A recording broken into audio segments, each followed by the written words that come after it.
PUBG MOBILE World Invitational is powered by Gamers Without Borders and is brought to you by OnePlus, the official smartphone provider, Nemo TV, the official streaming platform, and STC, the official playout sponsor. And ladies and gentlemen, we're past the halfway point here at the PUBG MOBILE World Invitational as we make our way into day 3 with $3 million on the line, all for charity, and all the teams fighting to get that lion's share for the charity of their choice. And of course, the pride to represent their own country to be one of the best teams in the world. I'm Jason Kaplan, the best host in the world, though some might disagree. The people who might disagree might be my analysts coming in with Blink and Bleh, who will be joining me in just a second. And gentlemen, we've had 2 crazy days of action. Hopefully you're very nice to me today, because I've been nice so far, I think. How you doing, Blake? I'm good, yeah. To be honest with you, I would much rather that Kason Japlin was here. I think he's the best host in the world, so I'm a little bit disappointed he's not with us here today. But we're in day 3 now, and honestly, it's getting really exciting now because the scoreboard is evening up just a little bit. Just a little bit. Yes. Sorry, Jason, you want to say something? Go ahead, man. Yeah. I just want to continue on that, on a thought train and say, Val is still able to pull off a last hurrah in the final game, right? Still extending that 50-point lead they had at the end of day 1. But that being said, like, we're halfway through, and that's the thing with tournaments like this, where it's just like 4 or 5 days of competition, and you're like, yeah, it's just day 1, it's just been 5 or 6 games, and suddenly you're at the halfway point and you're still struggling. So the pressure is definitely going to be mounting on a few of these teams here today, Jason. Yeah, I mean, as Statsman John would say, it's very volatile after 1 day, maybe even 2 days. But as we get further on deeper into this tournament, we're going to start to see those best teams in the world really start to shine through ever so consistently.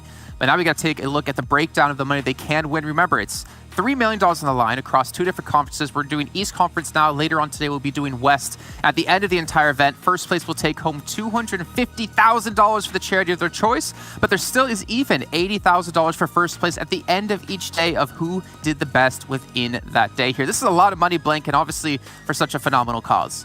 Absolutely. So if you guys just want to quickly take a quick breakdown on who won those daily prizes, obviously on day 1 we had Valdez taking that away with a massive points lead, Zeus taking that on the second day. So both teams go home with 80 grand apiece. But it's just crazy the amount of money that we're raising here for all these different charities during this elite competition. So big thank you to the actual creators of the event, Saudi Esports obviously, as well as our beautiful charities who are also partnered with us today at Gamers Without Borders.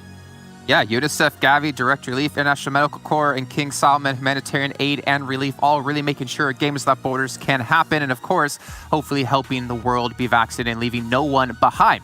But you guys at home, you want to see the games happening right now. We're going to show you which battlegrounds they will be played on and, of course, when. So we'll throw it up for you guys at home to take a look at. And if you joined in on any of the previous days, well, guess what? It's exactly the same. We're still having the 3 Erangels, we're having the Sandhawk, and we're having the 1 Miramar as well. And honestly, I wouldn't have it really any other way. Maybe if anything, I would add on more matches just to have more Miramars played in there as well. But I love seeing El Clasico, Erangel coming through as the big map being played.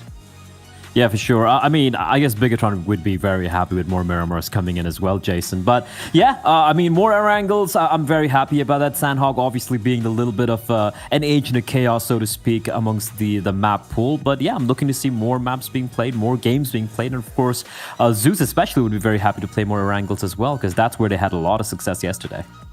Well, I think Zeus is going to be really happy where they're currently sitting on our overall leaderboard. We'll take a look at this and take a look at how many points to really start to separate these teams from potentially taking home that $250,000 for the charity of their choice.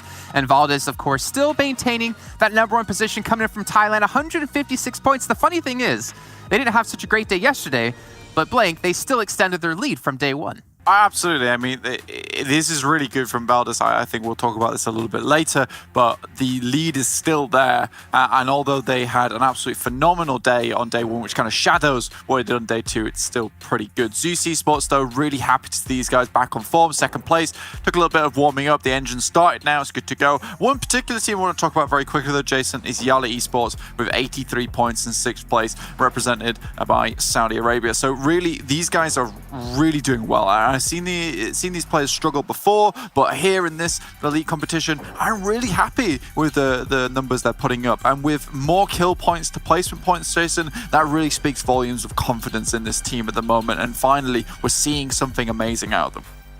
Yeah, and even a couple of other teams in their blood. I mean, DS Gaming coming in from South Korea. We always know how strong South Korea is when it comes to esports, and it's great to see a team start to shine through. Oh, absolutely. I guess, DS Gaming obviously being a bit of a surprise. Yalla Gaming as well for me personally. But Bigatron still in the 8th place. They're still, it's just there, right? The 6th, 7th, 8th position is where the Indonesians always seem to find themselves in. An interesting trend you can see over here is if you look at the top 5 teams, they have way more placement points than they do have kill points. While if you go down the bottom of the table, a lot of these teams, they have way more kill points, but the placings are just looking abysmal. Speaking of placings, looking abysmal, Na'Vi. 26 placement points in 10 days. Now, this is a team that Blank really was keeping an eye out for. I was very curious as well to see how they're going to be facing off against these the more Asian teams compared to the Western teams they usually play against. And so far, Blank, they've been able to take fights, but they're just not able to get to the end stage of most of these maps. Absolutely. I think they've been taking fights in really open areas, getting a load of chunky kills away. Look at that, 41 points. They are very far ahead of most people on this second page when it comes to kill points. And I think that, with just a little bit more reserve, possibly they get into those circles, can start to strike out, box some people away and make something happen. I feel like Natus Venturi at the moment just not really finding those compounds, though. I think you have a lot of teams within this lobby at the moment, like Valdes, Zeus, who are just zooming towards those priority compounds, and it's making it really difficult for a team like Natus Venturi to actually hit up a nice position. I want to give credit, though, to IAT Esports coming in from Pakistan. They had, a 6th place finish on match number 6, and then they had a 2nd place finish on match 7. Then they wanted to have a 3rd place finish on match number 9. And then, unfortunately, on match 8 and 10, they didn't perform too well. But this team from Pakistan, again, we talk about teams breaking out in the region, putting their country on the map. And it's great to see, like we've had Zeus from Mongolia, a team like this be able to do so as well as they look to continue that upward trend. But on the other side of upward trends, or maybe on, we'll continue on the side of upward trends here as we talk about another team coming in from Bangladesh, A1 Esports. This team, again, we saw great hopes, great signs when it came to PMGC back in December. Unfortunately, they didn't really have enough when it came time for it to matter. But now they are starting to warm up. We talked about the engines heating up for Zeus, and their engine is starting to rev here, Blink. Absolutely. I mean, look at the damage. Pretty much all the stats across the board have increased from day one. And I think the majority of their games from yesterday were really good, coming with 2nd places, a 1st place too. Kills still lacking, in my opinion. I mean, the points 9.2 is a big lead up. And I think that the kills is probably the biggest thing that I would like to see change from this team. We've seen several times, specifically yesterday, I believe it was game 1, where they faced off versus, I believe it was Zeus, in a case where, they had a 1-1 split and they had a really good position to take fights, but they were so passive in those last moments. Regardless of that matter, though, they have improved. Just I want to see them be a little bit more proactive in those final circles. Well, I'm going to ask you this then on that note. Obviously, you're talking about how you want to see them be more proactive. They're improving every day, but if they improve on day 3 from what they did on day 2, in your head, would they be in a good position then of that's the A1 you want to see? Or do you think there's still room for potentially improvement later on? I honestly think that if they can do that, they will be a much better team and they will be where I want to see them. Honestly, just looking at that healing, 266 to 344, that's actually very promising. When you only go up by that amount of healing but are able to increase all of the other stats on the board, it just indicates that you are taking smarter fights, you are having better rotations, you're not getting caught as much, yet you're still able to output a lot of these really, really good moments during the game.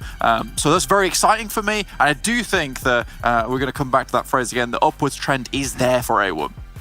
I think maybe it's a little bit of an old meme now, a dead meme. But I think any Bigatron fans out there are not happy to see A1 performing better day in and day out. They do not want the stocks. Yeah, they do not want that at all. But we move on to another team, and we kind of alluded to it earlier on here, Valdes Esports, the team who performed so well day 1, over 100 points scored, and then going into day 2, they didn't have quite the same performance if we take a look at their stats, but they are still lengthening their lead up against the 2nd place team. Yeah, I mean, look, day 1 was just astronomical, the performance coming in from the Thai side, right? They were just unplayable at times, winning multiple chicken dinners, top 4 placing each and every single one of the maps they had. So obviously it was going to be almost impossible to recreate that on day 2. Now you look at the stats here, you compare day 1 to day 2, you're like, oh man, they were really struggling on day 2.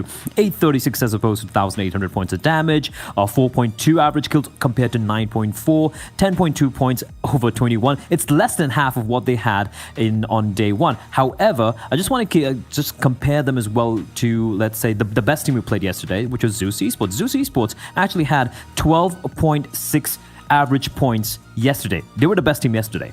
And Valus had 10.2. So compared to Valus in day 1, Valus in day 2 looked kind of mediocre, but compared to everyone else, they still did a very good job. I still think they were a very, very solid team. And also, of course, pulling off the chicken dinner win at the end of the day there, ensuring that 50-point lead remains in place.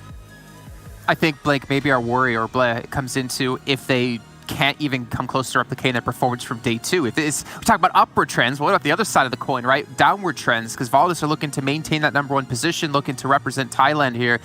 They didn't look nearly as confident yesterday, but at the same rate, I mean, as long as they just keep playing kind of safe, I mean, their kills, cut in half, as long as they keep playing for those placements, it's still going to make it very difficult for other teams to catch up.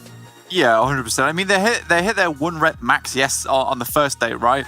and then like today they're doing drop sets. Yesterday they felt some of the soreness, but they're doing the drop set. There's still a pretty heavy weightlifter in this team from Thailand, and they're still putting up those numbers. I think that just looking at this though, like 21 points and 9.4. If you look at day 1, that looks to me not like an average, but like from one match of a chicken dinner, and you're like, wow, that's really good. But then if you take it in context of that's an average from the entire day, like Blair says, it's astronomical and almost unbelievable in that sense that is an average. And day 2 is a much more believable and average that you could keep up with. So I hope that they can stay on this plane and going forward. And if they do, with just 2 more days left in this competition, they could quite easily outpace everyone else as long as they don't get their breath feeling a little bit more raggedy, as long as they keep it going, keep it flowing.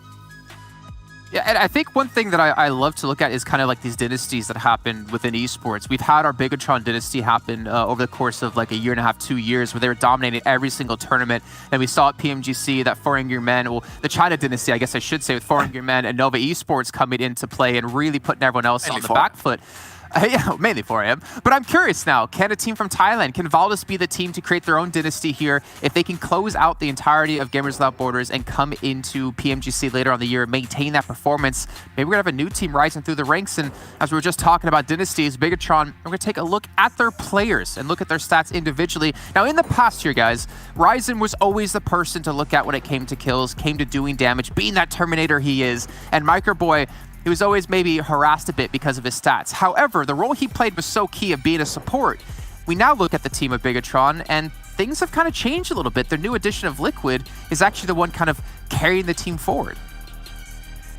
Yeah, he is, which is a great sign for all things considered. But at the same time, you look at the other 2 members, Juxi and Luxi, like it's been very quiet so far. I look at the average survival time as well. Like they're not even hitting 20 minutes, which is a big problem. And as we pointed out, when it comes to the fragging department, they're able to get those kills. Like it's of course coming down to Liquid and Ryzen doing the brunt of the heavy lifting, but they're able to get the kills. It's just when it comes to certain very important fights they need to win, they just seem to kind of fall flat, or maybe they get third-partied, or something seems to go wrong. But then, if you look at the name of this particular org, of these 4 players, you kind of expect them to come out of these sort of sticky situations, like we saw Valdes do time and time again, like we saw Zeus Esports sometimes pull off as well yesterday. So I feel like few question marks here have to be raised, but then you cannot knock it against Liquid and Ryzen. I think both of them have delivered in spades, at least for me personally.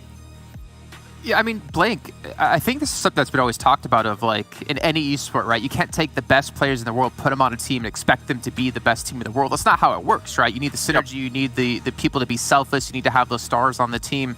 I wonder like who's kind of picking up that support role for the team that was done so well by Microboy before. I know it's confusing to look, and I think Luxi a lot of time does fill that role as that long-range specialist, but now he has to focused on a few more things as well. I think that, you know, with the coach coming through from Bigatron this morning saying that possibly there's a change of pace coming through, posting that on Twitter, maybe we'll see something different. And what I really do want to see is maybe less of this edge play, maybe going for that center earlier. And this is something that Valdez and Zeus do very well, is they will identify really strong positions around the map, and then phase 3 they will just send for it, which is absolutely fine, because then you get a great position, kick your feet up, and then play for that end game where you can just watch the ridge sides and possibly even get to watch like a cage match where Na'Vi's involved pretty much every single time. Yes, they go out, but they bruise and bloody practically everyone in the lobby before they do. Yeah, I mean, we've seen Bigatron in the past. Whenever they do get center up in those later zones, they are a formidable force that are very hard to push away or to... Exactly, right? Do it again. Maybe we'll see it happen today, but luckily for us, we had a chance to sit down and talk with Zuxi before the entire event began. I know he's got a fresh haircut today. We're going to take a look at how fresh his haircut was a couple days ago, and we'll be back here with our first match of the day. The thing that we are the strong team is by the experience, especially, and by the our players was like Ryzen and Luxy and Liquid 2 are, can we say that, the best player in the world, and we had a lot of experience, so that's why we are the best team in the world. Our strongest opponent is Zeus is from Mongolia. Why I can say Zeus, because Zeus was the top team in the past tournament, like in PA and PMGC, and we had TDM 4v4. We lose by them so many times, and we can say that Zeus was the best team. Our goal in this competition was become a champion. Another team want to become a champion too, but we try hard, my team and my teammates, to become a champion too. And I believe that me and my team become a champion in this time. Well, that change of pace we were talking about before that the coach posted up over on Twitter, I'm really curious to see it today. I really hope we see it today, because I'm tired of seeing Bigatron not perform to the likes of the team that we saw just a few years ago. But gentlemen, our first match is about to kick off here, and I don't normally do predictions, but I want to get your predictions for this one. In your opinion, who's going to come out the gate swinging? Actually, no, no, forget that. Who's going to come out on top at the end of the day? Who's the team you're looking for to have one of the strongest performances of the day? Blake? Oh, sorry. Go. Whoa! You take it, Blair. Take it. I'll go straight after you. Don't worry. Fine. I'm going to go with Zeus. I believe in Mongolians. All right, man. I'm going to go with Xavier, because I genuinely think that these guys can do it from Vietnam. They've been putting up some great performances, and I just think things are getting better. Hopefully Lamborghini can make it happen, basically. I love it. Blake gave the short and sweet answer just like him in real life, and Blake gave the long and tall answer like he is in real life as well. But gentlemen, thank you so much for breaking everything down and for talking to us. But I gotta let you go for now, because we gotta bring our commentators in as the first match is ready to go. Please don't hate me, Blake. I love you so much, just like I love these two, Maxman and Imperium, to bring you all the action for today. Thank you so much, Jason. But here we go. No, they played a little game there, Imperium. No, checking out who you think is going to be the team to have the best performance. Yeah. Normally, I would ask you to go first. I'm going to go first because I do that sometimes. I would like to see GeekFan potentially be the top performing team of the day. I think that a slow ramp up from day 1 into day 2. I think day 3 they might just be first and actually able to get $80,000 US to the charity of their choice. But what would be your pick? Can I have 2 choices just to be a little bit greedy? Normally no, but because it's greedy. You, it's fine. I'll allow it. Thank you very much. One, I'm going to go for DRS, because I really think they're down in the dumps and they're very much underperforming, but I believe that they can rise again. And then I8. Really love what I saw from them yesterday. That evolution. I was talking to Crypto yesterday as well. And I know that they have what it takes to have an absolutely fantastic day today. And I swear, every day you come into the cast, you're like, oh, I talked to Crypto. Is he your best friend or something? Did you replace me? I feel replaceable. Hey, look, I just like flexing, okay? I just like flexing. I feel like a piece inside of Kalaris' new car, you know? I feel like it can just get changed if you have enough money, you know? So I know how to feel about that one. But here we go, ladies and gentlemen. We are in our day 3 here for the World Invitational East, and we're going to be on our very first game. As Jason called it earlier, El Clasico of Erangel is going to be on the board this time around. With the playing path, there's actually Not that great, not that bad. We saw worse, we saw better, but really, I think that we had already so many bad playing paths for a lot of these teams that anything that's remotely okay, we're going to be fine with. We'll take it once it's not like squiggly or, it's a dub. It's a dub. Of course, it's going to allow IA to drop down in military base. Fnatic Zombies going to go to Novo. Reject around that split Ferry Pier area. Myth are going to most likely head to Primorse. This is pretty standard stuff, to be fair. However, is that a DS dropping in Zarki? They did it already. Have they done it already? Yes. Because I didn't notice that. They have. They're going for a very safe drop. Typically, they like to go towards the more eastern side of the map, but if given the opportunity, they'll go for Zarki because it's Zarki, right? Who drops in Zarki? I mean, nobody drops. I've never dropped Zarki. I don't even know what it looks like. I don't go there. That kind of like caught me off guard a little bit, but it's good to see a bit of a safer drop coming on through. And that phase on circle, Max, it is not nice to these teams. It's very much opposite the playing path. It's going to be great for i8 and Fnatic Zombies, and they should look to take advantage of that, not only because, especially for i8, because they pretty much would have been the first team looting, but they can now go for an early rotation across the eastern bridge and basically center themselves around a shelter/milled area. Just to touch on what you said, right, this circle not fun, I agree, but it is full of opportunities. Might be just hidden a little bit, but if you do search, you got hidden treasure available. As you might say, you're going to be looking for treasure and finding it for yourself. I mean, you think in rotations up northeast around the likes of Poliana is great for, Blacklist International, DS Gaming, Na'Vi, even Zeus if they want to go for a big wraparound.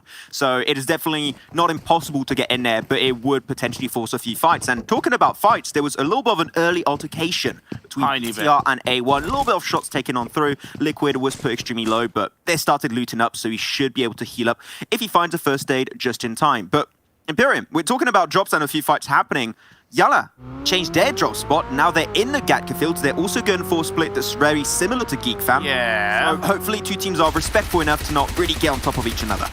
Whoa, okay. That's a bit of a replay of an early altercation between Myths and Reject Scarlet. Unfortunately, not the best start for Reject. They do lose a player, and I think I don't put that against Reject because it's rare that a Myth player or any of the Myth players actually drop there.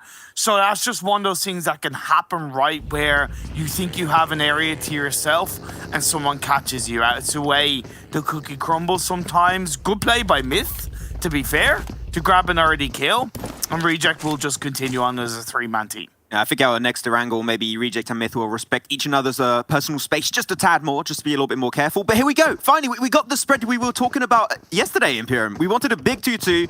You stick to the 2-2. You don't go too far out because if a team is in mid-rotation, especially because they are on the edge of the circle up northwest, that could go against them if a team catches you out while you're just extremely spread. This 2-2 split, I dig it. I love it. It is how you play school/apartment, and I want to see more of it. So thank you. It seems like NASA...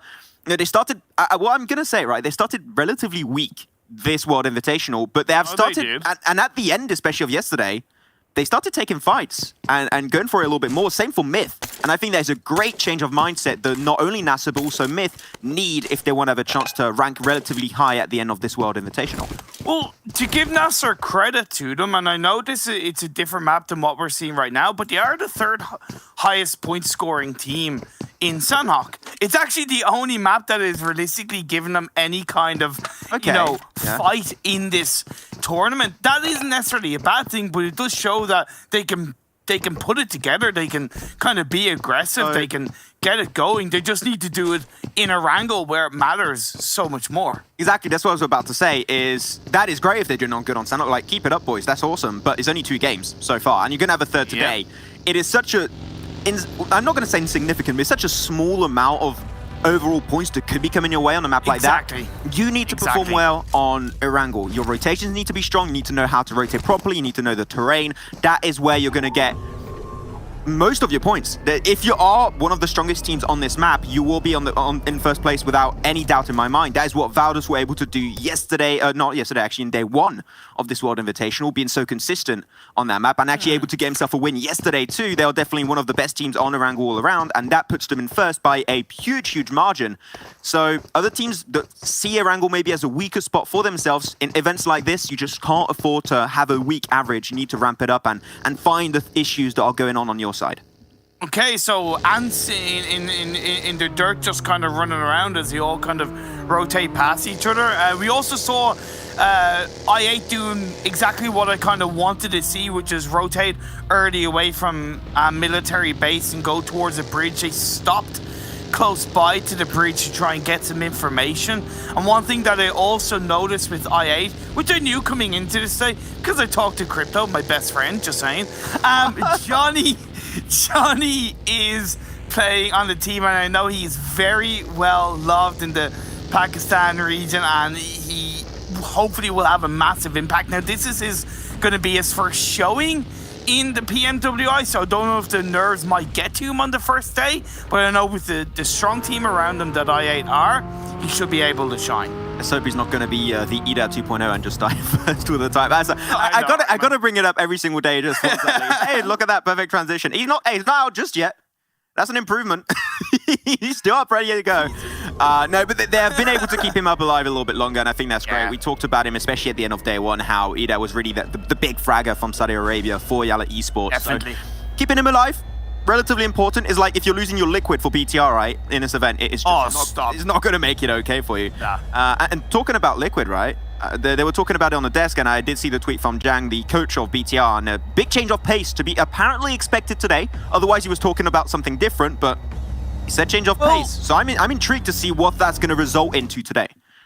Yeah, before I kind of extend on that, obviously to highlight the fact that we're 2/3 of the way through phase one, teams are now starting to rotate from the west into the east, encapsulating a centralized area of this phase one. Valdez, Nasser, De Xavier, Reject, A1, Geek, they're all making their way through with Zeus followed closely behind. So the Haven has started. And, you know, to touch upon and extend what you mentioned about Big E-Tron and the coach, yeah, I would argue that with all due respect, Big E-Tron have played the same play style for the last year and a half. And it's getting to the point where other teams are pulling out better moves, better strategies, better rotations, and are overcoming and passing over BTR. So yeah, they do need a big change of pace, and I'm glad that the coach put that out, and I hope that shows in these games today, because I'm putting them down as grabbing at least one chicken dinner today. Yeah, you said that before the show, actually. We'll see if that's going to be resulting in them actually getting themselves a dub. And we'll see if the BTR boys can make something of impact in our third day here of the World Invitational. As you said, the circle was about to close up, and it is indeed about to shift into the next phase. Teams that are still rotating a little bit late, but we're used to it by now. Imperium, it's GS Gaming, Na'Vi, Yalla, Myth. Not ready to be surprised by that one, but I have yet to really cross over, and the circle is not going to go on Sundufka Island, so both I and also Fnatic Zombies going to have to cross, but they're getting pretty close to each other, so we might have a little bit of back and forth between these two teams as they attempt to cross. Yeah, I unfortunately missed out on an opportunity to cross a bridge earlier on, and that could really go against them. Now, the other option, even waiting until phase 3 pops up and actually shift over to the western bridge and play on the western edge of the circle. That's a big risk, but it could work out. For the time being, it does seem like they're heading towards that eastern bridge. They are going to have Fnatic Zombies behind you, although are Fnatic Zombies going for the western bridge rotation? It's just gentleman's agreement. Like, you go first, you know what, we don't want to take a fight. You cross, but the main issue here for Fnatic Zombies is because they see I8 cross, they know that there's a potential gatekeep later on down the line. So what is your game plan? Do you commit to it and go YOLO? Do you swim, or do you go to the western bridge, which is what you mentioned? They are. And from what I'm seeing on the map, they're indeed going to go for the play you said, and they're going to go straight for the western bridge. But there's still a lot of teams. There's Zeus, Geekfam, Myth, Yalla. So even that cross, or at least after the bridge itself, is not going to be too easy for them. Credit to I8, they made it across, but they're also in a position now where if you have the likes of Blacklist or DS, or possibly even DRS, I'm not saying they are going to, but if they sweep around and go on towards the south side of Milta, that could really punish I8. Now, Uzum is doing a great job of kind of pushing a little bit more forward to the edge of the middle of the city to try and create a bit of an anchor point. But I do worry about i8's position as soon as they suffered a casualty, Geek Fam, they're going to battle. Yeah, going to give it a fair shot here. Of course, it was Icy who was knocked on down. They could potentially go for the rest, but it's going to require a little bit of time, especially this is very easy to nade. And as I say that, that's a nade connected for QB. And Stanis will also go for the UMP shot to Icy to confirm that kill. Zeus having a real hard time, unfortunately, going a little bit one by one and making it very easy for Geek Fam to pick up the pieces, pick up the kills, and get those extra points up their sleeve. Zabali in the distance in the car does take some severe shots. One more bullet is all you need, and that's going to be Zeus down to 1, and indeed he does get put down on his knees, and that's a third kill going away of Geek Fam. Wait, actually second. Wait, did someone steal it? Oh no, Goddess is there. There you go. Bye-bye. Geek Fam didn't give a chance for Zeus to breathe, and that's exactly how you defend your marker, right? You get an instant knock, you follow it up with another, you follow it up with another, and Zeus were running with their tail between their legs, and it's rare you see Zeus do that as well. So really good play from Geek, and we've complimented Geek Fam on their macro ability, on their rotational ability, on the way they're able to position themselves so strongly in these circles. Well, to defend that position is even better in my eyes, and that is exactly what they just did. Yeah, they're making a stand. Like, our macro is good, but our micro can also be really good. We can be one of the best teams out there in the world, like Zeus, without too much of a sweat. Though Western side, Fnatic Zombies have finally pulled off their cross, but it's teams like you can see on your screen. Yala next to Pachinki. Same for also the remaining player of Zeus. Geek Fam also holding on to the coastline. And Myth that has started going for Pachinki heals. I would recommend to go Potato Heal itself. I think that would be a good idea, but they have no information, so that's always a risk that is normally a very contested position. So they're just going to be taking that one relatively slow. As we wait for phase 3, it should be shifting back up north, otherwise it will be a tricky one. That will indeed be the case. Relatively central, actually, but farm in the play, it is not an easy kind of terrain to play with, Imperium.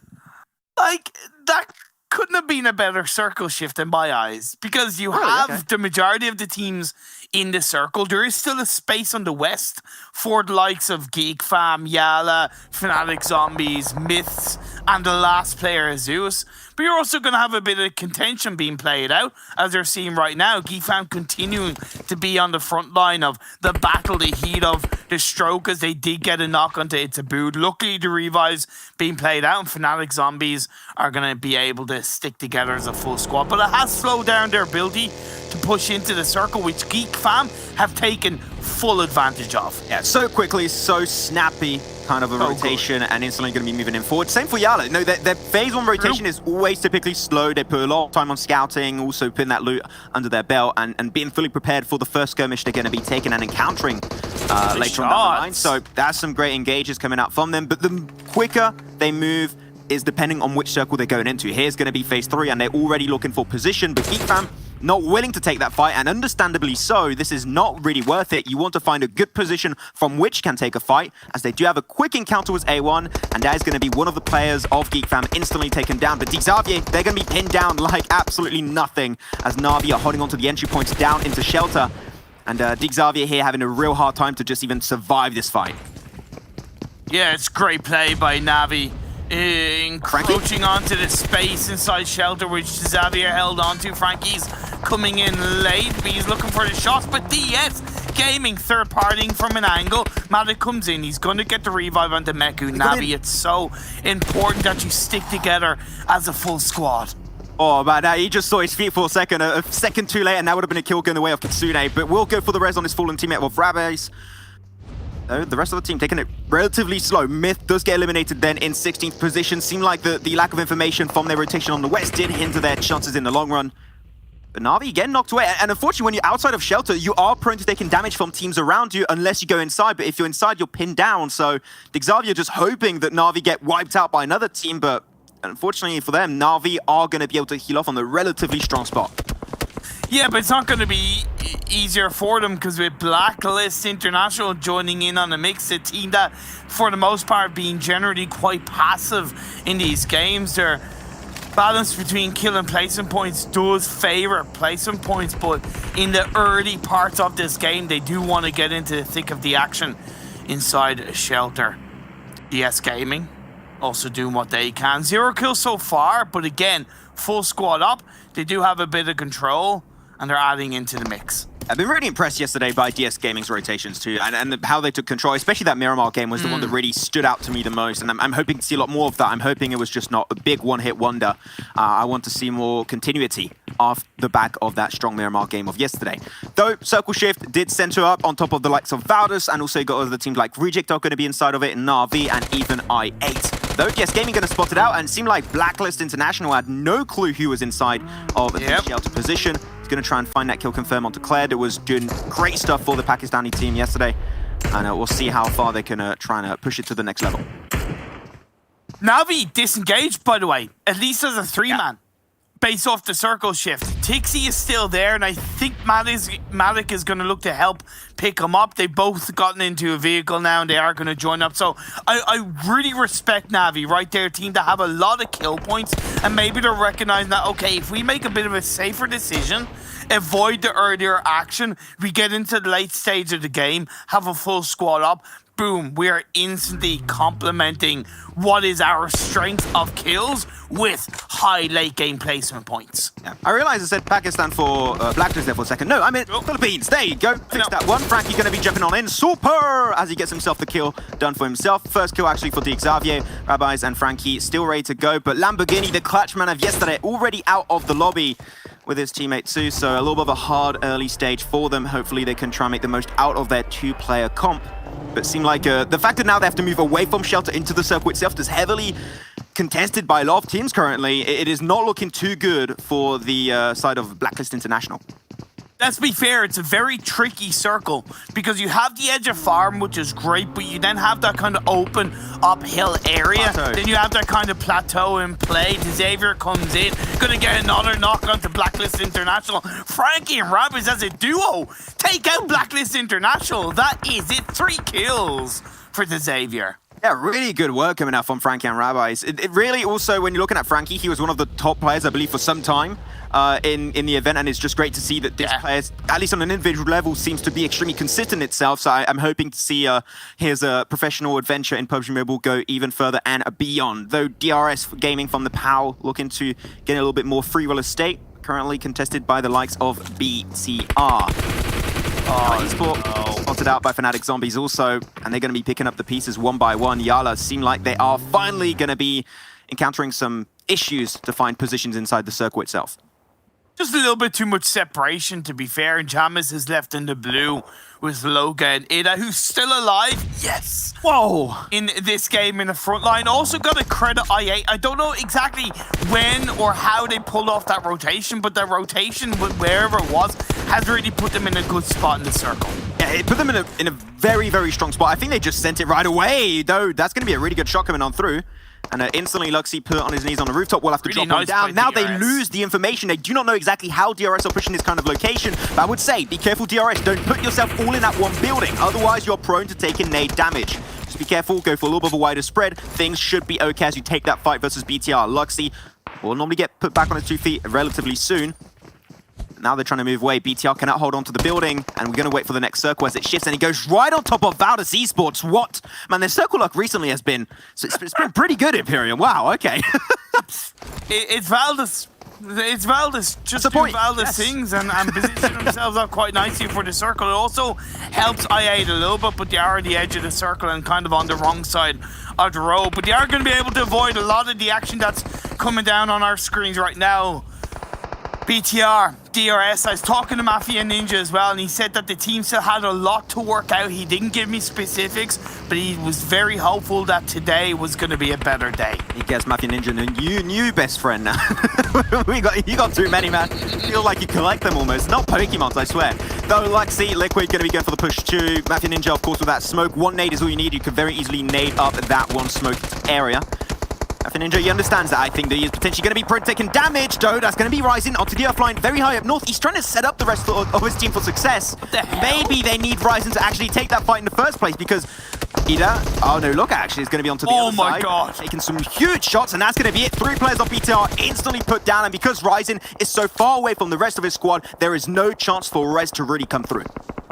Third party, fourth party, fifth party, more. PTR just feeling the pain once more. Man, it's absolutely crazy. Ryzen's now the last player standing for his side. DRS recognized that as well and only lost Mafia Ninja, but was like, okay, we're getting out of here. I8 suffered a bit of pressure from DS, but they do still have a couple of players up on the edge of the circle, looking over and towards the northwest as we are right now. Navi, full squad up, going up against Nasser Esports. Lovely play, lovely spread from the Russian representatives. That's unfortunate for Nasser. They just get completely bullied by Na'Vi, and they're just going to move away too much, though. The other two players are going to be also taking a wrath of Na'Vi. It's going to be Miracle. He was able to get himself a good game yesterday, actually. Though, wait, how did that nade not take him down? I have no idea how he survived that one. He just bodied that nade like an absolute champ. The Miracle right through the smoke. Kitsune will be the one to get it. Na'Vi trying to roll out as wide as possible, but one bullet is all you need for the final player. Boom, he gets the first aid, but that's just clearly not going to be enough. Nasser out in 8th position. Only 17s now remain. And Valdez have yet to be really touched. There's still a full squad inside the compound, and it is going to be so hard, Imperium, to really push them out of that prime location. It's going to have to be a crash and a half, right? Oh, That's the only way. Now, Navi could pick them off. Let's be fair, they're on top of the hill, so they have more of an elevation point. A1 are on towards the western side as well, still together as a full squad. I think they're more focused on Navi than Valdez for the time being, and that's where Kitsune steps up and gets a knock onto Jax. Come on, you cannot be, you must be kidding me right now. This is not real. This is just not real. I do not believe it. This is the Matrix. This is a simulation. Anyways, well, that's going to be the Valdez simulation, apparently, as they got the circle. But Na'Vi understand, you know what? This circle's got a lot of free space, which the compound is not taking into account. If we can, with our vehicles, potentially create a makeshift compound, there is a world where that actually could work. It's going to be hard, but they need to be the first to strike, but they already sent Blade over for I8, and he's trying to create himself a little bit of a safe spot and safe haven for the rest of the team. I respect that, but I really just want to see a team crash the compound. Come on! Give it to Valdez. Push it to the limit, boys. I mean, I understand, but they're on the edge of the circle too. If the circle luck is not coming their way this time, they could be out of circle and having to push themselves. Though, Tixi, great little off angle there, going to be able to actually overtake Blade from I8. And I8, they're going to have to send the cavalry forward, send the two last players remaining and push their way over the road. But there is nothing they can make happen in that scenario. 11 kills to Na'Vi, still up as a 4-man. And we see Na'Vi get the win. As we do see ourselves, A1 going for the breach. You wanted the Imperium, and they shall do what you expected. Going for the full-on push onto Valdez, though. Everyone's going to be starting from down below, right through the staircase. Some utility trading now, back and forth. A1, they're struggling to go really hard on this fight, but the nades from a distance, Concept and Gui still having an insane impact on this fight itself. 6ix9ine going to be overwhelmed completely. Only Darth Dante is available in this fight for A1 Esports. And will it be enough to upset the team of Valdez? Has been shredding it the entirety of this event. Dante not spotted out just yet. He's going to be jumping on out. He gets himself almost a knock. Does get it done onto Concept, but Valdez are heavily hurt after this fight as A1 get eliminated in 4th. And now moving on over to Navi going up against Reject. That was a great rotation for Navi, by the way. Because they did it as a full squad ahead of I8, they were able to put the pressure on them in that regard. And you talked about that makeshift compound. It's worked out. But now, after getting rid of A1 up on top of the roof, Valdez are looking to shine even brighter in the first game of the day. The fact that I have Martin on the rooftop too is huge because you're not going to be attacked by the blue. No one is in there. You cleared already A1. That was the only team that could really stop that kind of scouting coming through. So now they're just going to be having so much information. Martin is the eye of Sauron of the lobby currently, and he's given all the intel to prepare for an almost impossible to avoid rotation that should happen later on Phase 7 itself. But Reject, they're playing a game of survivalist. How long can we stay up? They do lose Sarah. It does get confirmed. Only Duelo remains, and he is hoping to see the fight go through between both Valdez and also Na'Vi, but unfortunately he will not be able to survive long enough. That is Reject, the Japanese team, out in 3rd. But here's the thing, Phase 7, it's gone against Valdez and Navi. They have a tiny little dip on the roadside. There's a crate in front. They have the control, but a knock comes through. No, you can't do that. Gui was just able to completely upset that push and that spray. They're going to tramp up the car to create a little bit of a safer spot for Concept to really play from, and they can transcend the entire team forward. But Na'Vi, the reason why you had this rotation in the first place is to stop these rotations from happening. Gui also gets knocked down. Matic and Meku are shredding Valdez currently, just ruining every opportunity they currently have. And now he's down to Martin and Six, as they're going to struggle big time. That's another knock. Only Martin currently remains. Their nose on the roof. Na'Vi, do you push it or do you stay in the circle and wait for him to come your way? An extra knock now. Martin takes a big beating, down to slith of HP.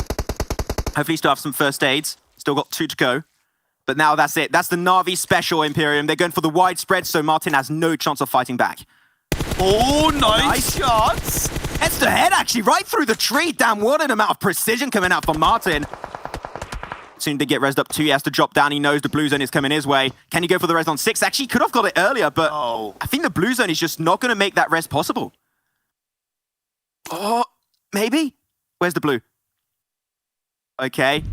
Okay, Six, gotta run out, gotta run out, gotta run out. Okay, makes it through, makes it over to the shack. But he's still got to push even further. Can you also pull the first aid? Pushing out, Martin taking a severe beating. That's in, knocked out. Six does get the first aid at the very end, but still 3 players of Na'Vi. While Tix is still given information on the side of the exact location of Six. There is no avoiding the team from Russia. Six gets absolutely destroyed. 1 more bullet is all they need, and that will be the very first win from the team from Russia. That will be Na'Vi taking himself the game, and that is indeed the case here for Game 1 here of the World Invitational East Day 3, coming in favor of Natas Vincere.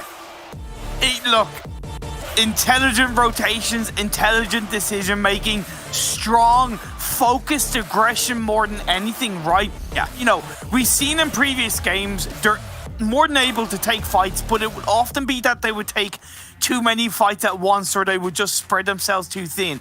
There is so much more unity in the way Navi played throughout the whole game that you add in that solid decision to disengage away from shelter upon that circle shifting away, and boom, that was perfect recipe for success, and they pulled it out. I just couldn't have asked for a better game. It was one of the cleanest games from a team we've seen so far in this PMWI. That's including the domination from Valdez. Like, seriously, good stuff from Navi. As we're going to have a few replays coming out from this game. There was an absolute banger, great way to kick off day 3 here for the World Invitational East, and I loved it. But especially, and Na'Vi, this is the main issue I had with them from day 1 and day 2, is that they would push center circle, be hyper aggressive, but they would put off the back of that, put a huge target on their own back. Yeah. Now they play edged, and they played a position known the circle had a really big chance of moving away and out of favor of Valdez Esports, and it just worked out so great. They knew exactly that compound made no sense. A1 had no choice in the matter, so that's why they went down. And this is the rotations we wanted to see coming out from Na'Vi. They pulled it off, and this is what I'm hoping we can now expect from them, not only today, but also hitting day 4 of this event. Yeah, big stuff. Give them a lot to build on towards the rest of the games today. It was a good game for I8. I really respect their rotations. It was intelligent play.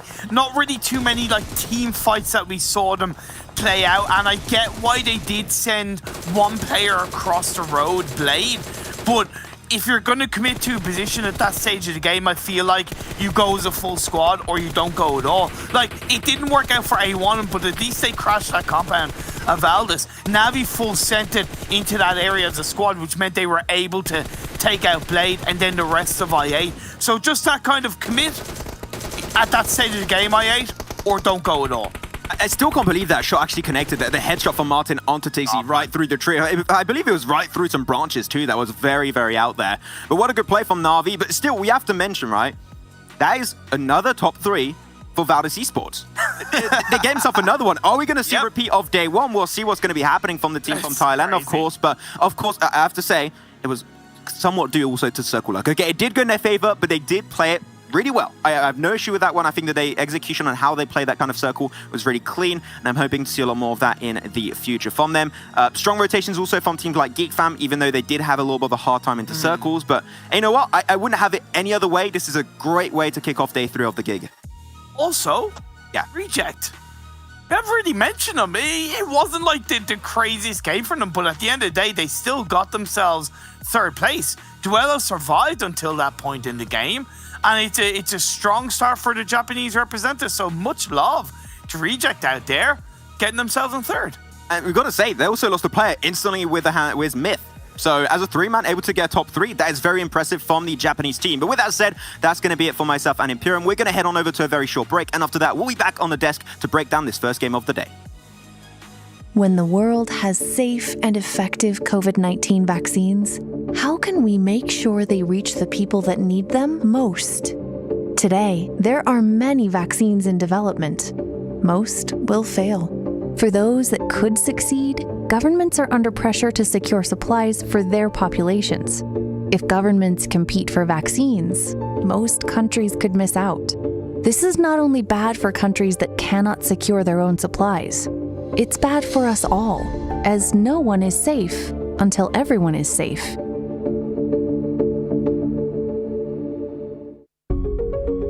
The COVAX pillar aims to ensure that every country gets fair and equitable access to eventual COVID-19 vaccines. It does this by acting as an insurance policy, with the largest portfolio of vaccine candidates in the world. Wealthier countries have a greater chance of gaining access to successful vaccines. And by pooling their buying power, rather than competing against one another, they enable investment in factories. So more doses are available as soon as a vaccine becomes available. The COVAX pillar is founded on the principle of equitable access. This means any country, regardless of their ability to pay, has the same access to vaccines. By supporting the development and manufacturing of these vaccines, wealthy countries increase their chances of getting COVID-19 vaccines and ensure the rest of the world gets access too. Ending the pandemic as quickly as possible will take a global effort. We need as many doses as possible, as fast as possible, as soon as a safe and effective vaccine becomes available. 2 billion doses would be enough to vaccinate healthcare workers and other high-risk groups. If we start now, we can save hundreds of thousands of lives, not to mention trillions of dollars. It's not about one country versus another. It's about one world protected.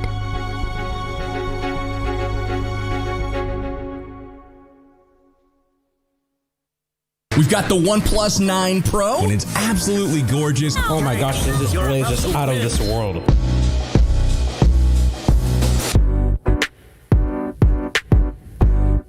Insane. It's got 65 watts of charging power.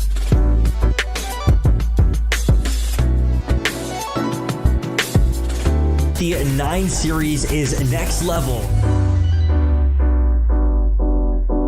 PUBG MOBILE World Invitational kicks off July 22nd to July 25th. We've prepared a special team cheer event for our players. First, let's take a deeper look at how this event works. Invite your friends to support your favorite team and get awesome rewards. In this event, we will use cheer points to rank the competing teams.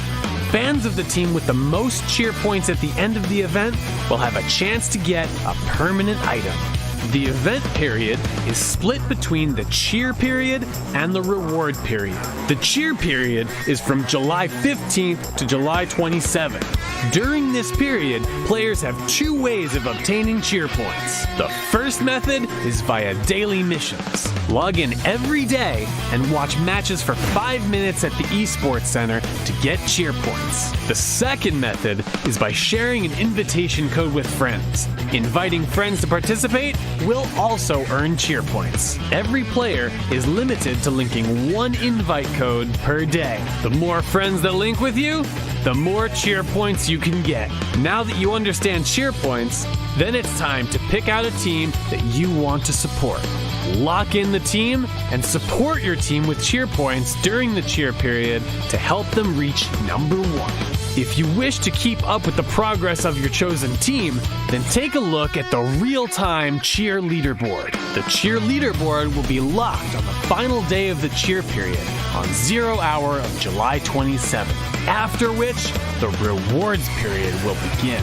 The reward period is from July 27th to July 30th. All fans of the team that reached number 1 on the cheer leaderboard should go back to the event page and draw 5 times for for amazing rewards. Bring your friends and cheer for your favorite team. Experience the glory of the highest level of competition.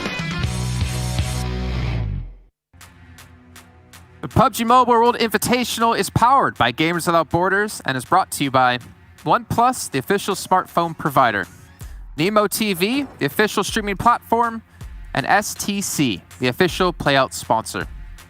Now, ladies and gentlemen, my boy here, Blank, on day one when we started off the entire event, said Na'Vi, they're a team who are slow starters. It takes them a little bit of time, then they grow into an event and they start to carry things away like they just did here in this last match. Jason Cap joined by Blank, the man, the prophet himself, and Blah as well. Blank, you gotta be feeling pretty good about yourself, right? And Na'Vi, of course. I'm feeling pretty good. I think this is probably one of the biggest wins that we've had so far. A full 31 points there, and really that win has to be as sweet as a Vincere, to be honest with you. Honestly, for these guys, Hickson Leones, here be Lions, they do not lose here on Erangel. It's where they thrive. And like Imperium said, intelligent rotations, good stuff. 32 points instead, 17 kills.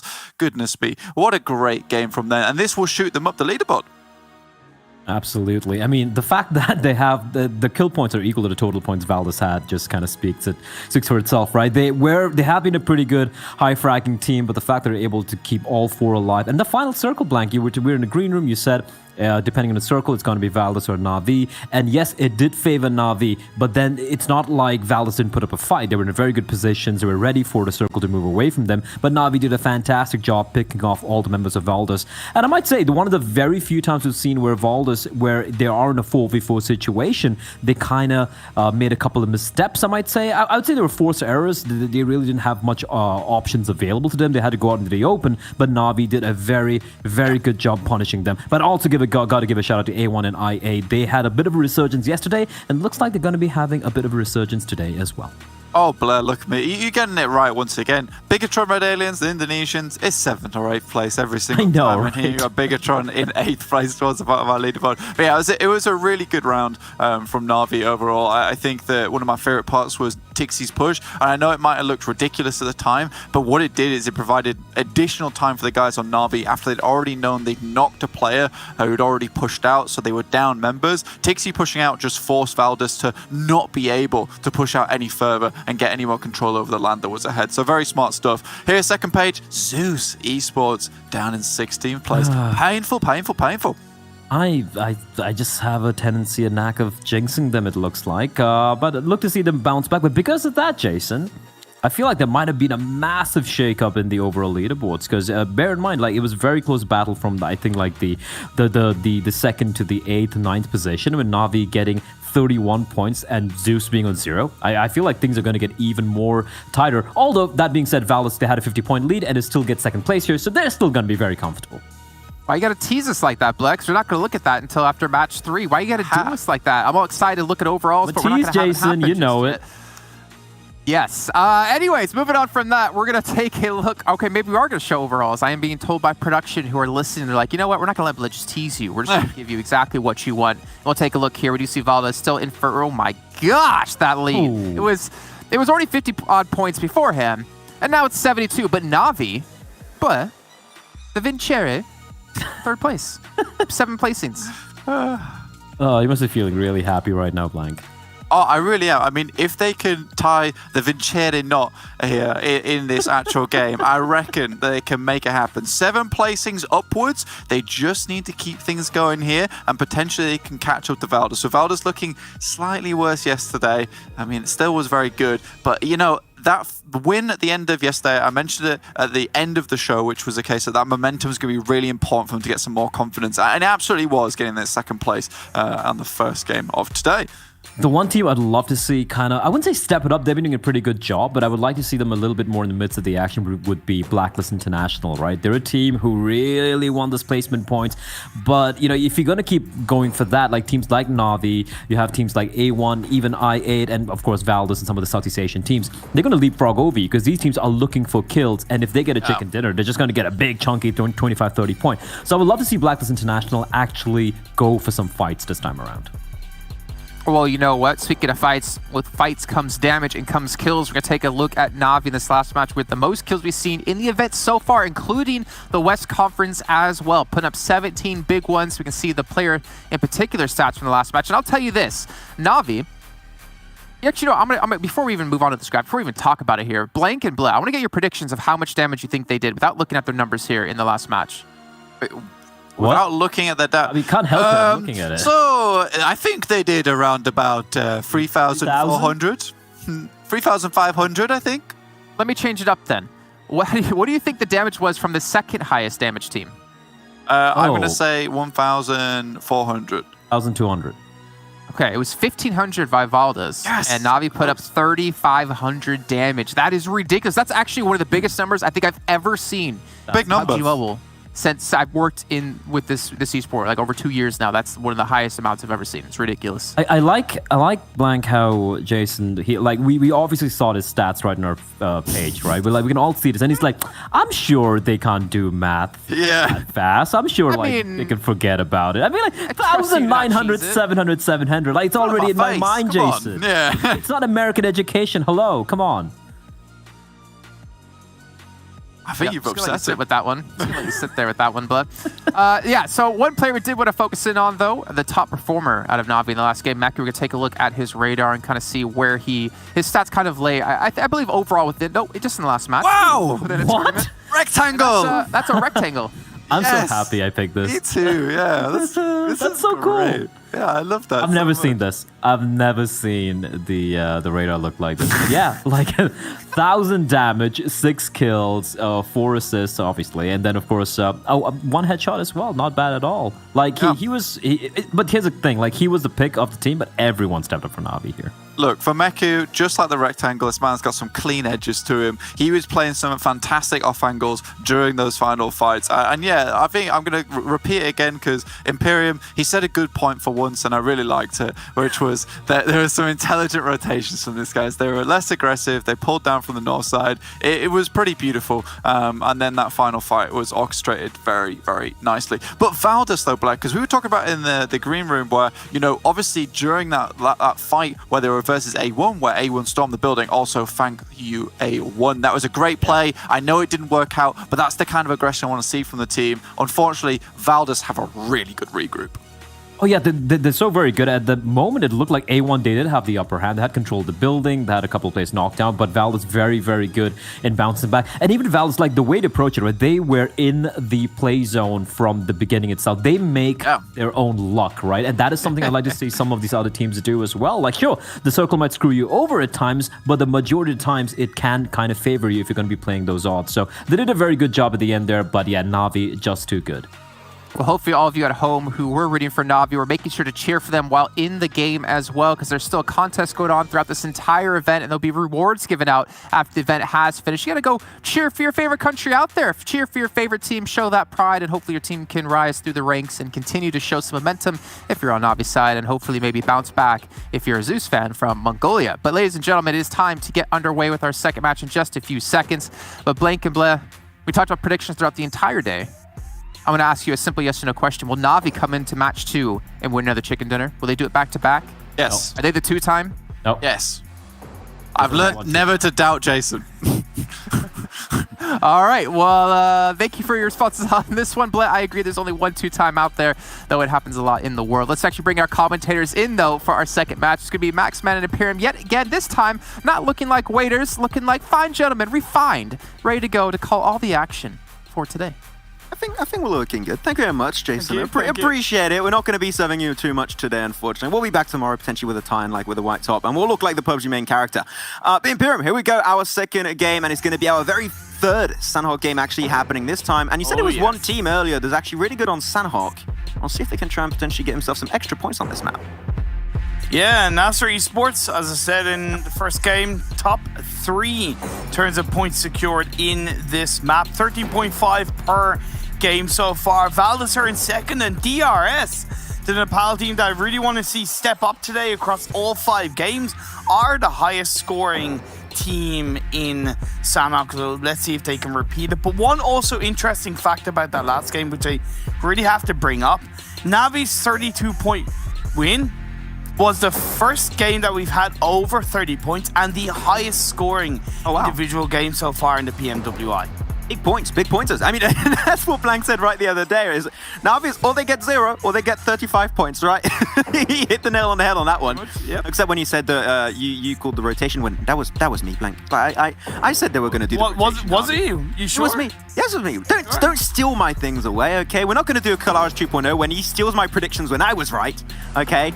I'm having too many issues. Talking about issues, though, Yala Esport can have their own issues as BTR are not dropping in Pineland this time. They're going straight in boot camp. Okay. Ida, be careful. Like but I love this because this is maybe BTR reclaiming their throne or doing something to go, no, we're sick of being passive. We're sick of giving things up. We're sick of kind of conforming to other teams. This is our game. This is our tournament. And I love that. I'm not saying it's going to work out, but I really appreciate what they're trying to do by dropping in boot camp. Well, that is the change of pace. It's that. That is what we were talking about. Circle's going to be popping up in just a few, and it is going to be actually somewhat similar. A lot more water going to be coming into play, though. BTR going to be taking that fight. Jamaz will be overwhelmed. Nice jump shot from Luxy. As Loka in the background with Ida still alive, by the way, but a little bit too far to really be of any kind of assistance for the rest of his team. They hear the footsteps. Loka going to try and make it over, try and confirm those kills on the 2 players of BTR, maybe even get himself a third. He's full HP currently. Just 2 or 3 bullets will be enough to really get rid of Luxy. As Rising goes for a little bit of a wide spread. Waiting for Ida. You gotta wait for Ida to really join you up. He goes for the re-engage. He gets himself the 3rd kill for Yala Esport. Now you've got to try and confirm them. Ida needs to join up, and you need to take that 1v2 versus Ryzen. Ryzen knows that he's having a hard time to confirm the kills while they still can. They know that this is Ryzen. They could get 1v2. They do not want to take any risk. And with the UMP, he's taking a severe beating. Just one more bullet and he's gone. And they tried to change the pacing of their Sanok games, Imperium, but that is already BTR out of the game in 16th.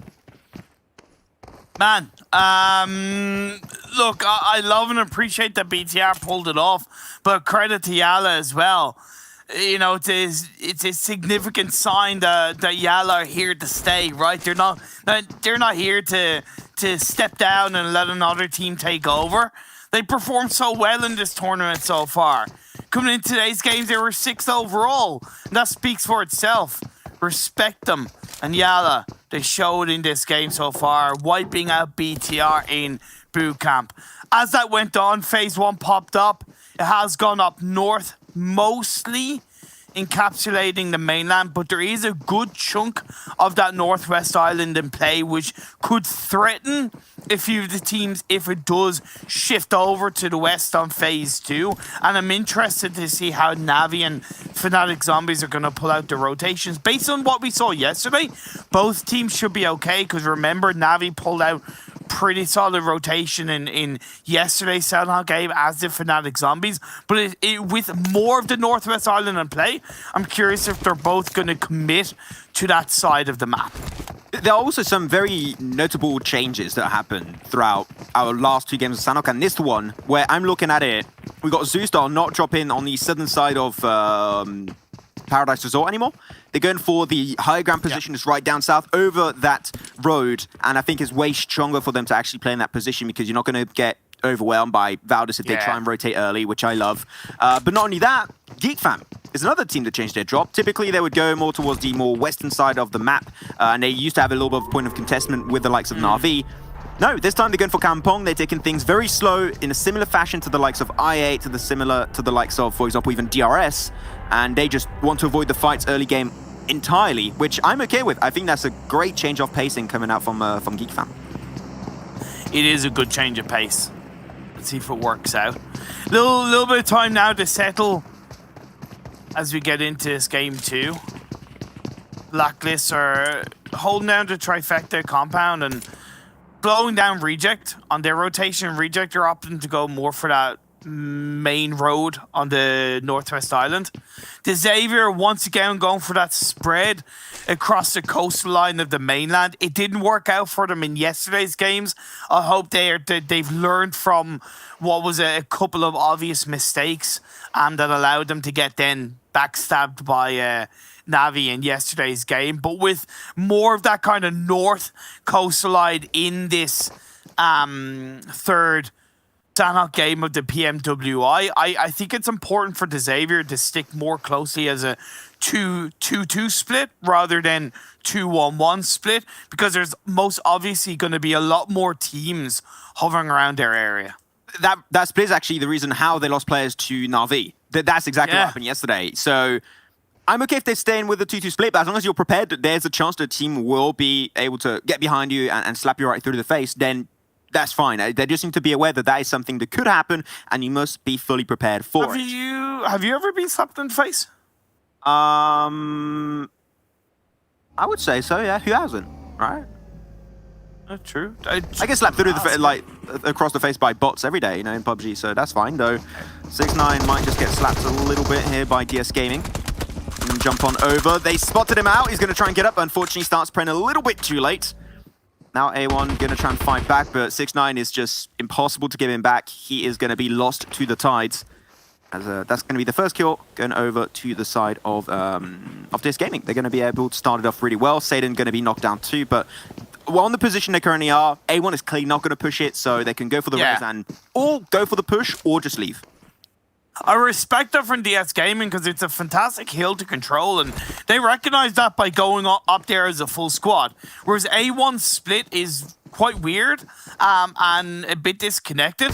By having two in the compound down below and then one on one sniper tower and then one up on the hill, you're asking for trouble. You're asking to be picked off, and that's exactly what happened to them. So I'd like to see a bit better, uniform setting up from A1 in these fights throughout the game. Reject are getting punished as they cross the Western Bridge, by the way. And DRS still hold on to the far eastern coastal line. Recognizing once again that a team could still, if they wanted to, take a botation and head on up to the coastal line on the east side of the map. So I respect that they're aware of that. I'm not going to lie, and I've said it recently, I love some of the rotation coming out from Reject. I think they're very strong on their macro game. But this is one of their rotations where I have a big question mark in my mind as to why would you commit to the Northwest Island? Oh, yeah. That early on, when you were literally in the trifecta and you could have made your rotation in Phase 2, Phase 3 so much damn easier. And they're like, we'll put the game in easy mode for absolutely no reason. So for that reason alone, I'm like, Reject, that is not a good rotation in my eyes. Poor decision. It's way too early to commit, and if you're looking at the odds are especially going to be against you because the Northwestern Island is a big chance that the circle is not going to go there. So it is going to hurt them a lot in the long run. Never mind the fact that even looking back on yesterday's game would have told you that the Xavier was going to be in a very similar position, right? So it's even a little bit weirder in that regard. You're dead right about that trifecta position for Phase 2, Phase 3 would have been a much easier rotation for them. But it is what it is. They only lost one. They'll continue on. He has control that mountainside up in the north. Valdez, instead of sticking to the south of Paradise Resort, by the way, a little bit similar to day one Sanhok game, they've opted to go for that kind of northeast area ahead of Paradise Resort, which I think is quite strong. Wait, Ethan trying to squeeze right through. Snipes was absolutely unaware of where Mafia Ninja was standing. So DRS now very spread though. There's only Mafia Ninja just drilling on the front line. The rest of the team going to take some pressing shots to try and give some kind of assistance over to Mafia Ninja's position, but we know that's going to be so hard to really achieve. He's trying to really regulate the tides with that molly. Going to go for the double. Beautiful. I'm loving how he's playing this so far. I think he had a Thompson tune his loadout, so that's great. And look at the angle from AJ, having so much time to really wrap around onto the side. I mean, GeekFam tried to beat 10,000 IQ, but unfortunately they lose their life in the process. There's only one player will remain. That will be Damrude, and he's going to have to try and swim his way through. And DRS know that he's going to be in the water, but the blue zone is not going to make it easy for Damrude to really survive. Yeah, I mean, it was an attempt, but we know that DRS play edge on that position. They should have been a little bit more prepared for a fight. Yeah, it's also so good for Mafia Ninja because after he got the knock, he instantly chucked out a Molotov.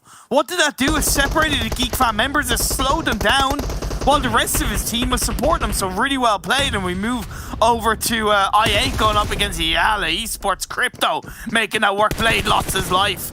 So will Johnny, unfortunately, but still 2 players up. UZM gets it up, and that is Yala taken out by I8. Crossing those sections of open land in between these compounds is so hard and always tricky. You got to be sure you get the right information beforehand. Gonna have a little bit of information of how that fight actually went down. You did miss a bit of the action. Ida did start it off with the first knock, but it seemed like at the end, the fact that they were a little bit far away from each other did give the advantage over to the opposing team. So decent attempt. Unfortunately, that will be all from the Saudi Arabian team of Yala Esport. Though another fight's going to be happening. 2 teams wrecking the yellow color as they're going to be Fnatic Zombies versus Na'Vi. So, Fnatic Zombies very far apart, so better to start regrouping because Na'Vi, they're going in hard. You really are. I love this play from Na'Vi, but they're going into the warehouse. It doesn't provide a lot of cover. That was a great grenade through the pinhole window of the building, but Salam's separation makes it work. He gets a lovely knock into Tixi. Yeah, especially Tixi, that's the one you want to take down, and he's going to be definitely one aggressive player given the chance. Fnatic Zombies trying to push it out, and yeah, Na'Vi understood that this is not going to be the fight they want to take. I think that what the play was here is that Hamco Fire was serving a little bit as a bait, trying to pull all of Na'Vi in while the rest of Fnatic Zombies had actually positions. I was a little bit skeptical for a moment, but seemed like now the opposed... Oh, so good, man. They're giving back a shot of their own medicine. Now Na'Vi are waiting. Fnatic Zombies trying to go for the push. They had the man advantage. Mexico knocked on down. Now it's a 3v3. That's nice. That's a very good grenade, but Matic just clearly pushing into the open a little bit weirdly so. Able to find himself a little bit of a area to relax from. Nade versus Nade, who will connect it first. I like the attempt. Get some decent damage onto Abood. Matic taking a lot of damage from that one too. The Salam also on the very far angle. There's a big wraparound actually from one of the players of Na'Vi. I believe it's Kitsune right now. Yeah. So good from Na'Vi. Very well prepared for them, right? Recognizing that they were too much together. They had to separate in this fight. I love how they're playing it, especially that off angle by Kitsune just set them up so well. Took a lot of pressure off the shoulders of Na'Vi. A reject in the background. Known reject, I don't think this is a third party they're really going to go for. I think they're going to let that one go and slip out of their grasp. They would not be fully involved in that one, I would say. I wouldn't be too scared about that happening. Fnatic Zombies, more utility, and there's a lot of back and forth here, and they are not in a circle. We did talk about it, right? The circle did move back to the mainland over to the east. So I would say leaving it is fine. So that's exactly what Na'Vi are going to do as they leave the scene completely, almost unscathed as only one player actually goes down. I disagree with that. Not going to lie, I disagree with it just because of how open that area is outside of Hatting. Plus, they've already made a good bit of noise. The Xavier are still there waiting. It's a question of what are Na'Vi actually going to do upon this disengagement. I credit because it's you know, going away from it technically in a needless fight, but I would say that fight is a little bit more important than they think. But let's see how they do react to it. They could go for that swim across and head into boot camp on phase 2. It could work out for them. That phase 2 shift was quite nice for a lot of these teams that are already in the mainland. I'm surprised. Every single game on Sanhok has ended somewhat around Paradise. And it might just be the case again if it centers up. It actually does go for relatively hard shift over to the eastern side. But still, Valdis is going to be in there. Same for I8, even though they did take a pretty big L earlier, only having Uzadem and Crypto still up and ready to go. But this is such a great opportunity for none other than NASA Esports. They have such a very easy entry point, a lot of compounds to pick from. This is the game where I want to see NASA turn this one into a win. I want to see a dub. I want them to be first place because not only because I would like to see it, but because they kind of need it also. Yeah, they do kind of need it for sure. But they're going to have probably Zeus heading in their direction, Myths coming in from the blue. So we saw yesterday in the Sanhok game, despite them performing relatively well, they were kind of slow to engage on a team sometimes, most notably DRS in yesterday's game. So if there's two teams coming up in their direction, I wonder how quick they're going to be able to react. Time will tell. Either way, they have a fantastic spot. Valdis opting to go from the west of Paradise to now the east of Paradise out by the entrance. They should be able to target towards A1/DS, but I don't know how much information they have on where those two teams are. I think they understood, especially from yesterday's game where they took third, where if you rotate too late away from Paradise, you're going to have a hard time. So they started moving a little bit quicker. What? What do you see? Look at the boat skin. Look at the boat skin. Is that like a rubber ducky boat skin? Lucky rubber ducky, yeah. Oh, another duck. Man, we're on brand. What's happening? Did they have a meeting before this to all be that's same color scheme? That's a bit quackers, that is. You did not. Oh, yeah, I did. Yeah. Jason, can we find someone else to replace Imperium, please? Oh, man. We'll see. I found that way too funny. I'm sure you did. Anyways, Xavier not going to find this game funny whatsoever. They're taking this actually pretty damn seriously, as they had a big 4-man spread. Actually, they spread a little bit more after their initial drop. They had a 2-2, then they had a 4 spread. Now they're starting to go back towards a 2-2. They're seeing Fnatic Zombies. Na'Vi also trying to cross, but Meku and Matic, they are very, very far away from each other. They're just trying to find different entry points and taking the safe option out because they know that this is not a fight and this is not a game they're going to win. They're like, okay, this is Sanhok. We're going to crawl in. We're going to play it sneaky. We're aiming for positioning points and clearly not for kills this game. Yeah, and it was low-key helpful to them that the circle did shift over to the east rather than the west. Even though they're further from the circle on the Phase 3 shift, there's a less chance that teams are going to be essentially around them on the entry point. You know, right now it's only Blacklist International, whereas Paradise Azure, as much as I wouldn't advise a team to go there when, you know, desperate times down to 2 players, desperate measures, go into Paradise. It's a safe haven at this stage of the game if you can get there. I know Meku is very reluctant to move too much further. Xavier are now starting to move in. They have 2 people in as an anchor point. Myths, very respectfully, going around Camp Bravo to give them more information. I really like that. There you go, no more Paradise Azure. I would personally not recommend any team to go in Paradise. It's so hard to move away from it. It's good to defend it when it talks about rotating away because you've got so many strong compounds, especially to the east. That's one of the hardest points to really move away from in Paradise itself. You want to avoid it altogether. Otherwise, A1, Valdez, and even the side of I8 are going to be putting sticks in your wheels. Though, yes, Gaming from South Korea going to be going for the assault to the Bangladesh team of A1. They're down to 3. 6ix9ine did get taken down relatively early. Dante, Jax, and we have to hold on strong to the front line. Jax, unfortunately, not putting too much of a fight. Dante is going to be pinned down in this building. Sinister a little bit further away. So they're just giving 1v3s over to DS Gaming actually pretty easily. Dante just trying to close that gap a little bit more. He's going to be spotted away. A great nade actually coming through from Sadon. And now Sinister trying to pick up the pieces he's hoping for at least. But we all know that this is not a fight you should try and take. But you just can't leave anymore. You got a road behind you. You're pinned down. There is no escape for Sinister. Steamrolled, absolutely steamrolled by DS, and look, all 4 players going in. Energy. Leave no man behind, no mercy. So good from DS. Yes, it was probably a poor defensive setup from A1, and they should have expected something, right? They were already outside the circle. They knew DS Gaming were there. Realistically, DS were either going to crash or try to wrap around them. A1 were not set up for anything there. They were very passive inside those buildings.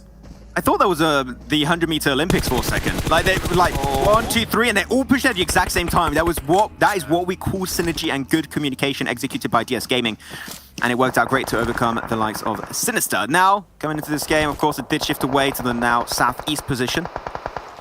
All teams are trying to pick up a few little positions under control. NASA's looking pretty good. Same for DRS, even though they do have to regroup, but that's reject out of the game. They already were down to 2 players very quickly early on, so there was not really too much of a fight they could really put up. They did get 2 kills. They took down 2 players of Xavier with them, so they'll take it before they went out. It was DRS that took them out in the end. Yeah, there you go. Oh, that's it. Oh, that nade. I think he saw it for a second. He's got to get up after the heal. I saw an M249 actually. But from behind, that's going to be a sneaky third party from Blacklist International, indeed Imperium. Though NASA also going to be struggling a bit. Na'Vi were down to 2 players. We know that was going to be a really hard game for them. As movement inside that building, you can't escape the nade. It's just too good. It's too strong. From Zyol, respectfully, of course, is going to be nading that one up. NASA trying their best to move out of that position in the first place. Amze and Nabo behind that wall. They saw the third party, and I think they're trying to use that to their advantage by trying to move away out of the fight and maybe trying to stop Zeus from really chasing them down. But this is still a really hard fight for NASA to take in the first place. But they are in circle, which means that Zeus will have to move in eventually, and that is something NASA needs to be fully prepared for. Yeah, that's true, but, you know, the longer you leave it, the higher chance you're still going to end up getting third party yourself. The Xavier lose another one. It's just Lamborghini left on his own. DS yet to move into the circle. Valdez are somewhat gatekeeping. The Myths are on the edge of the circle. I8 are outside of the circle. There's very few teams because the center is unplayable. It's all edge play. I'll say right now, though, you're looking at DS Gaming, they need to push onto Valdis. If they try and go through any other means into the circle, Valdis are just going to be able to take some Hail Mary shots and just completely obliterate your position in the first place. So they need to take this fight, and they need to rotate from this compound into the circle. There's no options, DS Gaming. But you can't avoid that nade, because it's so damn clean from 6. As they're down to 3, DS Gaming. If you want to push it, you need to be careful and snappy. If you stay behind those walls, you're prone to take nade and utility damage. That is something you want to avoid at all costs. You say it all the time and you're dead right with that. You stick to a wall. You're asking for a nade to hit you in the face. And it's slowing DS Gaming down even more. 2 players are knocked down. Sporta is pushing through while his teammate says that he is getting a revive on the missile that may work out for the time being. Valdis, they're ready to hold on. They get their own revive off. They get it done. Lucky enough, seemed like Valdis were not trying to absolutely shred it with utility. A flashbang did come on through, but it seemed like it wasn't able to quite connect onto Valdis. They're still going to be keeping that information, but DS Gaming now actually closing that gap more and more. Valdis are getting slowly but surely pinned down in one singular building, meaning that nades and mollies would be even more impactful for DS Gaming if they really want to get some significant damage onto Valdis. Sporta gets the trade-off with Gui. Nice. The Deadpi's going to try and also get himself involved in that fight, but where is it going to be? Missile, he needs to join the fight too, but the off-angle actually through the window and through the door. He paid so much dividends. But now it's a one-on-one. Martin is going to be the only player remaining with Missile off DS Gaming, but he's not going to go for the push, and he's leaving his players trying to move away. You had one opportunity to go for the push and take that one-on-one, but now he gave too much time, and that's Concept back on his 2 feet, and Valdis might come back up as a 4-man. Not gonna lie, bit of a mistake made by Valdis. They shouldn't allow DS to get back into this fight, let's be fair, because they had 2 DS players knocked out. They could easily have pushed in, got the squad wipe and moved out of the blue. But now Martin is left on his own with Concept. There's no way, shape or form you're going to get the revive on the 6 or GUI. They're out of it right now. Well, DS, they've left just 1 player left up. I was so surprised by DS because we saw that push they had earlier, right, versus A1 and Sinister. The synergy was on point. Where was it there? It seemed like they were just under pressure and they just couldn't deal with the pressure that was put on their shoulders at that time. So hoping to see a little bit more consistency on that synergy point at least. Zeus in a red kill of Broly of Myth, one of the players that has been impressing me significantly for the entirety of Myth's squad. But we want to see a little bit more, but unfortunately the Blue doesn't have any... he had a first aid, but not going to be popping it this time around. And now all the teams, this is it. Papa Blue, as Mustache Dave would like to say, is going to be coming into the play. And NASA are in position. We've got to be careful. If you peek on over, Valdis will try and punish you. And Zeus are also over to the east. NASA's got a lot to live up to. Nabo tickling down, sliver of health in his hands. Martin being a snake monster that he is. While Zeus is on the other side, still up as a 3-man team. This could be their win. But at the end of the day, say what you want, as good as Zeus are doing, Valdis are doing just as good, and that lead, that gap between first and second continues to grow. That's gone. That's done so for NASA to get eliminated in 4. 3 teams now remain. You got a little bit of a heal off from Missile from DS Gaming actually in the blue up north. So he's trying to hope and snatch away a 3rd place. Though Martin trying to push out. Not much could really do. So the control of Zeus is so good. They are relentless on this circle control right now. I'm absolutely loving every single second of it. But GUI is already trying to eke his way forward over to the more western side. Missile still alive. There's a battle. See who will survive the longest. Is it Missile or is it GUI? Seemed like Missile doesn't have any more first aid, so he's going to try and rush over. Can he see GUI for a second? I thought he did right there, but apparently he didn't have the time to actually go for the shot. Now it's going to be a second position for GUI. Zeus will be pushing out far and wide. GUI got spotted away, trying to go for the shot. Does get IC down, but GUI just can't do anything. And the faithful shall be rewarded as Zeus started off very poorly with a 16th place, but now they get it back in their favor with an absolute dominant win coming their way. Only 3 kills though, but the control at the very end of the game is what you love to see from Zeus. Hey, look, Blair called Zeus to have an absolutely fantastic day today, and game 2, they've kicked it off with a chicken dinner. It was a weird game because that phase 5, phase 6 kind of shift where it just forced so many teams to play edge. You had a lot of teams go down to the blue and a lot of fights that ended up either both teams going out in the blue or just trying to heal off towards the end. And it worked out for DS Gaming, got 2nd place, 3rd place should I say, for their efforts. But in the end, Zeus conquered up on towards the southeast and got the chicken dinner. Yeah, a few teams that I thought would do pretty well in this game, but had started very poorly. We had that fight between Yala and BTR in boot camp. BTR got completely wiped out. The the surface of the Earth that fight around, and only 2 players did remain at the end for Yala, and also same for GeekFam as they tried to move through, but DRS were in that position. I think that's something that really GeekFam should have been fully prepared for. That is a position that DRS play every single time, and yet they just went for it and said YOLO but had no intel, so that fight was not going to come their way. But man, how relentless is Valdes? This is a day one equivalent. They have been top 3, game 1, top 3, game 2, not finding the win just yet. But they had a 50-point lead at the start of the day. After last game, they had a 70-point lead. Where are they at now? They're going to have a 100-point lead soon. Well, no, because Zeus did win, they technically got a few more points than Valdes, so, you know, that gap might close down to maybe 65. Still, either way, it's a monstrous gap. Like, it is 3 mattresses worth of a cushion, right? That is insane from Valdes. I was expecting real quick DRS to have done a little bit better considering how well they did to control GeekFam on the edge, but they didn't seem to really control their position in the circle, and they got drowned out in the end, and that's a bit of a feels bad, man.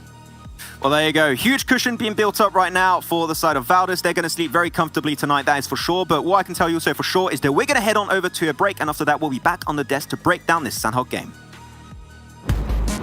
I've got a difficult mission for you. Who's in?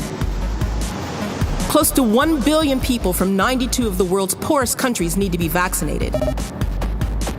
You'll need to work closely with governments and health authorities, and it will take millions of volunteers. And it has to be cheap. This is a mission only a few organizations can handle. It is the world's biggest and fastest distribution of a vaccine ever. Equipment such as needles, canisters, visors, protective suits, and sanitizer need to be in place first. All of this has to be transported to the most inaccessible corners of the world. The vaccine has to be kept cold constantly. If not, it's all for nothing. And when the vaccine gets close, a population without mobile phones or internet needs to get the message. Thousands of health workers have to be trained to perform vital work. No one is safe until everyone is vaccinated, so we can't stop until that's a reality. But even though we're doing this because lives are on the line, this is real life and not a game. You don't get a new life if you fall, or if you drown trying to save lives. We have no lives to lose, but we're willing to risk a lot to vaccinate the whole world. As long as the virus exists, the whole world is in danger.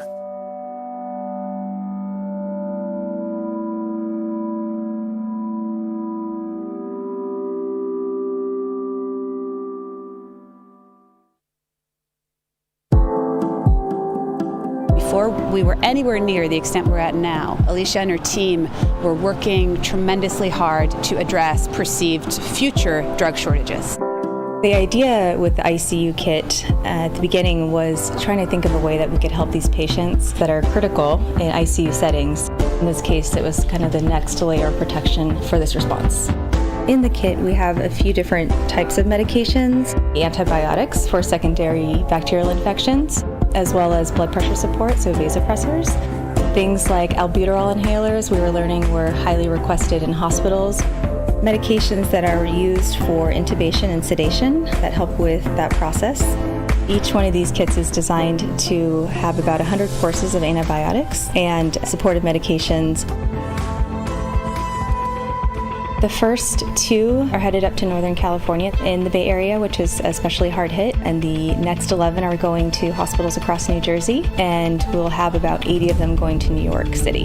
In the end, we're just feeling really fortunate that we're able to support our partners with these medications that they need so desperately. The wisdom, the expertise that I think this team has demonstrated in being able to help us as a community partner, but also hospitals and healthcare systems around the country struggle with drug shortages, which are now a reality, I think just speaks volumes to the impact DR has.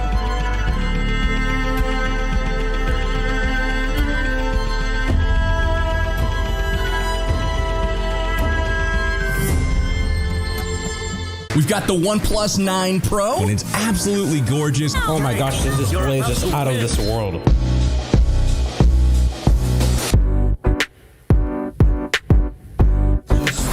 insane. It's got 65 watts of charging power.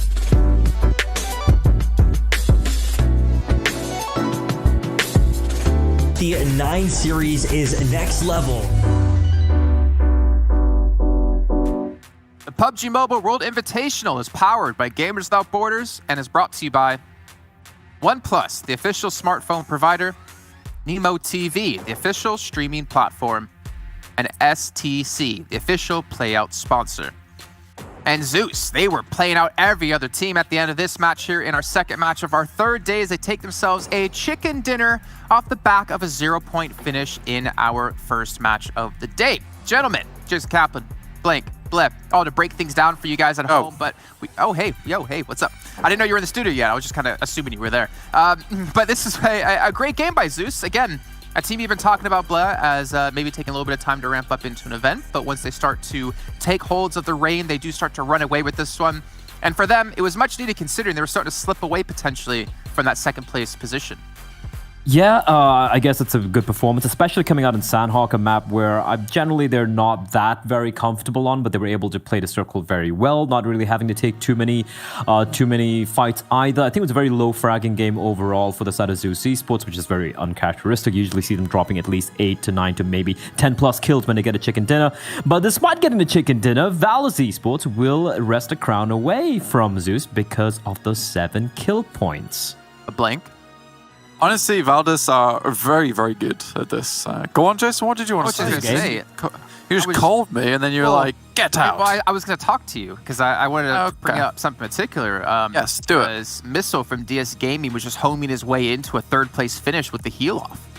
Yeah, and to be fair, we discussed this in our virtual green room. By the way, guys, we don't just get teleported to a nice place. But yeah, I think for DS, it was a really smart play. I think that the heal-offs are always like a little bit iffy here and there, like depending on how many heals you have. But in Missile's case, there was some great thinking behind it. It was the case of they see Valdez, they know they've cleared out the western side of the map already, so they're not going to have to worry about any other snakes in the grass maybe popping up once they have no meds and trying to take them out as they heal out on the blue. So DS gets like basically a free heal off without worrying about anyone else with full stims. It's very, very smartly played. If they just went up in Valdez, they potentially got an 8th. Instead, they buy the time and get a 3rd placing because of it. Really well done. That's where I can be like, I forgive heal offs. They're good.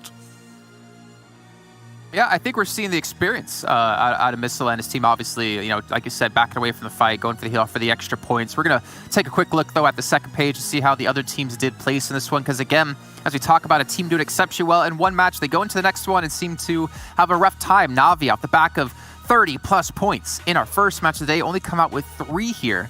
But then again, it is 3 more points than Zeus had in their first match. Yeah, they were nipping at the heels of Zeus, right? But with Zeus having that game, they're going to be extending that lead they have in second place position. A1, they just got completely obliterated by DS. We was talking about DS. DS was looking really, really good. In that team fight, I think they got like 1 kill or something, and DS were just able to completely annihilate them. I'm going to say this. I'm going to put it out there. Bigatron, with all the legacy, all the hype behind the team so far, now that we are in the the second game of day number 3 of 4 days of action here, gentlemen, Black, I have to say, like, they have disappointed. I'm just gonna put it out there. I am. I mean, to be fair, it's so hard for me to ever count Bigatron out purely because I've done it in so many other tournaments where I've said, that's it, Bigatron just haven't really shone for me at all. And then all of a sudden they'll pull something ridiculous out.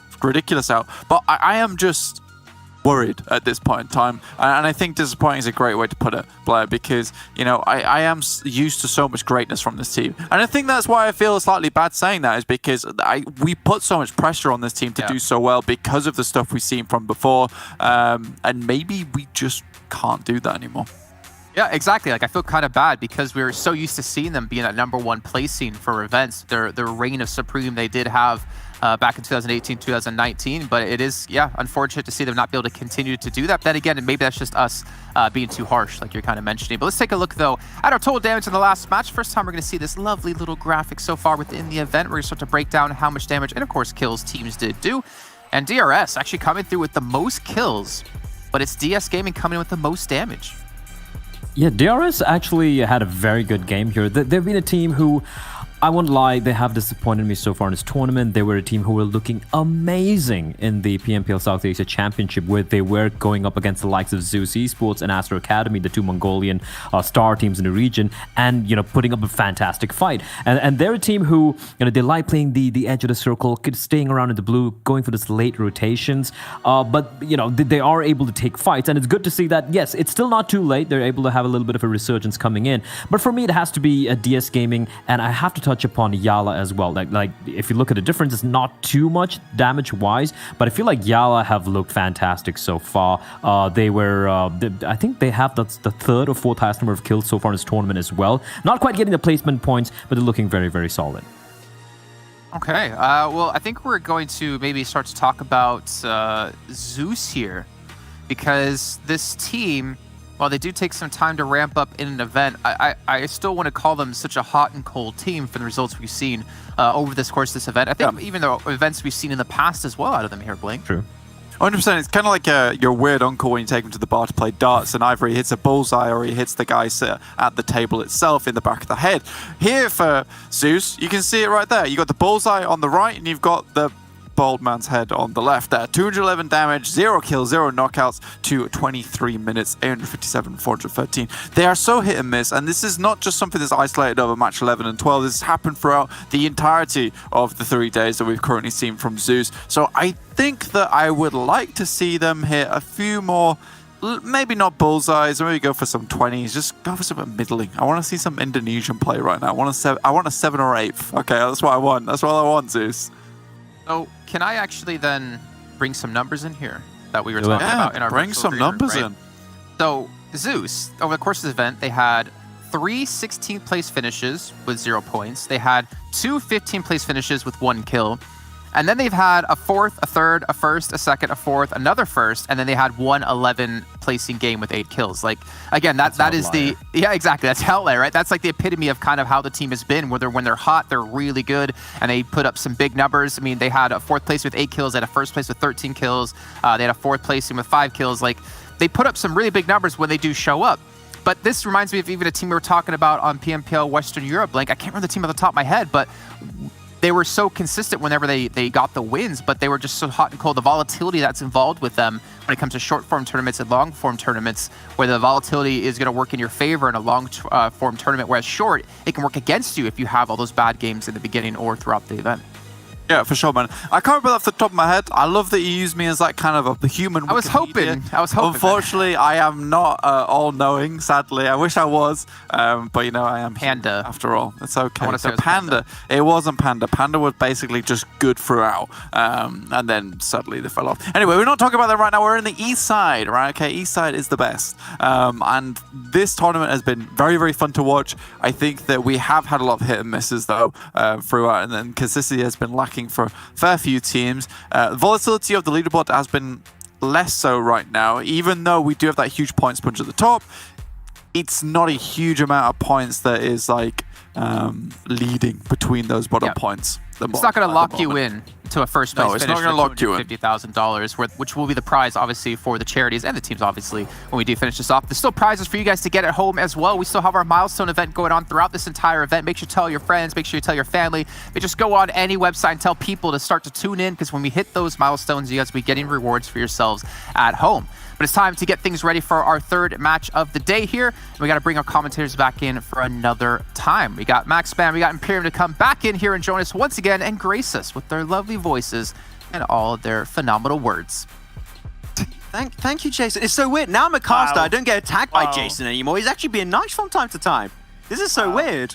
Damn, I think I got to go on the caster side a lot more often. When I go back to analyst, man, I'm going to be in trouble. But here we go, Imperium, for our third game of the day, and they said on the desk have a lot of expectations for some of the teams.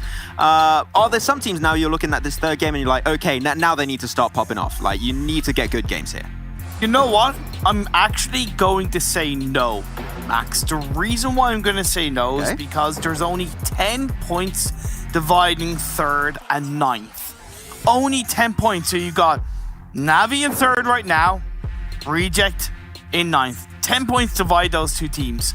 So, you know, I would argue that nobody necessarily needs to pop off. Will it obviously massively benefit them in the standings? No. But outside of what we've seen, I'd love to see maybe a chicken dinner from DRS. I'd love to see a chicken dinner from Yala, to be fair. But I don't think any of these teams need to pop off. Even A1 and I8, they're 78 and 76 points respectively. They're not even that far away from the likes of Reject and Navi. It's very, very much possible. They just have to get the job done. I agree. I think they need to start ramping things up a little bit. Though, to answer my own question, I want to see Fnatic Zombies get himself a top 3. Okay. So far, in the entirety of this event, I believe they've only got one top 3. And that was actually on... What map was it already? I think it was Rango, actually. So I want to see them try and make another one happen, because currently they're in 14th. Well, before last game, they were in 14th with 50 points and waiting for that to update. But I want to see Fnatic Zombies keep on going. They started to play a lot more aggressive, and I think that is exactly what they needed, but it still needs to go even further. As I say, they need to go medal to the pedal. Apparently, that is a Maxman 2021 quote it. They do indeed have to go, man. I dare you to get that tattooed on you, man. Please. I'm not getting a tattoo. Why not? Like, imagine what, man, do you think I would tattoo, I don't know, like something like, imagine I get tattooed a piece of watermelon. Like, come on, cringe, man. Oh, I see what you did there. Yeah, because honestly, you know, you're not worthy of having a watermelon tattooed on you. You'd have a stupid... We're not going back, man. Nah. We're not starting this. Hey, you started it. You started it. Yeah, we're not starting that. What do you think this is? PMWL? This is PMWI Imperium. This is a completely different event, okay? We have changed for the better. No more bad jokes. Or sometimes, but not too often. We'll try our best. Some drops have changed, though. Fnatic Zombies not going to be going into Novo this time. Only team that's going to be on Sunlufka Island is I8, so should be a relatively easy rotation for them. Otherwise, there are teams that had to change their drop a little bit, and I do believe DS Gaming were not able to reach Zaki, so they are in the exact same position of Na'Vi right now. But they're barely landed. Like, they're still in the air. They're still like Phil Collins. They're still calling in the air tonight. Like, that's how long they're holding out to start looting, which is gonna hurt them when it comes to moving into the circle of phase 1. The phase 1 circle was pretty good. It's a bit to the east, but for the most part, you have a lot of that mainland in play. Potato Hill. You've got kind of the hill that's ahead of farm. You have also outside of Yasnaya, Pollyanna, the Alamo area, which could be very strong to take over. And then you have obviously the kind of hill in the compound where around kind of Navi and Valdez went in the first Erangel game of the day. It's open for the taking across the board. I8 should have an easier job rotating into the circle. I'm wondering if they're going to go West Bridge or East Bridge, because I think both bridges are viable for I8 at this early stage of the game. I would say Eastern Bridge is less occupied because it's only BTR that's there right now, so it would make more sense for them to go in that direction. It's only BTR. It's just BDR. But they are not a team that gatekeeps the Eastern Bridge, right? Despite dropping in farm and they play there all the time, they're not a team that, oh, we're going to defend the bridge. They don't really care for bridge camps too much, so that'll be fine. But we touched upon this game 1. Yala, they changed their drop. Normally they would drop very spread around shelter, prison, mansion, and most of the time they would have an interaction with Zeus. Zeus did change back to a Southern Judge. They were a little bit back and forth.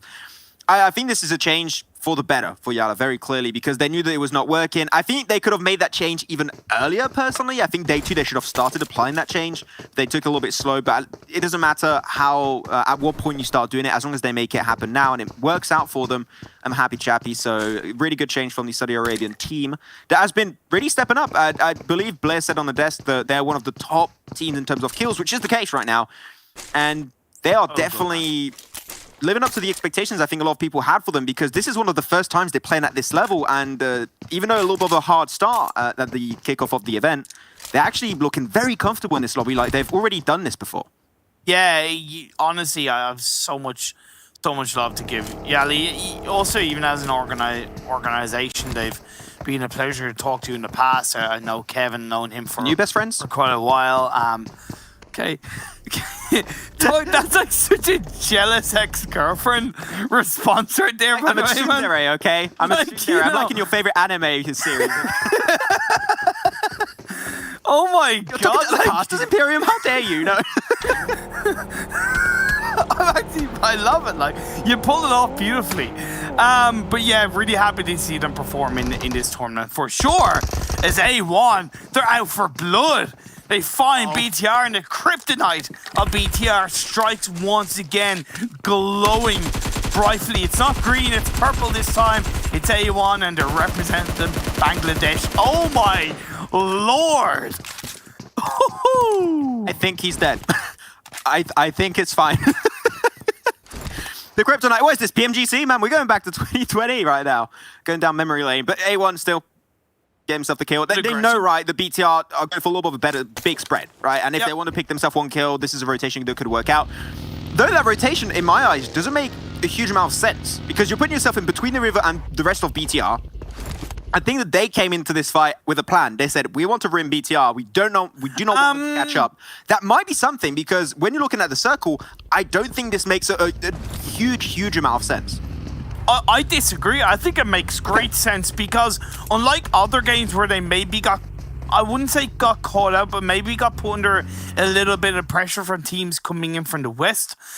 Yeah, maybe that coastline position is a little bit too committed to the coastline, but at least in terms of avoiding the teams on the west, I agree with the rotation now onto the coastline because it feels like they're still able to get a lot of information towards reject, so it's only phase 1, don't forget. So by getting a kill onto BTR, they've automatically pushed BTR way far out ahead of them. So they have more space around them, they have more levels of information around them, and it seems like they are playing this game with a lot of purpose, A1. This is one of the moments where I wish I was inside the movie Inside Out by Pixar, where I could just really know what's going on inside their head and know what the overall play was, because there's many options and we do not know, right? We're just speculating on this one as to what the game plan was for them. But regardless, it got himself a kill, so it worked. That's all we can really say. Teams have now started pulling off their own rotations. DS Gaming taking a little bit slow, though I'm liking it. Blacklist International rotating a little bit faster than what we saw in Game 1. They're already up to the eastern side of Rosshok. They might have a little bit of back and forth with, for example, Valdez. Good spot.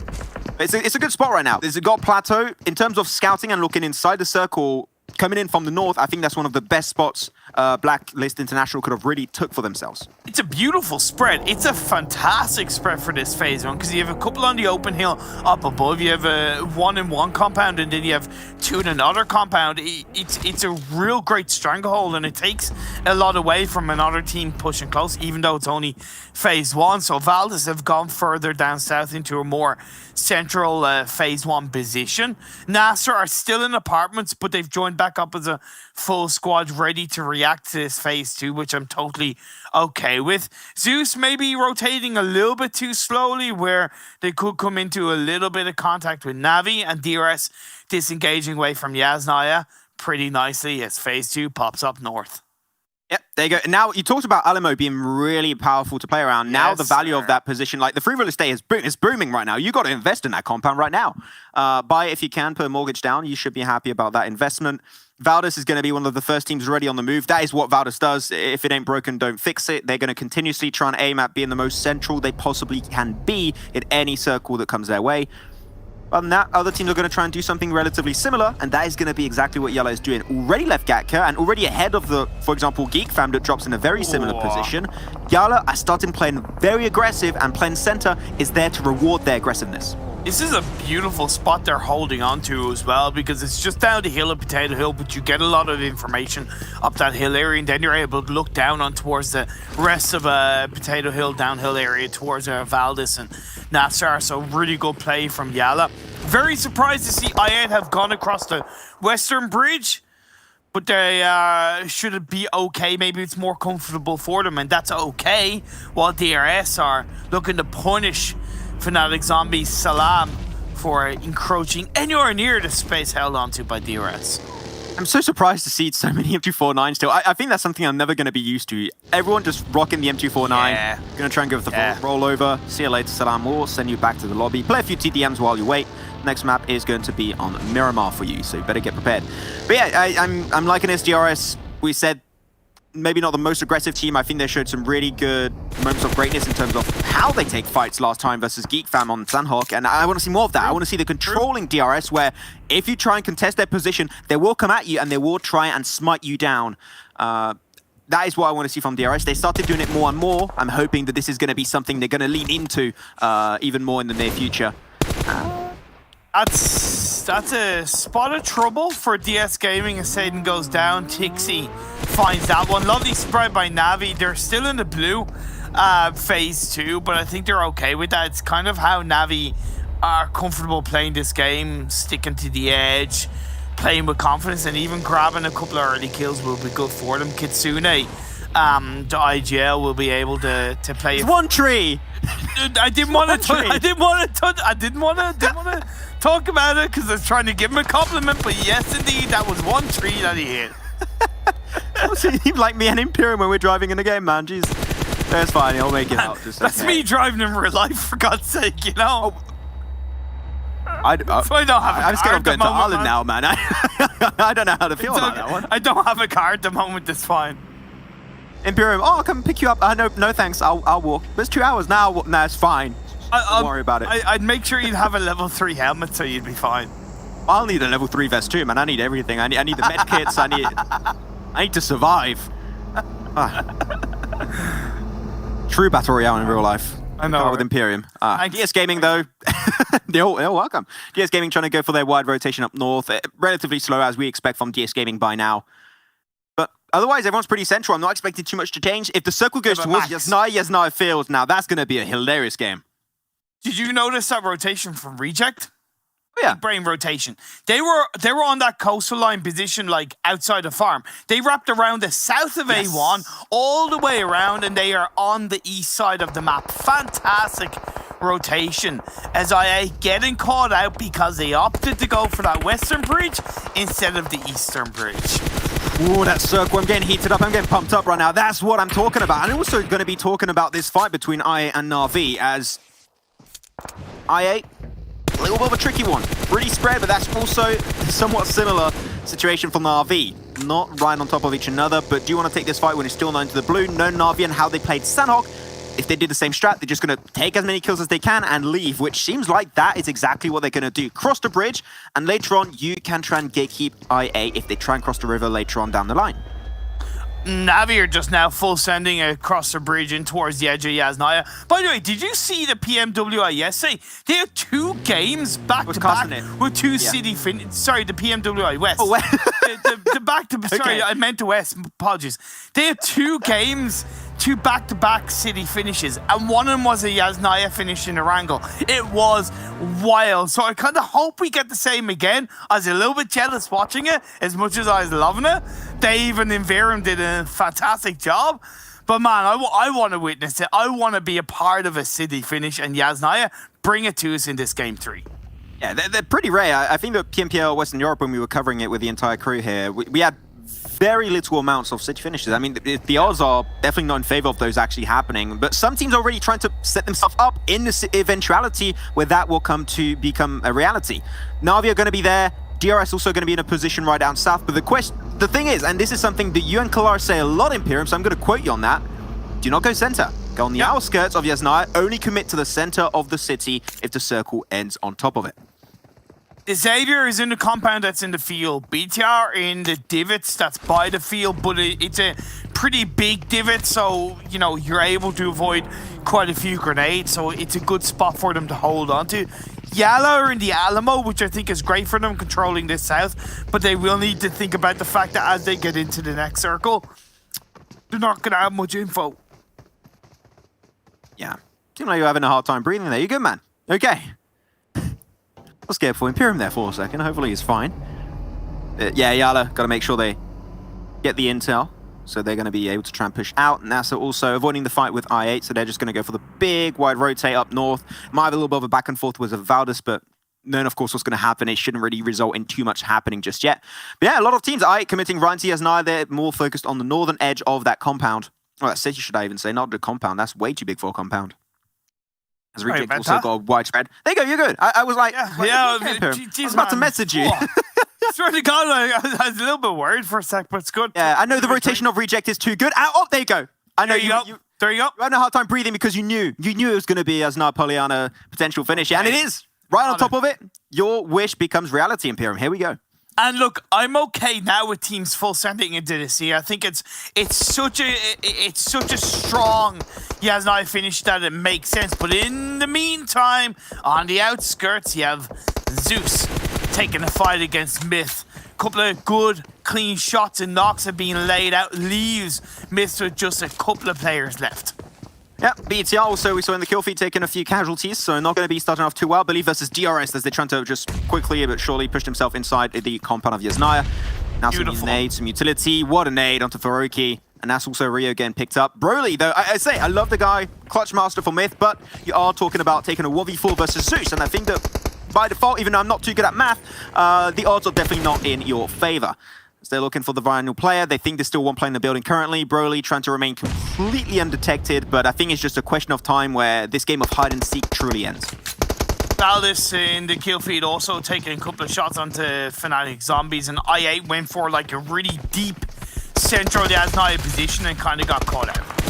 Oh, nice Pixel 1. Can you confirm the kill? Take the kill instantly. That's what we want. Nice, gets it confirmed. Not going to go for the heal off just yet. Does have a first aid, but now the information has been granted over. Zeus gonna try and molly it up. Broly just barely escaping the wrath of those flames. Able to get himself the first aid. Also got himself, I believe, a few extra meds, so he's going to be able to heal up extra above 75%. And he's going to be actually pushing it out. Almost gets it done, but there's one player a little bit further away for Zeus, and he will be able to get himself the kill. That's an extra 4 kills in favor of Zeus, so really good execution on their side. Hopefully, we're going to be seeing a bang of a game, and not like game 1 where it gets a 0. This is looking like a good start for the boys from Zeus. Navi with a wide 2-2 split in the city. Geek Fam are kind of in between them. BTR go out. Yal are inside the center part of the city. DRS are on towards that kind of southeastern edge. Reject are on the eastern edge. You have Valdez up on towards the northeast. I really love DS Gaming's position that's on the kind of tadpole spot of the river, because they overlook a lot of Yasnaya getting information without really getting in the mix of all the action in this phase 4. This is going to be a hectic game. I just cannot wait to see how teams are going to respond to this one.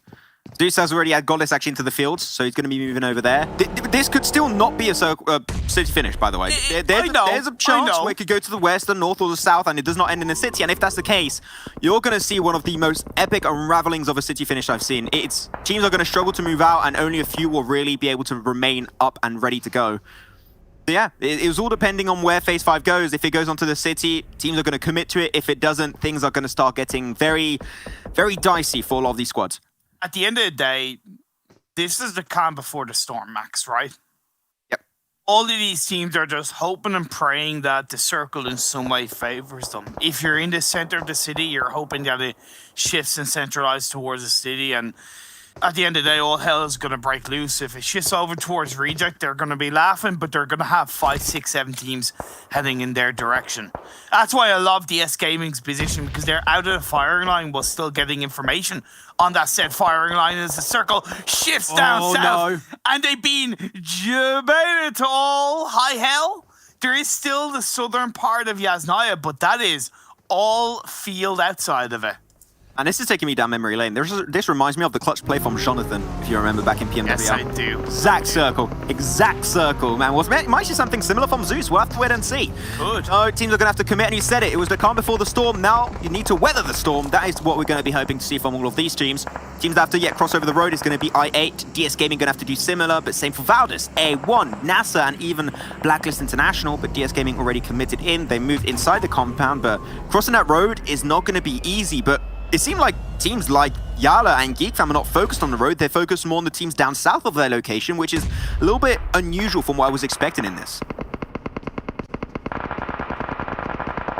man, this is crazy inside the city. You have 6-7 teams just hoping and praying that they don't get caught out, trying to utilize as many of the windows as they can to keep themselves protected and get as much information. You have A1 just full sending on towards the northern edge of the circle, while I8, 2-3 players up left, just use them down. So Crypto Blade and Johnny, hopefully you're going to be able to spot out A1.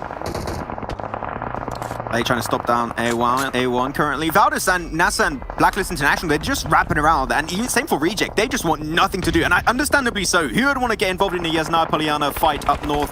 Nobody, unfortunately, but teams that are committed there already will have to bite the bullet and deal with the repercussions of such a rotation and such a spot in the first place.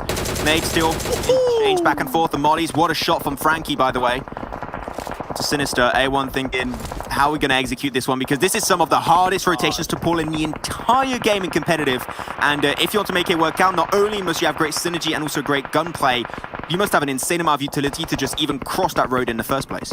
It's good rotation from Valdez. It's low-key worked out for the most part. Reject as a full team weren't really there to protect that area, and that's allowed them to be taken out. Valdez have the field in their control. Blacklist are getting picked apart one by one, and down they go in the ashes of the field of Yasnaya in 12th spot. Yep, see you later, Alligator. Blacklist International out in 12th. 11 teams still remain, and which is pretty much expected when you have so many compounds and buildings to play from. But Johnny with the M249 gets GE out of the game. And we'll try and confirm it as Lamborghini from behind that window, waiting to maybe use his teammate as a bait. Does actually strike at the opportune time, but Johnny will still be able to make it out with just a few HP remaining, and he still has a first aid, so it is not over for you, my friend. But Xavier are slowly but surely wrapping around, but not striking just yet. They're taking it pretty slow. What a nade onto Johnny. He's got to move out, but he doesn't have the time to do so. No time to respond, and that's going to be Rabbiz going in and confirming that kill as Xavier. It was looking pretty tricky, but they back up as a 3-man. They have a chance to go pretty far. Really good from Xavier. They're really controlling inside the circle as it does shift over and towards the northeast. Exactly the same finish as we had in towards the PMWI, which was sort of solo win come out from Jonathan of TSM back in the day. But this is a different time, and you said, could Zeus pull it off? It could be the case, because I think Godless is the last player standing. Yeah, different time, different generation. Before it was Naruto in PMWL, now it's Naruto Shippuden in PMWI. We just changed the absolute game. Everything changes. A1 made it over to the wall. We say it many times when you're behind those walls. One nade and you're donezo, but seem like the utility has already been traded effectively and heavily by a lot of these teams. But this is a big spread from Na'Vi, and I would say right now it might be just best for you to regroup back in one singular building, because you know that full teams, full 4-man squads are going to knock on your door and tear it down instantly. Knocking on heaven's door, whether it's a nade, whether it's a gun, whether it's just a full squad bodying through these buildings. Valdez just in through the fields are trying to drive their Teslas through, but I don't know how many he's going to survive. That's 1 down, 2 down, Gooey left on his own. Unfortunately for Valdez, they tried to make that rotate work out. They tried to avoid the fight, but unfortunately that came to bite them later on down the line. End of Valdez as they get eliminated in 9th. Now 8 teams remain, and all hell has broken loose in Pyramid, as you said earlier. All the teams are now struggling. Zeus was actually able to make it outside of the fields of Yasnaya, inside the compound itself. Wow. But everyone's getting on top of each another. There's also such verticality. You have to keep in mind that teams will try and just occupy as a 3 or even a 4-man squad inside of these buildings, inside of these apartments. It's just so hard to play with. Yala got some great control, but Na'Vi did exactly what I said to him. I love that. They regrouped in that compound, in that one building. Same for Geek Fam. I'm loving how those two teams are currently playing, and now they're hoping to have the circle come their way, as NASA unfortunately bite the bullet and get taken out in 8th. Xavier have had such a great game so far. So good. 4 kills, up as a full squad. They've been on the outside of the circle, but they've made this so confidently inside these buildings. I just cannot fault it at all. A1 are going to be their next challenge to the north on the outside of the wall. Nades are being fired up by Tixie, being aware that DRS is close by on the other side of the wall. They're being covered for the time being. Yeah, DRS, got to be careful while you're playing this one. Prone to utility damage.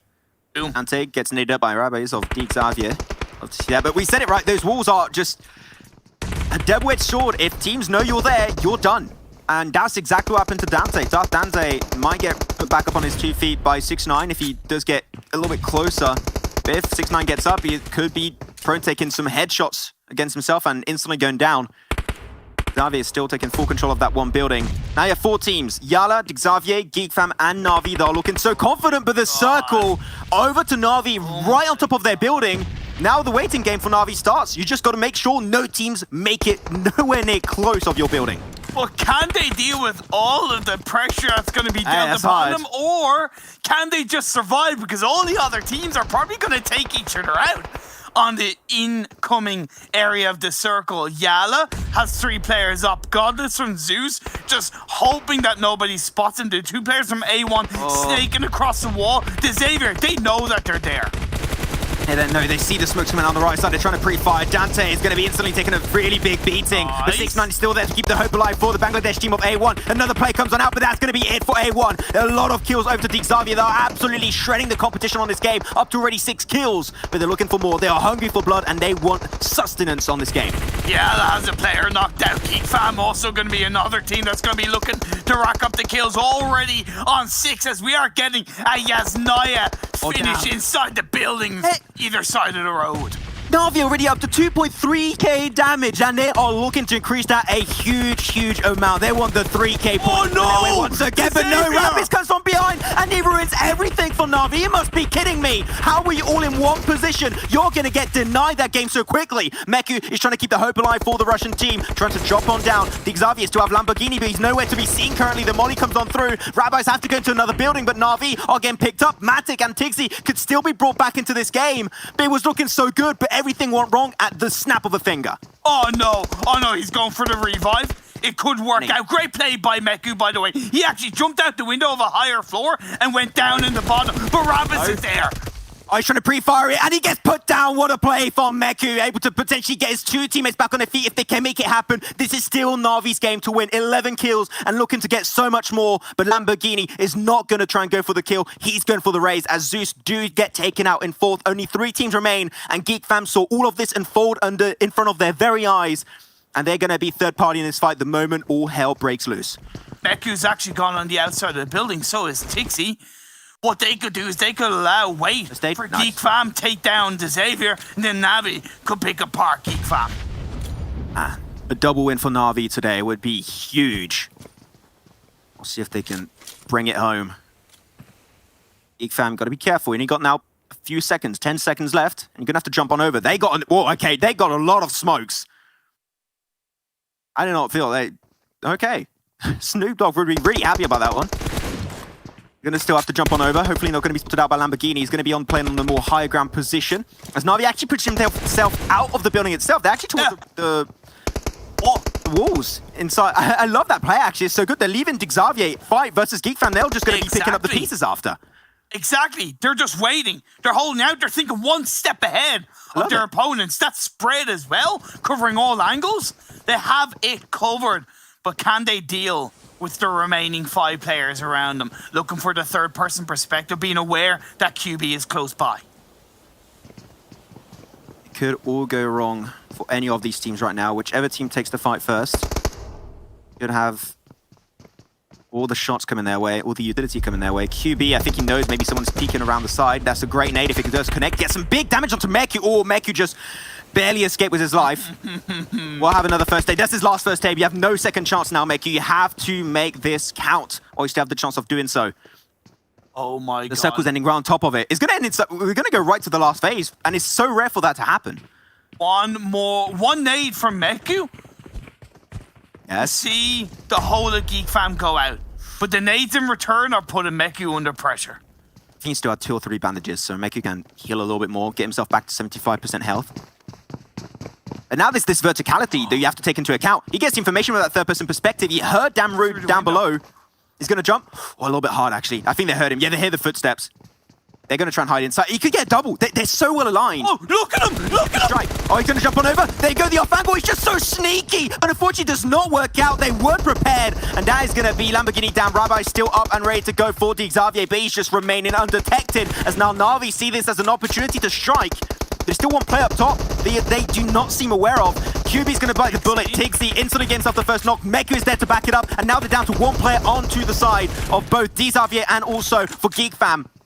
as that's it. Geek Fam eliminated in third. What a stellar performance regardless of what happened in this game. But now there's only one player. Can the man make it happen once again? Can we see Lamborghini clutch it out after that heal off like we saw yesterday? Now they have their footsteps, and once again, that verticality is going to be taken into account. There's one player want to drop down and try and pin them down. That's a shot. Rabbi's gets it done. There's another player. Got to be careful. But Lamborghini is still up and keeping the hopes alive for Xavier. One bullet gets it again. It's down to a 1v1 Imperial between Tixi and Lamborghini. Two clutch masters in their own regard in their respective region. But only one will come out on top. Tixi has 5 first aids. Lamborghini only has 1. Lamborghini knows he has to go for the push. Trying to pre-fire though. Tixi's got to be careful. Not easy to take that fight from down below. Oh no. Can he go for the res? No way. 10 seconds to go for the res. Should be just enough time. Tixi's got himself a great weapon with a barrel too. Perfect weapon in the clutch to take a 1v2. This is intense. Don't get the info. Jumps on down. Sees. Has the information onto Tixi. Tixi trying to heal off 2 points of bandage. Actually a first aid. And that's all. That's all you're going to get. 75% HP. Take it or leave it. And that's going to be GG as a nice heal off comes out at the very end. To get himself back up as a 2-man crew. Na'Vi get taken out and Xavier finally get himself a very well-deserved winner. Chicken dinner. What a game. That was one of the most intense matches I've seen in a long time in PUBG Mobile esports. But at the end, Xavier did come out on top and Lamborghini did such a good amount of job with Rabbis. Like, let's be fair. The Xavier deserved that win just for how controlling they were working through the buildings of Yasnaya, right? We highlighted them even before they were in the mix of the top 3, right? They took out I8, they took out A1, they were so on point with every single move. But then you had Na'Vi, the masters of the circle, right? They were up to 10 kills before we got into, I think, the top 3, top 4. They had like 2,300 damage at that point. How many lives did Lamborghini need, though? He got life after life after life. He jumped out the window to try and engage on Geek Fam. He got knocked down, but he wasn't confirmed. And because he wasn't confirmed, that allowed the revive to get pulled off. And in the end, he clutched it up to get the chicken dinner for his side. Unbelievable ending. Hey, I don't know, maybe, I'm just saying, this is a speculation. I have a big theory right now. I believe in Illuminati and all that stuff, but maybe Lamborghini is a cat. He's got 9 lives, man. You can't take him down. I have no idea. Maybe the first cat pro player in PUBG Mobile. But we got some more highlights for you guys at home because I think we need a recap. We need a breather, Imperium. We need to check once again what happened in this game because that was one of the most intense finishes I've seen in a long while. And it started off relatively well. Really normal, actually. But then, like, starting to get pretty close to Yasnaya. A lot of team committed, and then that's where everything really broke down and teams just had to weather the storm. Look, you know me, I hate when teams commit to a city too early, but I really got to give credit because I think the commitment into the city from all these teams was very, very heavily justified, and I think a lot of teams did, for the most part, position themselves accordingly. Couple of small mistakes on maybe the timing of some of the rotations. Other than that, I think most teams realistically played the best that they could, but it was this moment by the Xavier, like 3 Na'Vi players in 1. Like, why were they all there? Why were you all there? Wild. Just giving them all the kills on the silver platter, like, here you go, you take kills now, it is yours, please. Enjoy the gift, it is Christmas. But at the end, they're trying to make it work out. I still, as I said, a great performance coming out from Geek Fam. They knew they didn't really have to get involved head on into that fight, and they just took it relatively slow. And then they let everything happen in front of them. Unfortunately, did get 3rd place, which is still really good at the end of the day. But I gotta say, Na'Vi, we were talking about Xavier taking the win, but Na'Vi, we said so many plays beforehand that they should happen, and they pulled it off every time. They were spread, regroup. You have to move out of the fight to leave the 2 other teams fight each other. They did it. It worked out great. Hey, big heads up to Na'Vi, but especially congratulations to Xavier as they do take themselves the 3rd game of the day. But that's going to be it. We're just about done with the day. 2 more games remain. We're going to have 1 Miramar and 1 Erangel. So stick around for that as we'll be back after this break and after this analyst segment. COVID-19 vaccines are already helping millions of us get back to normality. But for many more, they are still out of reach. The vast majority of vaccines are going to wealthier countries, leaving the world's most vulnerable people behind. The COVAX initiative is working to right this wrong and ensure access to vaccines worldwide. This is not only the right thing to do, it is one of our best routes out of this global pandemic. as new variants continue to evolve. We know that as long as the virus is circulating somewhere, nowhere is safe. Gavi, through COVAX, is helping to provide vaccines at no cost to 92 lower-income countries. It has already delivered over 80 million vaccines worldwide. With your help, we can protect millions more people, ensure no one is left behind, and help bring an end to this pandemic.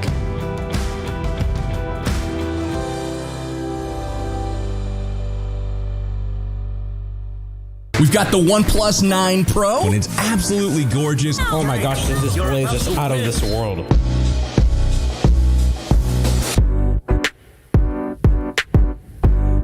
Insane. It's got 65 watts of charging power.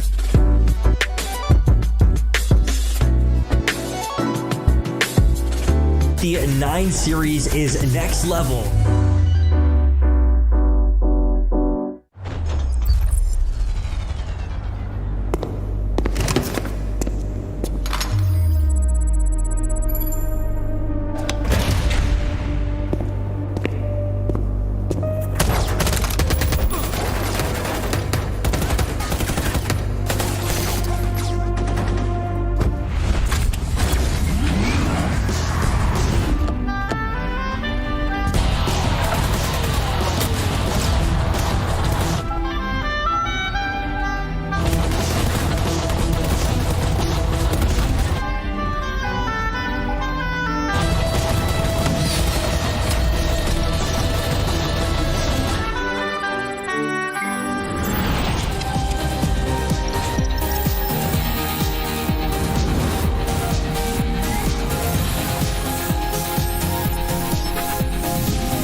PUBG Mobile World Invitational is powered by Gamers Without Borders and brought to you by OnePlus, the official smartphone provider, Nemo TV, the official streaming platform, and STC, the official playout sponsor.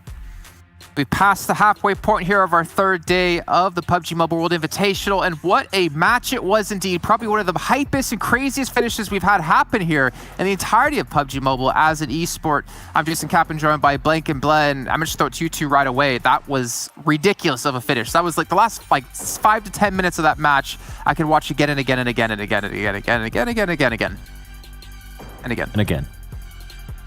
Yeah. And then one more time. Again, yes, absolutely. 100% agree with you. That was exciting. I mean, we were yelling in the virtual green room, right? We were like, no way he's going to pull this one off. Na'Vi were in such a fantastic position to get a chicken dinner. The positioning was brilliant. And then I don't know how to pull it off. I think it was Rabbids, right?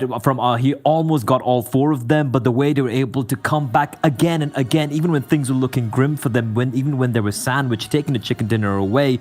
But of course, Na'Vi will be coming out on top because of the 14 kill points they have, 26 in total, closely followed by the Vietnamese side. Zeus Esports actually doing a very good job staying alive till the very end. I think it was Godless there, being very sneaky and trying to get those placement points for his team. And Geek Fam, it was basically 3v3 V2 in that final circle, and somehow it was Dig Xavier with a two-man squad who came out on top lane. Yeah, I mean, the Xavier, they played it really well. I think that a lot of the credit has to go to Rabbids. If they don't get that 3K in the bottom of that building versus Na'Vi, then this doesn't occur. Because it caused Na'Vi not to be able to hold onto that building versus Geek Fam. They did make a really cool play, which was putting them between themselves as well as Geek Fam and Xavier. So, you know, they kind of had their own little bodyguards. But in the end, like, oh my god, those final pushes were just a little bit messy, and it's all down to Tixie. And with the high ground, obviously, Xavier's able to get that res off. The rest of the teams, though, DRS Gaming, 16 points as well. And then from there, it really dips. So these 5 top teams were the kings of Yasnaya Poliana, but everyone else down to 5 points and under after 6 points. 6th place, sorry. I think it was a slight shame because there were 2 teams in particular that we're looking at. It was Zeus and it was Valdes because they kind of sat outside of Yasnaya, right? They actually played from a different position, realizing it probably wasn't going to center. But Valdes, unfortunately, didn't come out really with much to show for it with only the 5 points. Yeah, but I don't think they're going to be too like worried about it, right? They still have a pretty substantial lead overall. Although that being said, Zeus and Na'Vi, they are slowly kind of chipping away at that lead. But then again, it's still quite a few games remaining. And for I just want to touch on DRS as well. Like they always drop towards Yasnaya every single time. So the fact that they didn't really have to rotate much, they I think they were around the Yasnaya area. Then they realized that oh crap, the circle's actually going to be ending there. They're able to get a lot of kills, which is a good job from them. Bigatron getting grimmer and grimmer indeed, Blank. 0 points overall, joining the likes of Myth and Fnatic Zombies. Rejects having a little bit of a rough time. And DS Gaming, kind of unfortunate. They were looking so very good in the previous game, but kind of fell flat on Erangel here. I think for Yasnaya, Pollyanna finish is always really difficult in those final moments. I did like Valdez' play though. We've seen a few teams go play out in the fields. Man's got hay bales, they're good to go. They're basically indestructible. And I think that if it does shift away, then you have a high chance of winning it. And if you can't get in the city, sometimes that's the gamble that you have to make. Unfortunately, that's just not the way the cookie crumbles. Again, really hard finish to play out. And I think for some of these teams, maybe they're just not used to it. It really takes a lot of gumption to make it through those really, really hectic moments towards the end of the game. Yeah, and those aren't really situations that you can replicate too often, right? You could play for years and only have those situations happen maybe like 1, 2, 3, 4 times, and you wouldn't even be able to maybe replicate it in the exact same form of you being inside the city, or which building you're in, what part of the city you're in. So it definitely comes down to those adaptations we're talking about, and which team can obviously make the biggest adjustments. I don't know. The biggest correct adjustments in the nick of time there. But we do want to take a look at our total damage, because as we saw, the points very heavily stacked here towards just a few different teams. But I'm more curious about how the damage was done across the board here, because we did have Na'Vi, something you'll probably touch on, Blank, and how they were kind of split initially, and then they regrouped at a perfect time.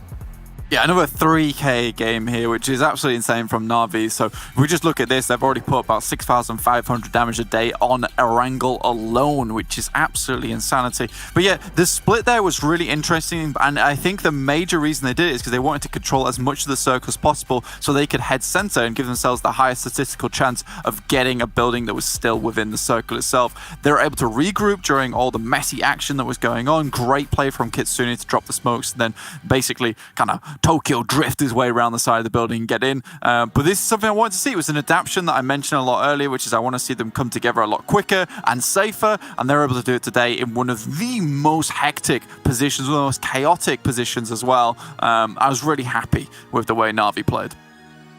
Yeah, I actually want to see their stats then. Maybe I can challenge production to see their stats up against DX and how things can wind out between the two teams.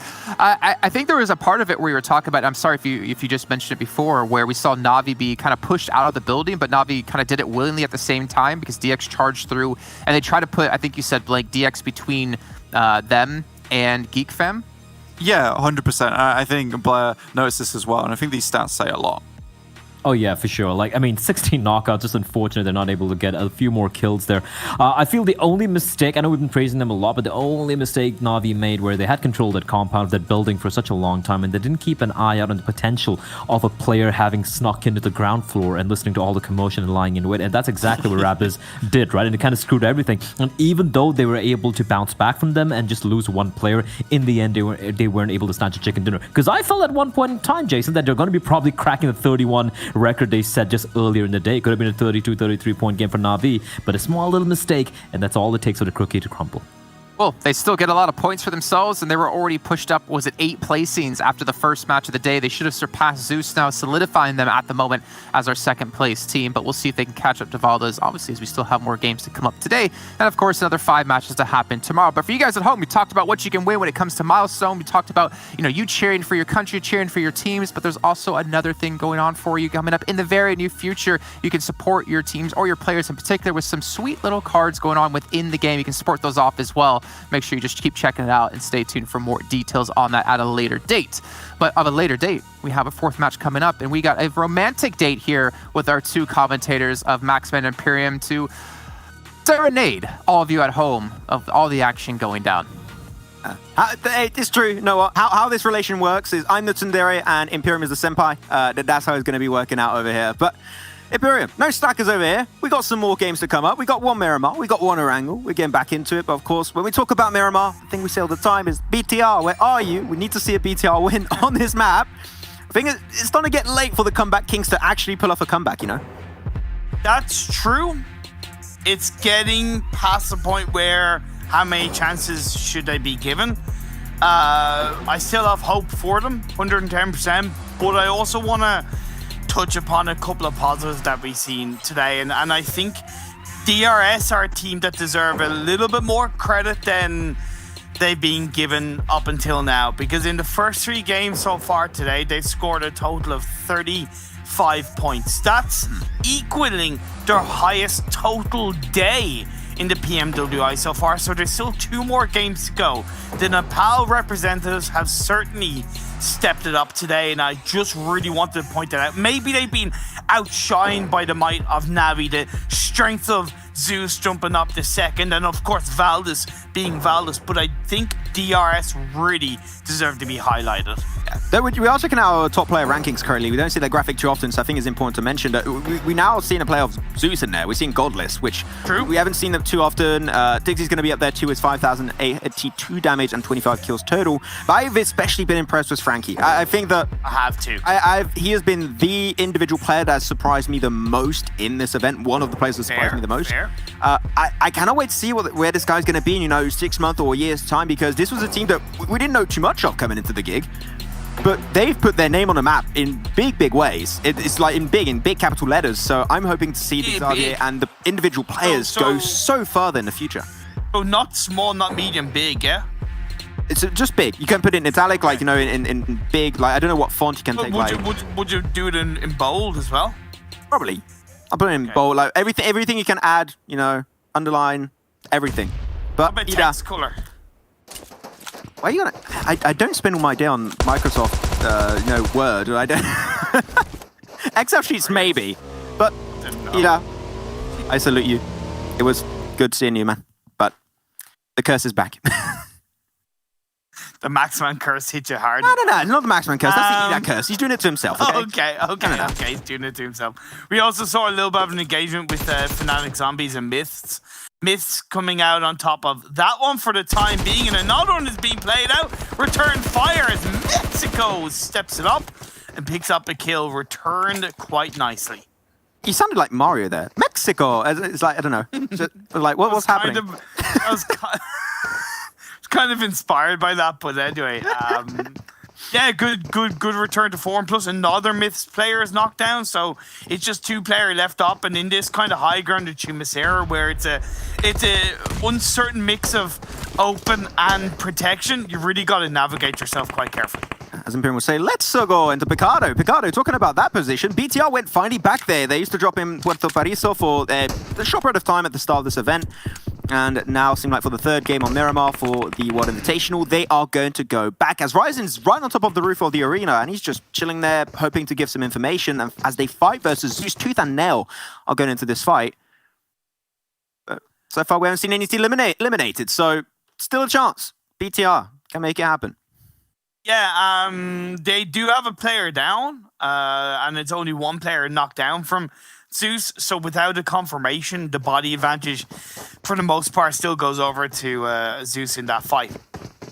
Still, we hold on to Chumasera as these 2 teams are battling it out. Despite being at the lower part of the standings, still got to give a lot of respect to these teams for participating in these games, for helping to shine a light on the reason why we're all here, which is, of course, charity to help raise money for vaccinations, and just credit to Myth and Fanatics especially. Yeah, leave no one behind. That is going to be the motto we live up to in this World Invitational. For good cause, and games for good cause too. It's like the best of both worlds. You've got some good gameplay and it's for good cause. Look at that. Look at that. Gamers Everybody unite. wins. Everybody wins, exactly. Except me, I have to cast with Imperium, but we're used to that by now. I think I cope pretty well. Jesus Christ. It's Sundari, man. I show appreciation and love by hating on you, okay? That's how it is. I'm really leaning into my role right now. You know what? Could be worse. I could be French,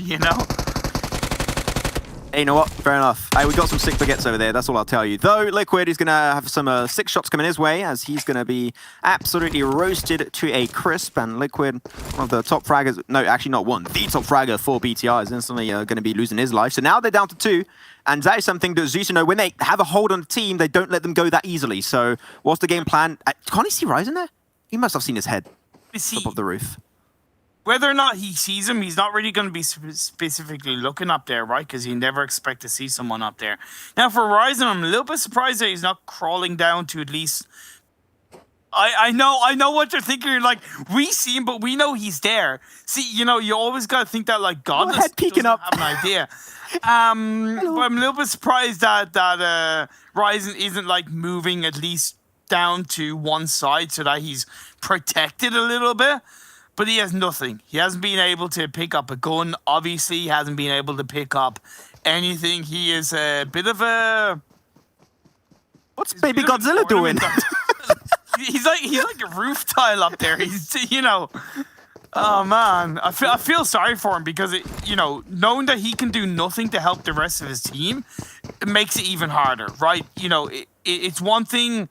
trying to help your team, but it's so much worse when you can do absolutely nothing in this situation. And he's got company, you know what? He's got Buddy Godzilla next to him. I don't know where Zuxy's trying to play. He's going to jump on down. Yeah, he saw them on the right. He's switching side. Little hop over.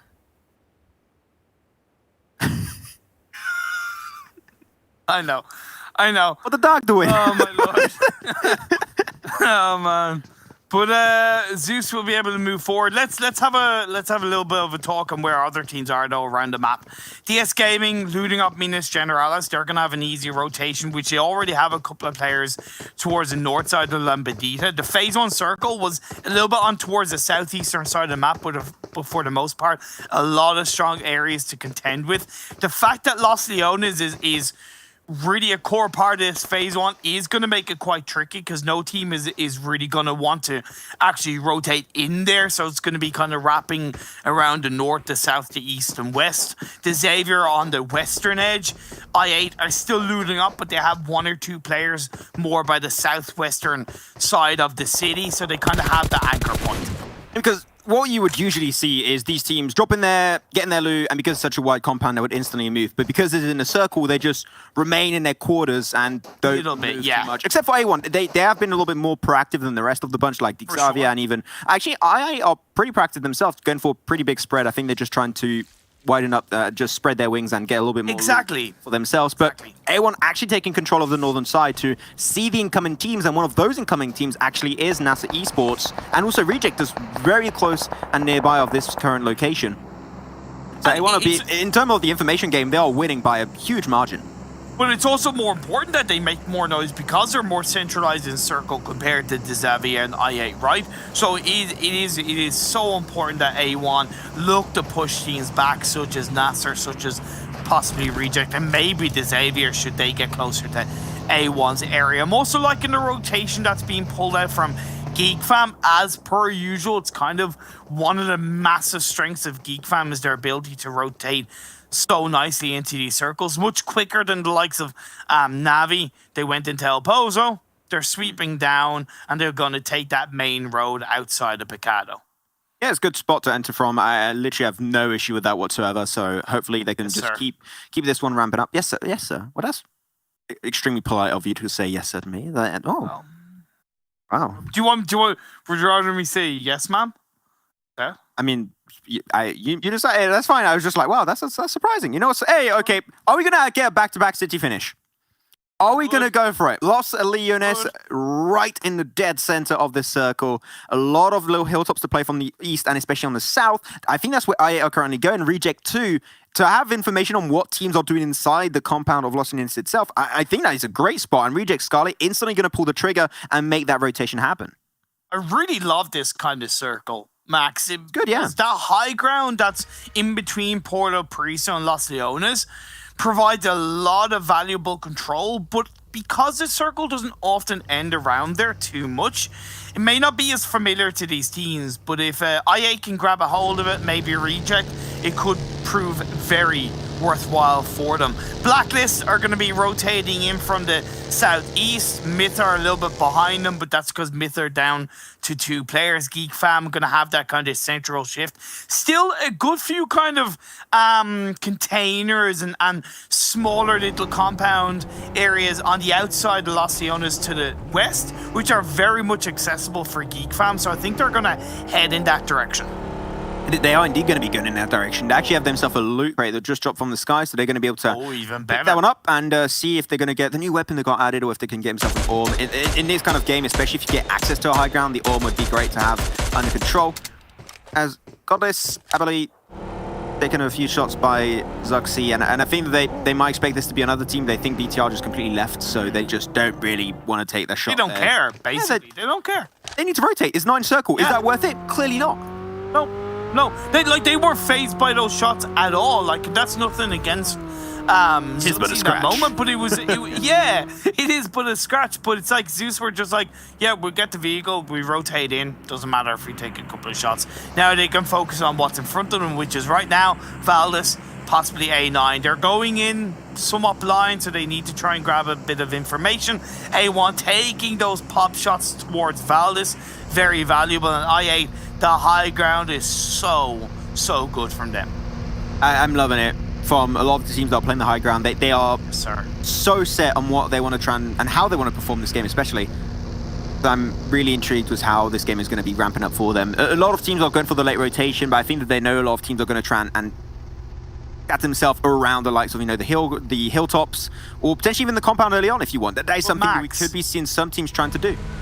Do you think Yala are rotating a little bit too late and a little bit too slowly into these circles, and maybe is phase one too safe? It's phase one. It's what they do. They start phase one slow. They start ramping up after phase two, which it is still a little bit slow, but we saw that especially in the last Wrangle game where the later the circle is, the quicker they go and the more efficient they become. So it's only phase two, right? They're still going to be pretty slow, but they still understand how this terrain works. You said this circle's great, and you got the high ground stop.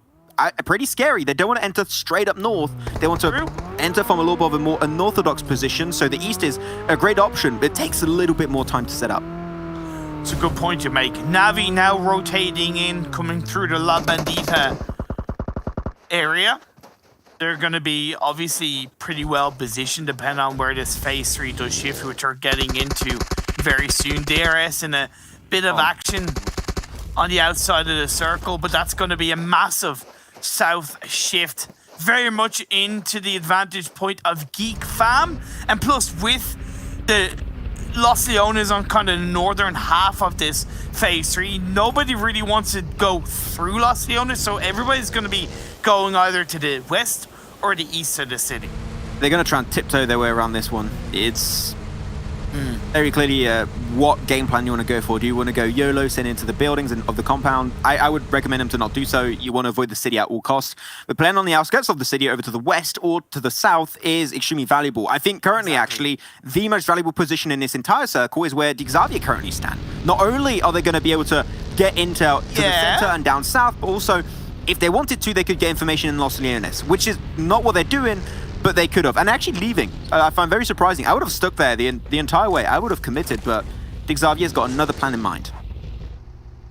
I thought Geek Fam's position is actually the best spot to be in, right? Because they are still technically in the city, but they're very, very, very south edge of it. And they're kind of not going towards where everybody else is going in terms of I8, Blacklist, the Xavier, right? So they're avoiding all the action. Saw Snipes from Geek Fam actually get himself a headshot with the Orm. So very on brand, living up to his name, truly and surely. Valdez, someone's going to be knocking on their door. It's going to be Zeus. How are you guys doing? We shall become neighbors. Zeus, I like how Zeus started the breach and then they're like, nope, they go right up in the building. My apartment is apartment B33, so I'll get up there, but a little bit higher up. See if they can even make it to the rooftop if they really want, but utility is going to be traded a little bit between these squads. Shouldn't result in too much, but the thing is, if a team tries to move away from this location, now that's where things are going to be really sticky between Valdez and Zeus. Like, all you have to do is ask each other for a cup of sugar, right? There's no need to throw grenades, guys. You can both coexist across the board.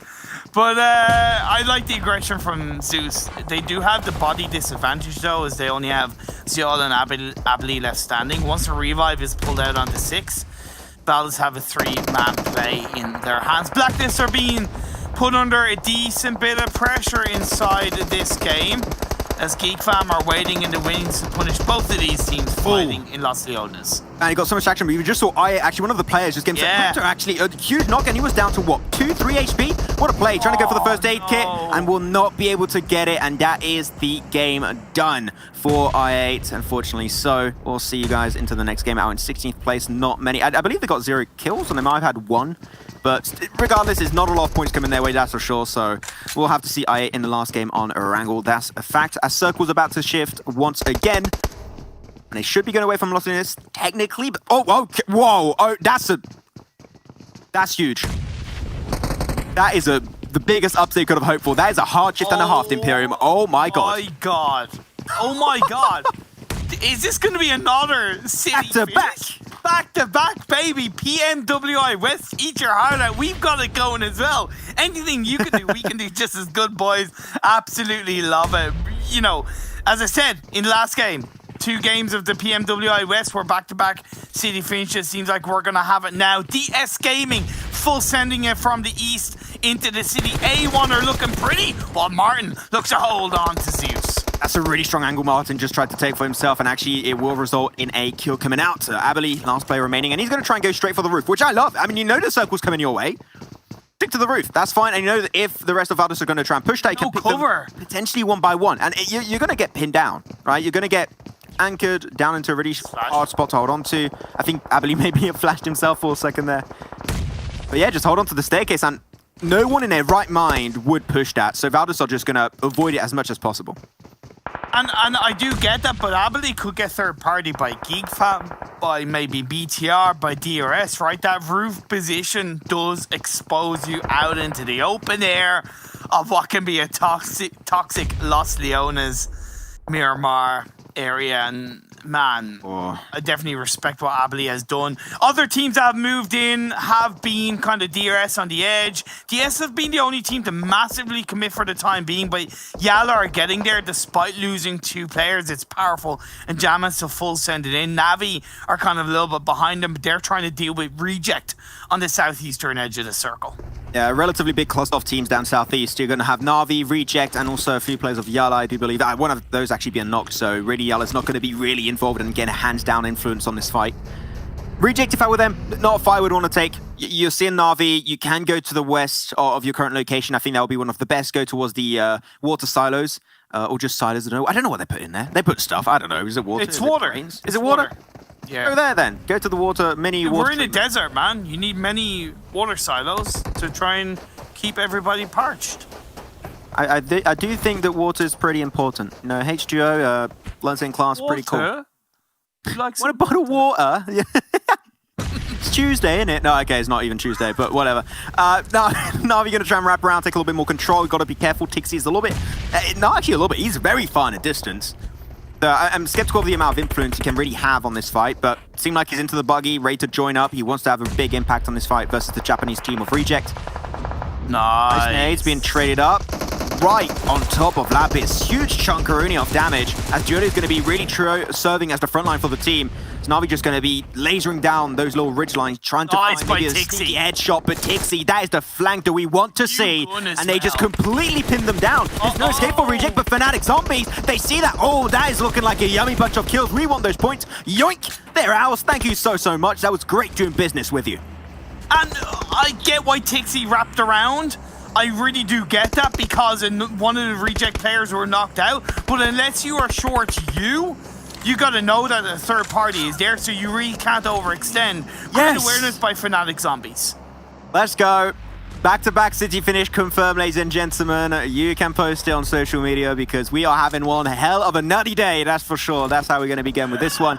There's the big building in the center. Actually, if he can play and synergize really well, and if Valdez take control of it, they will have control of 40% of the circle. Could be Valdez if they take that one building right now. By the way, let's get one thing straight. This is not a good city for it to end on, because there's not really... Is there a good city to end on? Yasnaya has a lot of core buildings, right? We saw Navi hold on to, like, Fantastic Street, 3-stack buildings. Not really the same in Los Leones, right? It's a lot more open than you actually think. The ruins of the torn down buildings from the wars in the past have definitely not made it easy for these teams to control the Miramar train.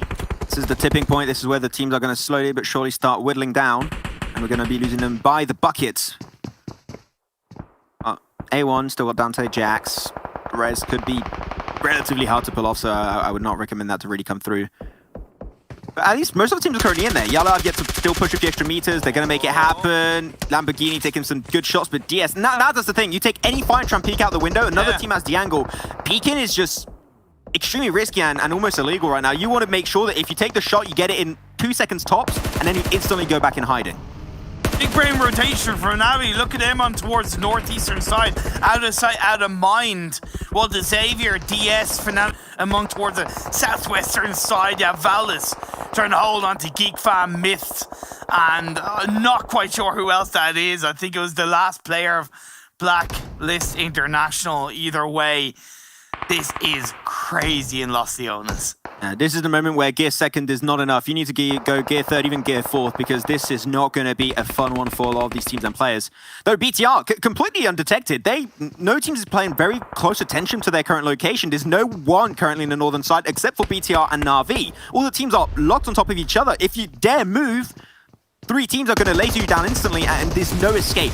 So, unfortunately, when you're talking about repositioning, almost impossible in the current landscape of this game. This being put under pressure, Geek. Oh, nice. Bam! Are going to get the better of DRS. Down they go in 13th place. Although the Molotovs are burning, the teammates of Geek Fam were there to hold on, and resistance is futile as Valdez are still going to continue to wait. Myths are taken out in the next circle as once again continued, and Navi are inside in a controlling position. How do they do it? How do they do it? I don't know.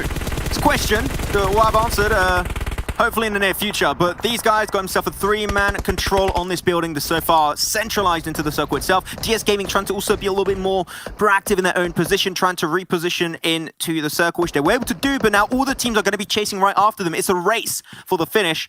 But so far it's going to be Fnatic Zombies the closest to DS Gaming, while Xavier is trying to wrap around a little bit more central towards the circle, trying to avoid this entire skirmish. And for Xavier, it does seem like it's working out. Are we going to have another finish between Na'Vi and Xavier? It is heavily possible from what I'm seeing.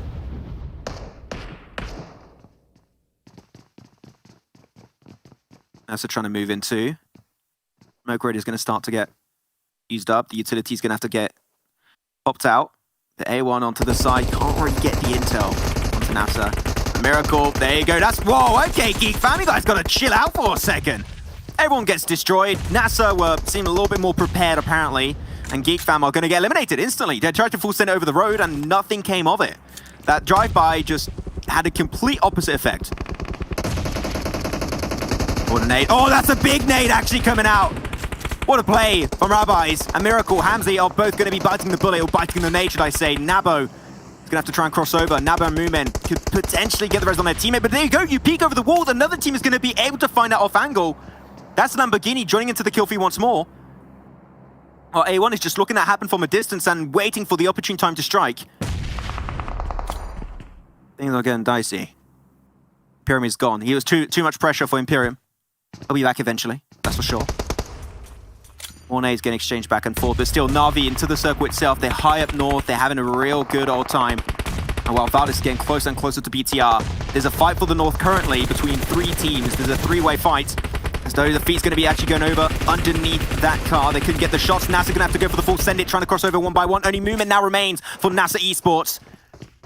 And without any utility, without any smokes, that is almost impossible to make happen. And unfortunately, that's exactly what comes to fruition as Xavier currently up to 8 kills. And they get another pop-off city finish right here. And they're going to try and push it up to 11. A1's still up to 3 also, relatively spread. Jack's nowhere near, both downtown 6-9. Fnatic Zombies just waiting in the wings, waiting up top of that building. Waiting for the circle. Everyone's waiting for the circle. That's going to be the go-to signal. Where does it go? Shifts in a few. And it actually goes back towards the position of both Na'Vi and I believe that's DS Gaming to enter the circle. So Na'Vi and DS Gaming, the 2 teams to beat, the 2 teams to take down. As Imperium is back with us. Do not want to miss this city finish. Imperium Yeah, I just have to try and load the feed. I'll be back in 2 seconds. No worries, he'll be back with us. But I can tell you it's a bang of a game. You do not want to miss it. So get it back up ASAP, Imperium. Otherwise, you're going to be really disappointed. Fnatic Zombies right on top. A1 know they're going to have to push out, and Fnatic Zombies. Only one team will come out between these two teams. Who will it be? I have no idea, but A1 will not have the high ground advantage.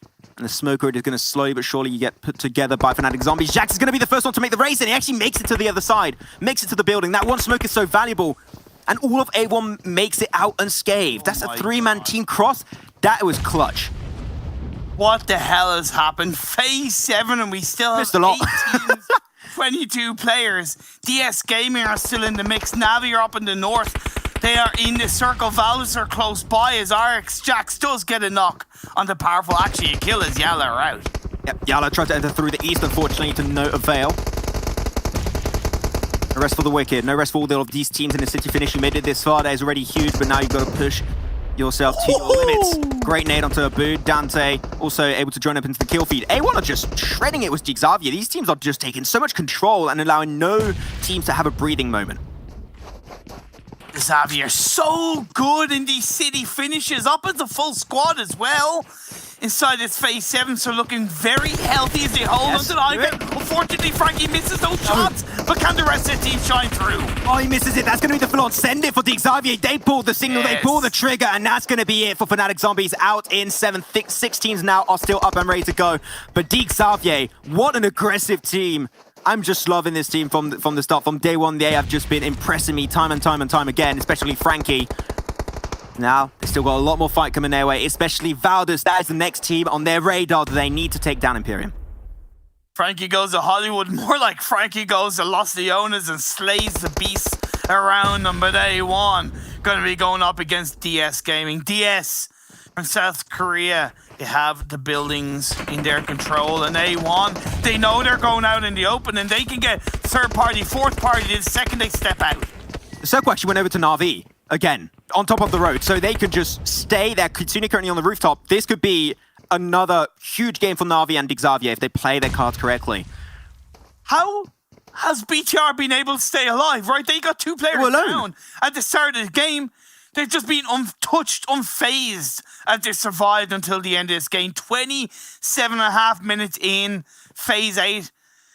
8 seconds up until that circle starts closing in. Valdez, they still have a full squad as well. They were alone. No one was clearing out the northern side until Na'Vi and Valdez started to get involved, and now they got some company, but not really wanted company, I would say. Dante trying to get more information. Where are DS Gaming currently playing? You've got to push that one together, guys. Dante trying to push onto the side, and 6ix9ine Gaming trying to take the control versus Missile. Gets spread in time and trying to move out of that fight. They all get clustered inside of this corridor. One more bullet connects, and now it's going to be DS Gaming down to 1 player. They push it down, and that is going to be 2 extra kills to the name of A1. Still another player onto the other side of the building. Do you have to clear out? That's going to be Sporter, one of the top players from South Korea. He's just going to be avoiding detection of A1 for as long as possible. Like I said, third parties were prevalent because Kitsune did get a knock. However, that revive will be played out. Valdez and BTR. It's going to be Zax and Ryzen, though. Be careful. Jax has got the angle. If you push out, you know you're going to be taking so many shots coming your way. You're going to bite down some lead.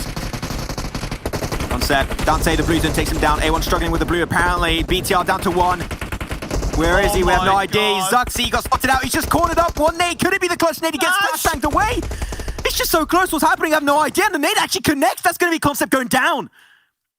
Valdez down to 2. We could get Concept back on, but Na'Vi just fully committing to the rooftop. But the blue zone is slowly but surely going to push them over that ridge. They have to jump over and get the surprise jump shot onto Valdez.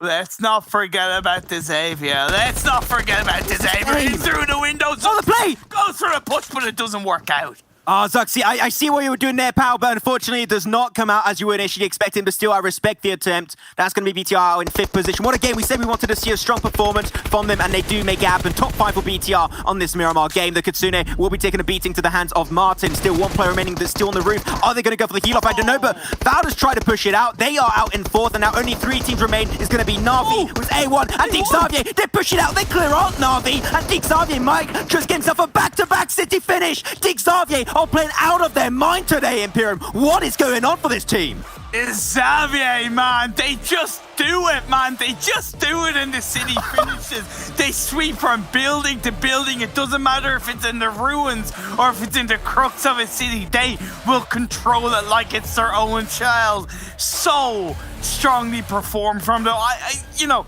And they waited, right? After they got the better of, I forget who it is now, but when they got one of their last team fights, they waited. They slowed down and they zombies. and let everybody else essentially take each other out. It came down to the last player of A1. Credit to him, he picked up a kill onto Navi, but going 1v4, just wasn't going to work out. To Xavier dominating.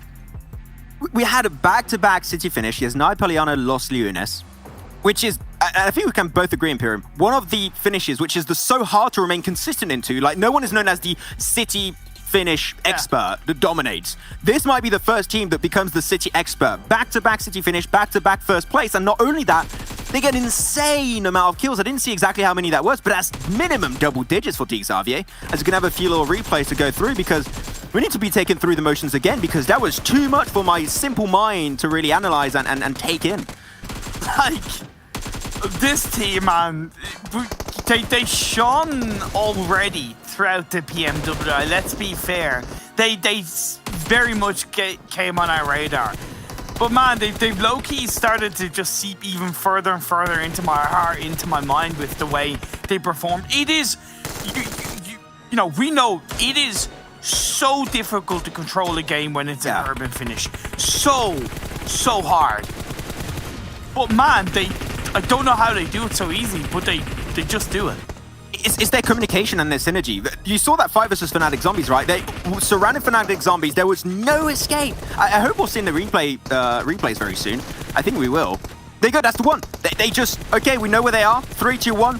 Autobots roll out, and everyone just rolled out instantly and took so much control, and there's no escape for Fnatic Zombies at that moment. And they were fourth. Before this game was 119 points. They were so close to Zeus in second. I think that this game might just put Xavier ahead of the pack and put himself in second right behind Valdez, and they're looking to even try and close that gap. Let's just say the leaderboard heating up. I think that's safe to say. Now, Valdez don't stop getting good results. So when it's all said and done, once they hold on to that cushion, they're laughing. All the other teams can fight amongst themselves. You know what? It's too much action to take in for myself and Imperium. We need a big breather before we do dive into our 5th game on our angles. So with that said, we're going to head on over to a break, and we'll give it right over to the boys on the desk. Emergencies always cause shortages because you have this immediate spike in demand, and the supply chain, the distribution, the roads, the warehousing, the trucks, and the information that drives it all gets broken. In a way, every emergency is a logistics and distribution problem. You have to reallocate resources rapidly, and you're doing it with very poor information because it's unfolding.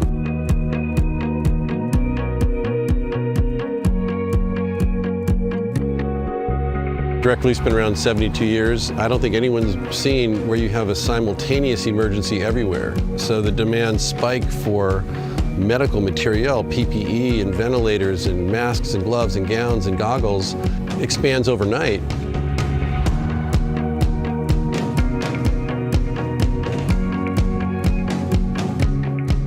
Direct Relief, we've said the best thing we can do is put these philanthropic resources towards those frontline health workers that rely heavily on the support of groups like ours, while also backstopping the hospitals because they're in a crisis of kind of historic proportions. We do work in 100 countries a year. We work in all 50 states on an ongoing basis. You want to save everyone you can and prevent as many people from falling sick and needing severe help. So that's how Direct Relief has approached it.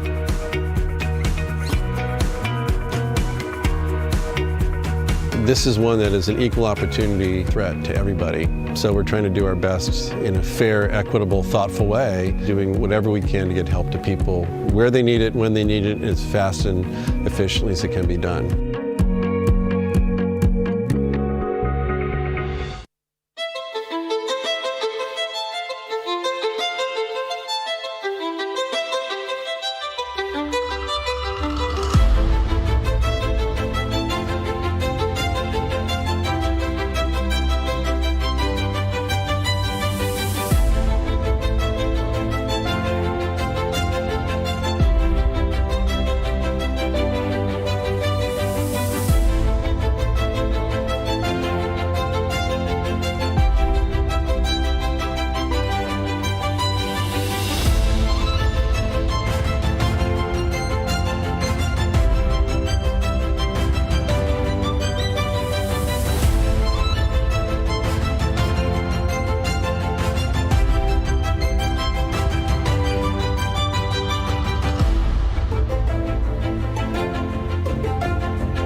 We've got the OnePlus 9 Pro, and it's absolutely gorgeous. Oh my gosh, this display is just out of this world.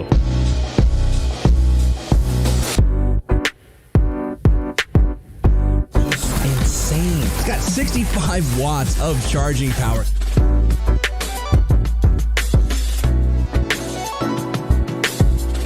The 9 series is next level. The PUBG Mobile World Invitational is powered by Gamers Without Borders and is brought to you by OnePlus, the official smartphone provider, Nemo TV, the official streaming platform, and STC, the official playout sponsor. Well, we are about to head into our final match of our third day here at the PUBG Mobile World Invitational, but before we can get to that, we need to break down the crazy finish yet again. It seems like cities are in the stars here for our games today, as we've had 2 city finishes back to back. I think Imperium and Maxman need to go definitely take that break, get a drink, and just collect their thoughts after the craziness that consistently keeps happening today. And again, D Xavier able to take themselves the chicken dinner and get themselves even more points, but we've seen a lot of return teams in these final zones, Blank. We have, yeah. Sorry, Jason, it took me a while to answer that. I've been actually at the Lost and Found collecting my thoughts because that game was absolutely insanity. I really enjoyed it. You know, we had another city finish there, which is just beautiful to see. I think Na'Vi, again, there playing the rooftops. It's a good position to be, but like at the end of the day, there's a lot of variables that happen there. But regardless, Valdez, once again, still towards the top of the table. And I think that's one of the most important things for me right now. 15 points, but blur. How can we ignore the Xavier? I know, back to back. And listen, I'm usually a fan of like final water circles, like bridge circles. But if you're going to be seeing action like what we witnessed in the previous 2 games, just bring me all the urban warfare, right? There's a fantastic showing coming from the Xavier. We also had Na'Vi as well. You know, again, it looked like, you know, I had a sense of deja vu all over again. I'm like, Na'Vi, the Xavier, final circles shrinking in, all the buildings and all of that. But they did a fantastic job. 13 kills. The only team to crack the double-digit barrier as well with 28 points. They are definitely going to be catapulting themselves straight up the overall tally. We can talk about it later on, obviously. A1 Esports as well having a great game overall, although kind of a low fragging affair coming out from them. But Valdez Esports, like you mentioned, Blank, like at this point, they don't need to do anything too crazy. They don't need to get like a 20, 30 point game. As long as they keep getting 10, 12 points every single game, that's more than enough for them to just solidify that first place position and really not have to worry about it. But one team we do have to touch upon, Bigatron, a little bit of a resurgence. Could it be just a flash in the pan? But it's nice to see them at least in the top 5 for a change. Yeah, I think we're used to seeing them somewhere between like 7th and 16th at the moment, at least over the course of today. And it is nice to see them bounce back, but it came down to, I believe, Zuxi just trying to survive as long as possible. The fight, I think, against Valdez, if I'm not mistaken, towards the final seconds of that match. Able to get them the 9 points. Let's take a look at the second page and see some other teams out there and how many points they've gotten, because we don't see Geek Fam here, and they were the 3rd place team off the last match. They're actually going to be coming in at 10th place. But a couple other names. Zeus, again, I mean, just not to harsh on them too much, but they seem to, again, either feast or famine for this team, do well, or unfortunately not live up to what we see they can do. Yeah, 100%, man. It's just rough to look at for this poor team at the moment because they're just not getting those points that I expect them to get every single time. I think for me, another team like that is Blacklist International. 4 points total. I think we saw them not have the greatest of days. Day 1, second day they come back into it, and today again it's so much the same. Reject down in 16th place at times. But Zeus Esports, yeah, it's a rough one. And I think that Valdez has what Zeus don't have at the moment, is that they just have that ability to, yes, get those chicken dinners, yes, get those second places, but also pull out a fairly decent game. Because, yes, the points aren't super impressive from game to game, but as an overall, getting 12, 14 points every single time, that puts you on an absolute winning average. Yeah, it adds up to be quite a bit here, and I think that's why we're seeing them be the #1 team, and I'm actually curious to see what their lead is in first place compared to second, but we'll check in with that after the final match does finish. What we are going to now focus on, though, is D Xavier, and talk about their performance today compared to the performance over the last 2 days, because we've definitely seen the resurgence. We saw D Xavier do, have a couple of good games, I'd say, in the very first day of this event. But day 2, they seem to have disappeared off the map. It seems like they got their compass out and they've been able to use the sun to find the right direction to travel and find their way back here into day 3. Well, that's That's substantial. That's massive, right? Double the amount of damage compared to day 1 and day 2's average. Healing kind of pretty much the same, but the kills, right? That's almost 2x the number of kills they averaged on the first couple of days here. And even the points as well. The main difference obviously going to be we still have one more day remaining, and obviously day 1 and day 2 being 10 games averaged out there, Jason. And as you said, day 1 was much better. Day 2 was very, very quiet. But if they continue on this trend here, if they can end the day on a very good note, especially considering it's going to be a wrangle where we had the crazy game on Yasnaya, suddenly out of nowhere they might just be one of the favorites to at least challenge Valdez Esports, their neighbors in Southeast Asia. Yeah, and I think they're, again, kind of making their name for themselves here on a global scale. Now, we wanted to focus on another team here before the next match does kick off. It was going to be Na'Vi, but actually I'm going to make the administrative decision here to change it up and not go for Na'Vi. We're going to go to Valdez instead and look at their average stats, because we've been talking so much here after that last match about their consistency over these 3 days so far, and I want to see how their stats have kind of worked themselves out over the course of the 3 days as well. Now, we did obviously talk, guys, about the big fall. I mean, it feels weird to say fall, considering they didn't really fall to anything bad, right? In terms of day 1 to day 2, and you look at the damage. But they've actually done better today than they did yesterday. I think it was around 800 damage average. They're up to 1,300 now. Not quite to the 2K we had before on day 1, but it's shown that they're not a flash in the pan. They can bounce back after day 2 after having a quote-unquote subpar performance for them, and still even do better. Well, Jason, this is their overall average stats. Okay, very cool, very cool. Sorry, I just thought you thought that this was their total ones. But yeah, 1,306 is good. It's good as a total over literally every single game is pretty insane. 464 healing. They don't heal too much, but they have enough to get through the fights. And 15.14 points per average is absolutely insanity. So this is just the kind of points lead which will just put you right at the top. So let's put it this way: after 20 games, they're going to be sat on about 300 points if they continue this average. So really, really good stuff from them. All right, well, we're about to kick off our next match. I want to remind you guys all at home once again, we do have our milestones we're looking to hit in terms of concurrent viewership. Make sure to tell your friends, tell your family, tell everyone out there, scream it from your windows for everyone to tune in, but just be aware and don't be a jerk and be too loud, because people might be trying to sleep. We're going to bring our commentators who are hopefully awake and ready back from their break to bring us our final match here of our 3rd day of the East Conference. We're going to bring Maxman and Imperium back once again here to cover the last match of the day. Hey, Jason, look, I'm ready. Okay, I needed a short breather after that one. I'm not going to lie. That did hit pretty hard. I think my vocal cords are gone, potentially. So if we get another city finish, I think I will just instantaneously combust into flames. So hopefully not another one. And we have a somewhat normal circle this time, Imperial. Nah, I kind of want to see a military island finish, because we haven't really had one yet. Yeah. We haven't really had one. We didn't have one even back in the PMPL or EMEA, if I'm not mistaken.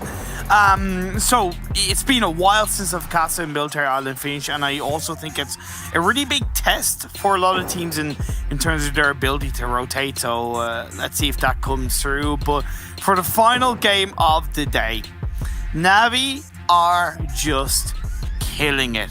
77 points, the highest points secured in today's game so far.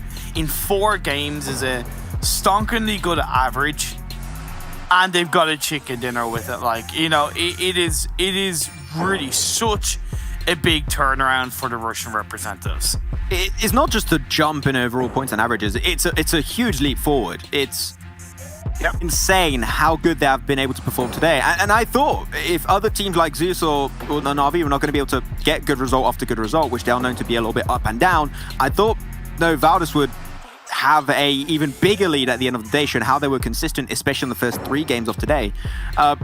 Which they still do have, you know, they still have like a 60, 70 point lead currently, so they're still looking extremely comfortable. But yeah, they are.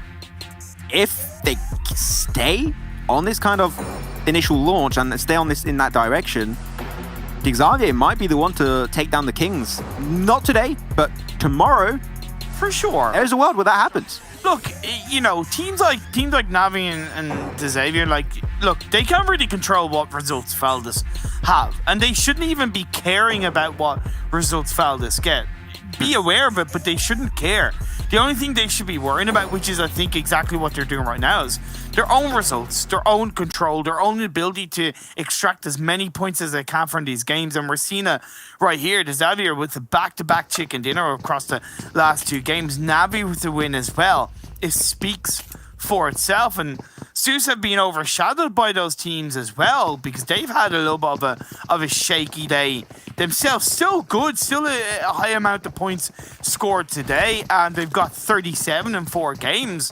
But again, just to overshadowed, it means that they're going to have more to do. But unfortunately, it seems like we're going to have a bit of a rehost, Max. Feels bad, man. The players are like, you know what, Max, man, Imperium, that was 2 city finishes back-to-back. We'll just give it a little bit more time, to relax. And you know what, I appreciate it. Thank you very much. But yeah, we're going to have a quick little rehost on this final game. But that is okay. We'll just take a little bit more time to get into the 5th and final game of the day. And you definitely do not want to miss that one because it is going to be a good way for us to know and exactly look towards day 4 of this World Invitational event. And set up expectations for all of these teams, right? You want to see teams that are at the bottom, is there a chance for them to catch up? If so, what do they need to do? What do they need to change? And for the teams that are at the top is, can they hold on to the crown? Can they hold on to their throne and remain on top at the end of these 20 games that they're playing in the World Invitational? That is what we're looking for. At the end of this game, we're going to know what we can hope to see in the final day to see who will be on the top 3 at the end. Yeah, look, for the teams down in the bottom, part of the reason why they're down in the bottom is maybe because they haven't broken the mold. They haven't really changed things up as heavily as other teams around them. So they've kind of got to go into day number 4, the final day, and just mix things up a little bit. Maybe go a bit more aggressively, maybe push more towards the center of the circle. And look, even possibly target a team or 2 because, that's the name of the game sometimes. You got to focus your attentions in the right way. For the teams up at the top, just stick to your own game. I feel like there's nothing that they need to really change because they're at a really stable point in this tournament. Bar maybe Zeus, who need to become a bit more consistent. Yeah. And one thing to kind of point out, at least in terms of getting into this final game of the day, Max, like Navi has gotten 58 points in the 2 Wrangle games today. 58 in the 2 Wrangle games. That is a massive amount for a Wrangle alone.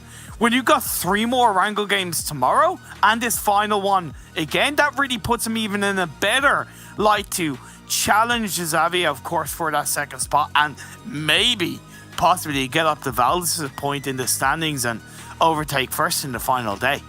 I'm especially intrigued to see if the Xavier are going to be able to pull off a Yudu gank, back-to-back win. They got 2 so far.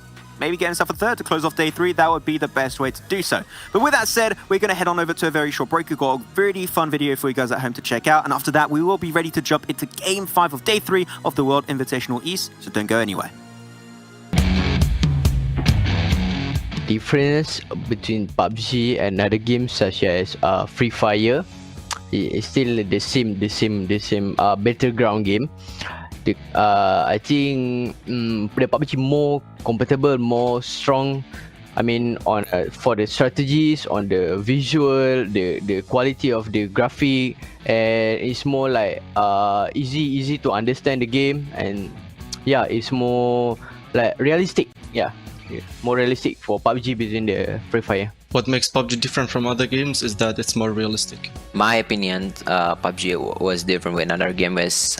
PUBG was more competitive. What makes PUBG Mobile different from other games is the tournaments on the esports level. It's always growing, and that's what is actually needed for the competitive teams to be participating in such important and big tournaments. PUBG different from other games because by the nature of mobile games, FPS games cannot be explained in detail, but PUBG Mobile covers such details. I think the playstyle and the features that the game has, there is a lot of weapons, cars. Right now there is the Tesla feature that it's very cool, and the innovation in the contents. I think that's the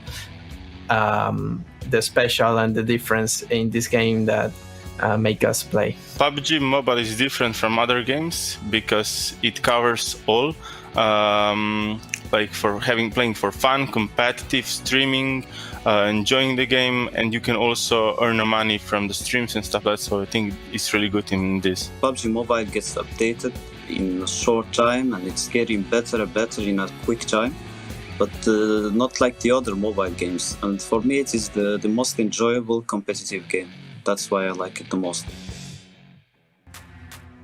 Great to hear from all the players with that little bit of a speed session. Hopefully you guys enjoyed that at home. A lot of things were said, but we're again ready once again for our fifth and final game. Hopefully you know who we host. Cross my fingers, touch some wood, all that good stuff. And there we go. As we said, we are now going to be having this final game to try and set expectations coming into tomorrow. Are there any teams here for you, Imperium, who would like to see, close it off with a banger game and get himself a win, or top three that even, I would say, desperately needed going into tomorrow?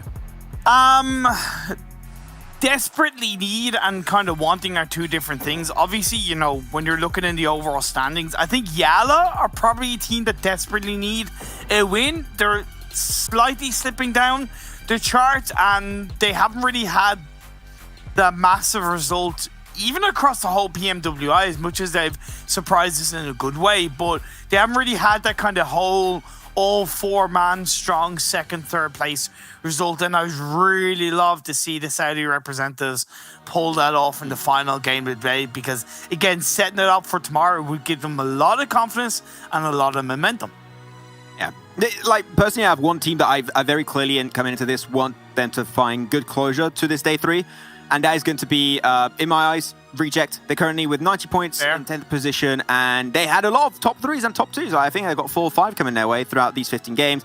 I think they could do great. But you know what? There's other teams who we're hoping to see do great. So we're going to have a quick little look at the overall rankings right now to know exactly what we're looking at and how we can see things moving forward after this 5th and final game of day 3 for this World Invitational for the Eastern region. Valda's still, we said it right, it's such a big lead. Even if tomorrow they do almost nothing, they could still be first at the end.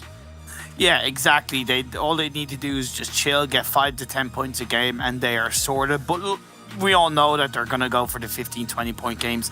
Blacklist International in 6th place. I've said it throughout this PMWL. They need to start getting more kills. 42 kills compared to 52, 55, 53, 61 around them. That's just not enough. They cannot rely on the placement points alone. They have definitely surprised me and have a lot of love for Blacklist, but come on, find the fighter within you guys. Really release a bit of aggression. That's the main issue that we have. They will take control late game, but they will not try and actually frag out and zone out teams around them, and that's the main issue that they struggle with. Have a great circle, that's great, but they need to try and push it to the next level. Now looking onto our second page, A1, they're just shy. Just shy of pushing it into our top 8 teams, and you will desperately want to see this team from Bangladesh make it up there. They're very heavily followed up by the team from Japan and the Power in Reject Scarlet and DRS respectively. This could be any team onto this bottom page that could be up there. Of course, you're not going to be seeing the likes of Myth, NASA, or even Fnatic Zombies make it up, but other than that, I and above, one good game, and they are back in a race, and they could be so high at the end of day 4, but they need to bring in some big points on this final game. Yeah, I'm really glad they actually touched upon that, because I was just going to isolate it to kind of 16 points divided between 6 and 11, but you're dead right. 12th and 13th, they could easily, with that one massive result, get themselves up there. But the thing is, they haven't really shown it up until that point. We've seen a couple of sparkles from the likes of IA, lots of solid strength from BTR times, but where has that massive game been? It just hasn't been anywhere, and it's part of the reason why they're down at that point in the standings. Everything is to play for. It's the final game of the day, so end on a strong note.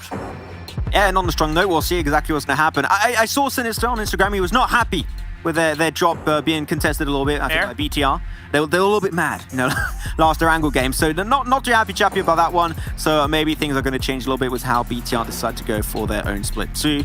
Things are going to get relatively interesting, because we saw some teams just go in YOLO mode very clearly. We've seen some teams go super aggressive that we would not see before. I'm thinking of Fnatic Zombies, that, especially after yesterday, has been really starting to give it their all.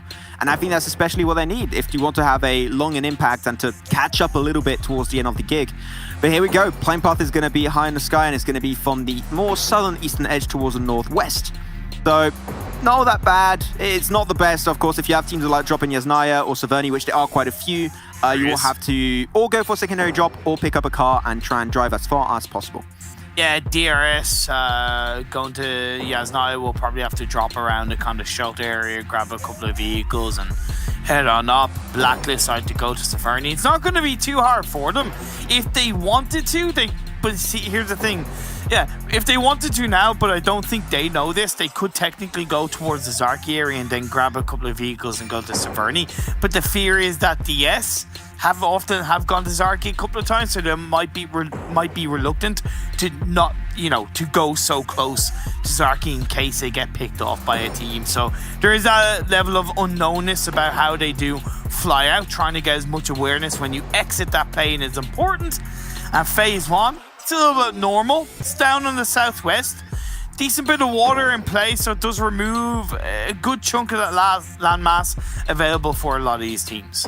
I would think some teams would just take Sandovka Island out of the play, because with a circle and normally how it would work out, it would not go towards Sandovka unless you have hard shift after hard shift after hard shift, which is possible. I mean, we had 2 city finishes back to back, so exactly, man. I'm not even going to go into the odds, man, because that should have not been possible last game, but it still happened. We're having a few little shots coming out, I believe, with Reject. Got to be careful if that really comes to fruition. But on the right now screen, we're going to be seeing our top players currently. And Concept was in second place for the longest time with Martin. They were completely uncontested. Yeah. Now Frankie's there. And I feel like I'll have to scream Frankie like I'm in One Piece in a sec if he takes first place, because he is slowly but surely climbing up there, and he is about to take the spot away from Martin. It's possible, but it is Martin we're talking about. It's easier said than done, and see what he can pull off in this final game of the day. It was Reject getting a little bit of sweet revenge on Myth, by the way. They got a kill, I believe it was, they were both fighting for a vehicle, and the Reject Duello got there before him and ran him over with the vehicle, as far as I know. So that's, again, sweet revenge from the last Erangel game. With this kind of circle, I'm really looking on who's going to grab control of the hillside above Ferry Pier. I think it's going to be a very important part of this game. You don't need to do it like super early in the game, but towards the kind of, late stages of the Blue Zone of Phase 1 closing in / Phase 2, if you are able to grab a firm control and spread of that hillside, you're looking quite healthy into Phase 2, because you get a lot of information to the field to the north, you get information to Ferry Pier down south, and you also get awareness on teams traveling from the east. I just think that Geek Fam are going to do the exact same rotation. That one game where they got himself the win into the fields versus Valdus and Dig Xavi, actually, they had also those top 3 with those 3 teams. I think they're going to do the exact same rotation. They got Damrude already in a relatively sturdy position. Then the entire team over there, and if it worked out last time, do it again. I have no issue with that from Geek Fam, and they have been some of the few teams to impress me how they play their Gatka spread and how they regroup, because this is an issue we had so many times. I remember when we were talking about, I believe it was Team Secret just a few events ago, how they would drop in Gatka fields and they would stay spread. Same for sometimes I think it happened to, for example, Nova Esports. So even some of the Chinese teams have that happen too. Yeah, for sure. Geek Fam, I don't see those issues. I don't see those weaknesses. They, boom, instant regroup, take a strong position, play around it properly.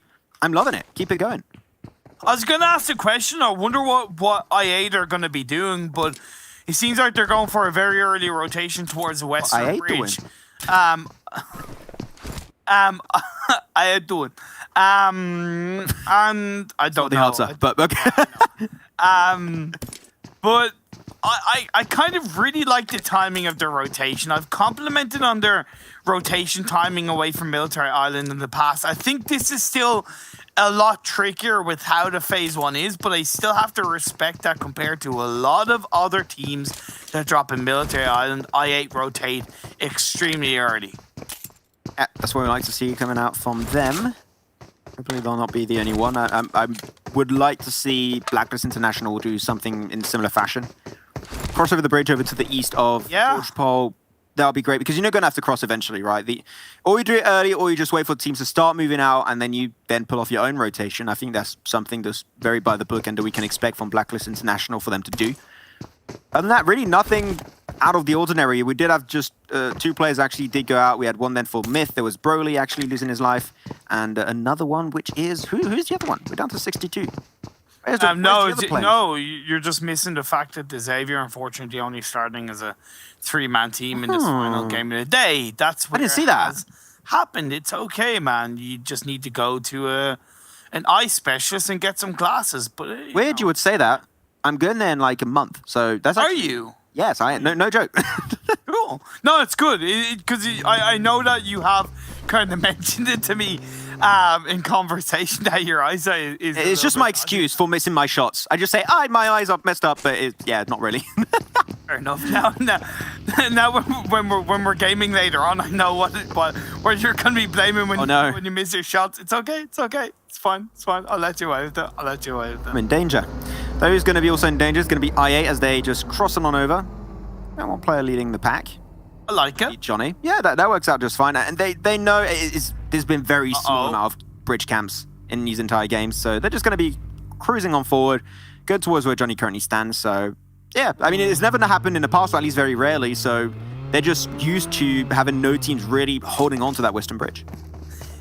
I will not be happy if they stay here, though. I think this specific area and the spread they have between the garage and this building here, where 2 of them are, is really not healthy. I would much prefer them to rotate a little bit more east and onto the compound that Sinister and the rest of the A1 team actually kind of dropped and looted. I feel like that would be much more of a core team compound to hold on to. A spread can work, but again, this kind of circle, you can easily have a player or 2 picked off when you have 3 or 4 teams around you. That's a good course of action. Another McLaren. Still, I'm never going to let that go. I'm never going to let that go. I can't believe I was so unlucky. Are you never going to give it up? No, I'm not going to rickroll. That's a no. We talked about this. We talked about this. Are you never going to turn around? We sent you to the therapist so this wouldn't happen again. Okay? Never. I have to send you back. Excuse me? I'm going to send you in solitary, Imperium. Greg Astley quotes are like your anime references, okay? They're not a quote, they're a song. It's technically a quote, though, to lyric. I'm going to quote Beyonce. We're going to sing Beyonce? Yeah, I'm going to quote Beyonce. Like... Yeah? All the single ladies, all the single ladies, all the single ladies. Anyway. Okay. I answered. Someone spam. Press 1 in the chat if you guys want to replace Imperium and join me. I'll take anyone right now. No. They can't replace the man. It's too good to be changed. But anyways, central up. We got quite a few teams that are already taking control of some pretty central positions. You're gonna have the likes of Geek Fam. I'm looking at A1 Reject. Xavier already gonna be there. I'm surprised actually. Xavier they sent it right in the middle, straight up, eyes on the prize. I love that from Xavier, but the circle is about to shift towards phase 2.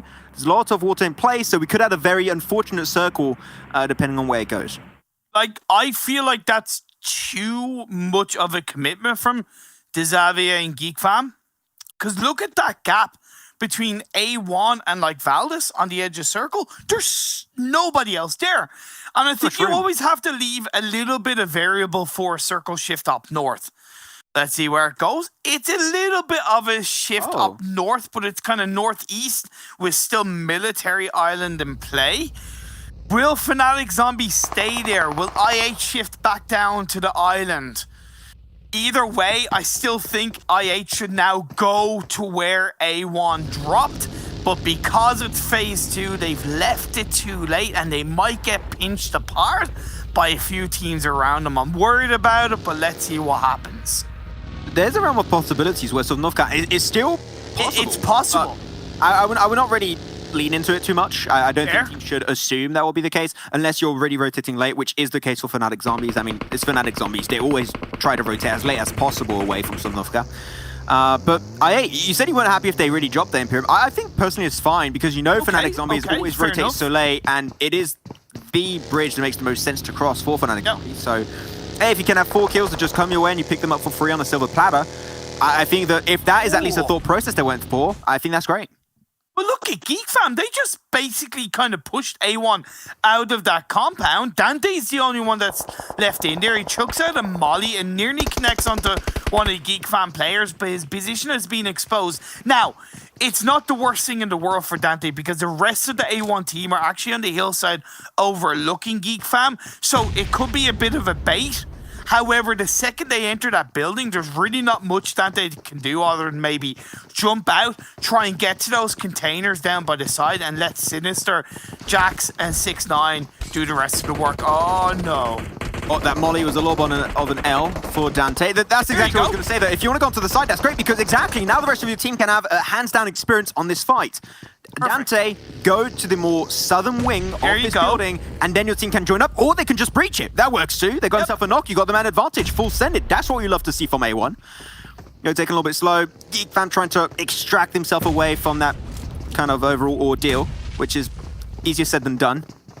They're going to try and trade some utility back and forth to try and create even more breathing space for themselves, but lovely play I think it's A1. not easy to do. Dante, there he goes, got a little bit of a wraparound. Sinister on top of the roof on the balcony itself, so he's going to be having even more intel on where Geek Fam currently play from.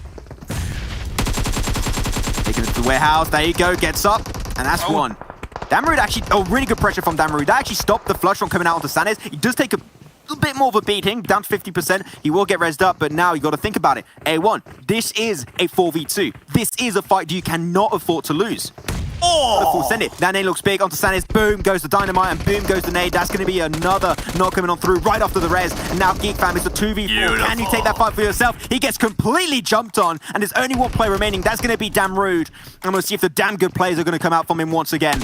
As he's just going to try and get himself to his teammate, going to confirm the kill, get every single kill you still can while you still have the chance to do so. And now he's just going to get pushed up, and with the M249, there's no fight that could be taken on the side of Geek Fam, and that's going to be an extra 4 kills over to A1 instantly.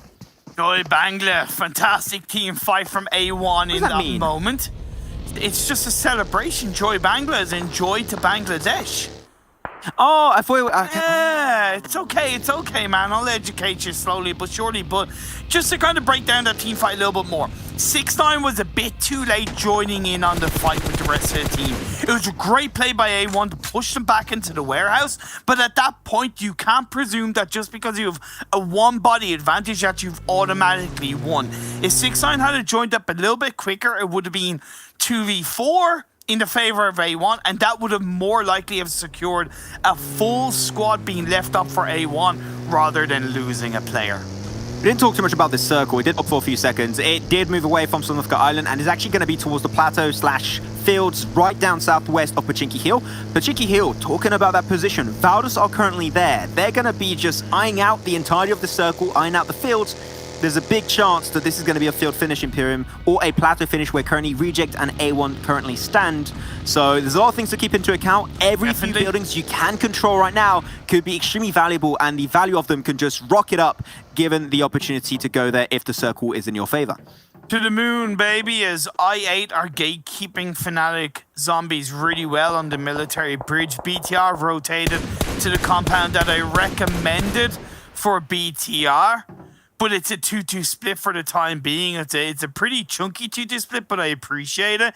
Yala are kind of being gate-kept a little bit by DS, but they have a decent area on... it's a hill that's just outside Pachinki as well, to the east of it. And Mist, as a 3-man team, that spread they have in the circle is really bold. It's probably not going to work out, but I do appreciate it. Yeah, that's when Blake got himself a knock. And instantly confirmed that counter Hamke fire. They knew, that's what I said, right? You're always going to have Fnatic zombies that rotate so slow. And if you know this is a team that rotates slow and that they're going to cross the bridge eventually, and you got the position to gatekeep, well, go for it. And there's literally nothing to lose for I8. Not only are they in circle, they got the prime opportunity to strike onto Fnatic zombies and take them down. That's 4 kills potentially that could go just instantly for free in the pockets of I8. So there's nothing to lose, everything to win. If they focus too much on Fnatic zombies, are they giving up a better position in the late game? I think they're aware of that, and they've sent Ozum to join up with Johnny, because recognizing that with the next phase popping up, they might all need to move as a squad. Don't forget about Fnatic zombies, but also don't get tunnel vision by them. So I like that split that I8 have on board. Zeus are close by on the west. Reject Scarlet were there, but Reject opted to go up north onto the hill that A1 were previously. So A1 should be aware that the compound they have is fantastic, but there is a number of areas to pick them off from a 360-degree angle. I agree with what you said, especially about IA. That don't forget about Fnatic Zombies. Maybe start thinking on moving forward. BTR got a very wide spread, so I'm actually really enjoying that. Zuxi a little bit closer to the center, so maybe can facilitate things out. Okay. A lot of water. Not fun. Go to the lighthouse. I8, just send everyone to where Crypto is, and you might just have the game-winning position. I'm just saying, lighthouse is the game-winning spot. Oh, my hands are just like an evil human. Like, you know, like those villains. My hands are just kind of like, wow, this is so glorious. And I8 have definitely been the biggest benefactors of that circle shift. BTR has Zuxi as an anchor point in that compound, and the whole squad are going to full send it there. So they're going to be in a good position themselves. Reject have gone down to the garage area that one of the IA players were, but moved away. And Navi, they're just doing Navi things in the fields above, picking up Myth. Yep, moving in, picking up a kill one by one. Seemed like they're going out of market on Monday morning. Been taking their groceries home. Go for A1 though, maybe trying to crash a compound eventually. Though we talked about Pachinki Hill. That's going to be it. Blacklist, they tried to move in. Valdez had position under control for the longest time, so it's not easy to move a team off of this position. So Blacklist, if I were them, I would try and run away. But there's a sneaky third party from down below from a few players of the Xavier. It's going to be Frankie and GE. And Frankie, yeah, we said it, if he keeps getting more kills, he might be above Martin at the end of today. But he needs to get himself, I think, 5 kills minimum. And talking about Martin, he's going to be actually able to pop a few shots onto him. So the war is ongoing to be the best player of this World Invitational. He actually stole a kill that the Xavier actually got a knock off onto, by the way. So it's going to be even more kills needed. And another one picking up as Martin is going to take that one on board. Yala being punished by I8. They went for the breach, but will it work out in their favor? Powerful on the Johnny. It's going to get the knockdown. Crypto's on his knees. Uzum is going to be pushing in. Loka is holding it down in through the window. The pre-fire shots are going to be played out, and Uzum with the M249. Oh man, he tears that door down. He got rid of it instantly with the M249. That's what you want. There's still going to be one more player. It's going to be powerful. If Yellow Esport, you need to clear this position out of the line. Oh no! He's going to take control. He jumps on down. Powerful. Can he get it done? Oh no, the upset. And it's still going to be near the play of Aya. It was Blade. He was in the attic. He was chilling and comes down for dinner just in time. But man, I'm still surprised. They should have dropped there first. I said go for the lighthouse. They committed to the spread. I do not know why. That is a mistake on I8's side. But Zeus also going to have a fight coming their way versus Na'Vi as they're starting to full send their way forward. They're looking to get more and more involved in this game. 5 kills so far. Maker gets knocked, but Red shouldn't be too hard for them to execute. Martin is knocked down. He's going to look to get confirmed. Tixie doing wonderful things. A1 on towards the outside. They waited to move away from that compound at the perfect time. So really good decision making from A1 as a trio. As you do lose another player of the Xavier who was inside the circle. He goes down. 13 teams left. 36 players. With regards to the I8 split, I actually low-key agree with it, to be honest. And I also appreciate the response they did pull out when Yala full sent it up the lighthouse. I think it was fine, but the later the circle goes, you do not do that spread. You just commit all the building of Valdez or the lighthouse. Like now they're fine in one building. They cleared out Yala. They could have gone the complete other way. I agree. If Powerful was able to clutch a little bit more at the end. But you know what? Doesn't matter. It worked out. They're alive. That's good. They still might have a chance to take the win. Those circles about to shift. Where does it go? Does it go to the mainland? It does indeed. No more water involved. Still, Tira is going to be in the water down below, so could remain a little bit undetected for the longest time.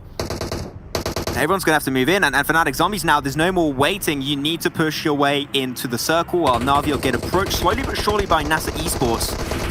There's a lot of fights about to happen. We've still got 13 teams, but I believe we're going to get halved on teams very, very soon. Oh, yes, and BTR are going to crash in onto Reject spot, by the way, as Nasser suffers a nade knock at the hands of Navi. Off team's actually going to get in the water. DS Gaming also going to go for a little swim. Try and work those legs and arms. Great nade from Na'Vi, trying to clear it out. NASA, after losing Miracle, they are not going to try and go for that breach. They're going to wrap around down southwest, but not through Na'Vi whatsoever.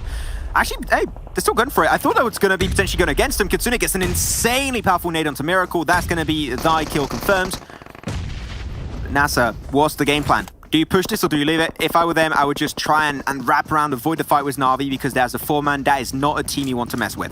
You want to use that time to kind of move into the edge of the circle to try and get that tiny bit of a circle advantage. Now, of course, every step you take, every move you make, you're putting yourself in a more exposing position of being third party. So I know NASA are aware of that. By the way, the crash came out from BTR into Reject and they won that. It was a 2-2 split from Reject, but Reject still have 2 players up in the warehouse just north of where BTR are located. So I really respect the aggression BTR pulled out as a full squad sender into that garage building.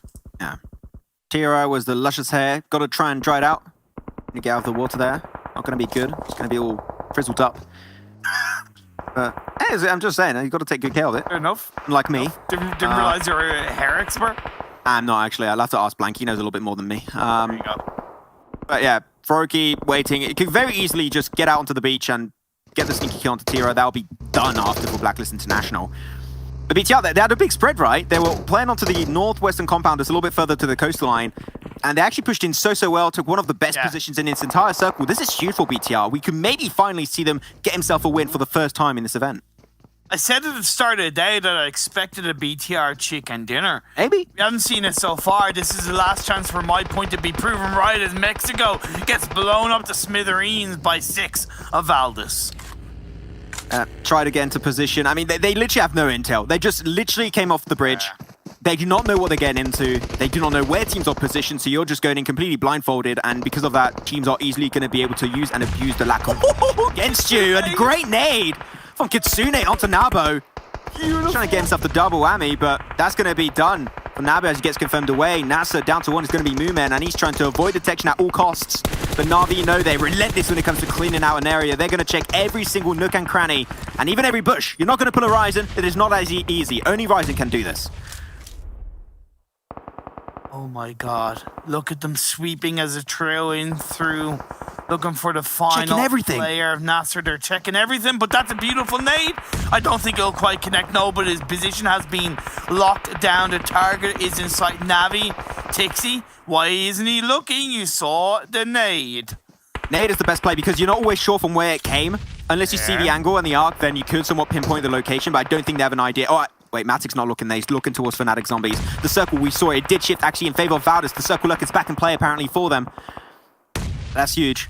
We did see them unfortunately lose their life in Pyramid. It could have been a game-winning opportunity for them, but losing so many players to Yala did hurt their chances a lot.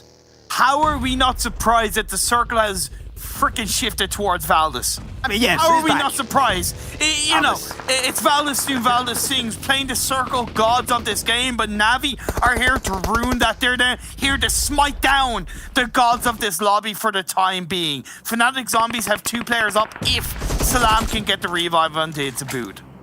Oh, Myth. Not much can really do. Oroki was able to get actually the heal off for a second, so he's up to 75. Molly, they don't really... Oh, I saw him. He saw him there for a split second. I propose, Imperium, we changed the name of Valdez Esport. They were Valdez the Murder. We changed it to Valdez the Circle. I think that is definitely an That makes sense. Yeah, it makes a lot of sense. I like that one. Harry Potter Tower about to get cleared out, a boot on his knees. And Salam trying to avoid detection at all costs, but you know that is not going to work out. They get the intel. That's one great nade.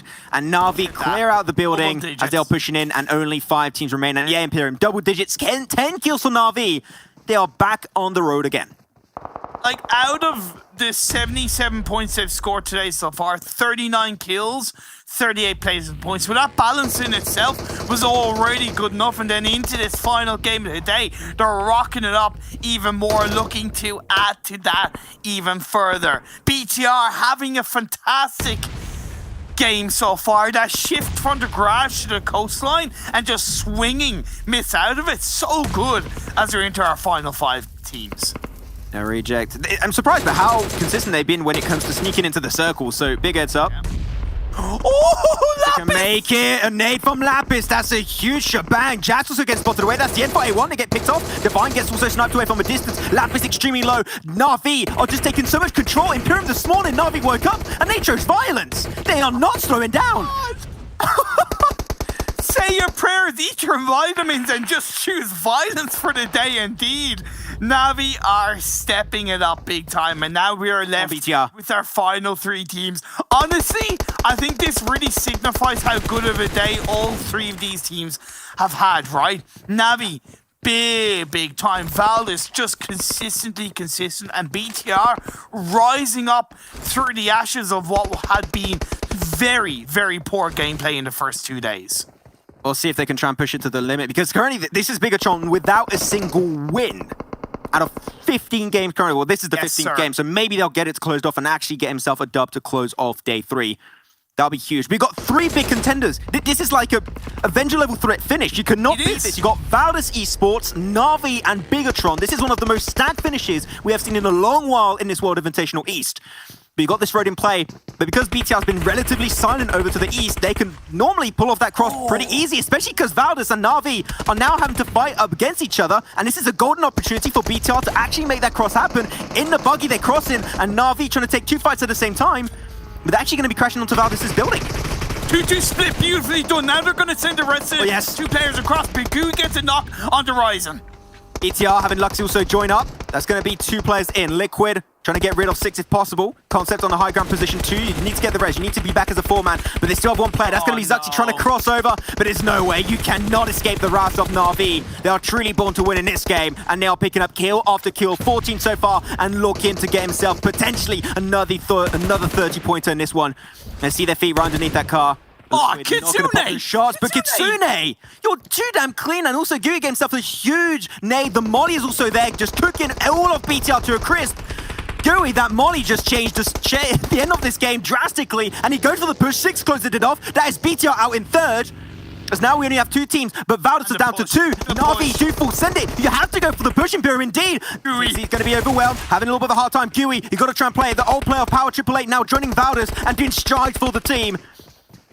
But they have no idea. Where's he positioned? The smoke's making it really hard to really pin him down. He peeked around the side and he couldn't do much. All of Na'Vi play together and they take themselves another game. What a performance from the Russian team. And Na'Vi, that's another huge 30-pointer coming their way.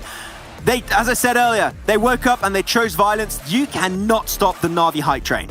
They started with a chicken dinner. They ended with a chicken dinner.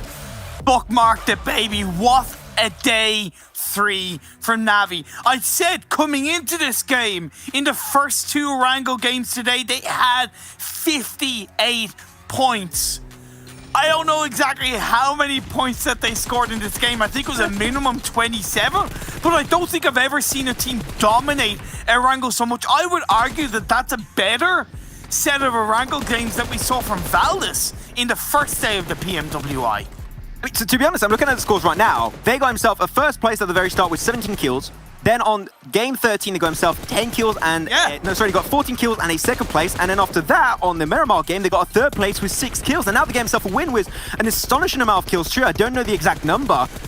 But Na'Vi, what is going on? This team woke up. We said they were struggling a little bit at the start in similar fashion, for example, as to Zeus. But they have completely flipped the table, and this is the Na'Vi we were hoping to see. The best teams by far in EMEA, really rising up to the occasion and surprising the world once again, just like in the PMGC finals in Dubai.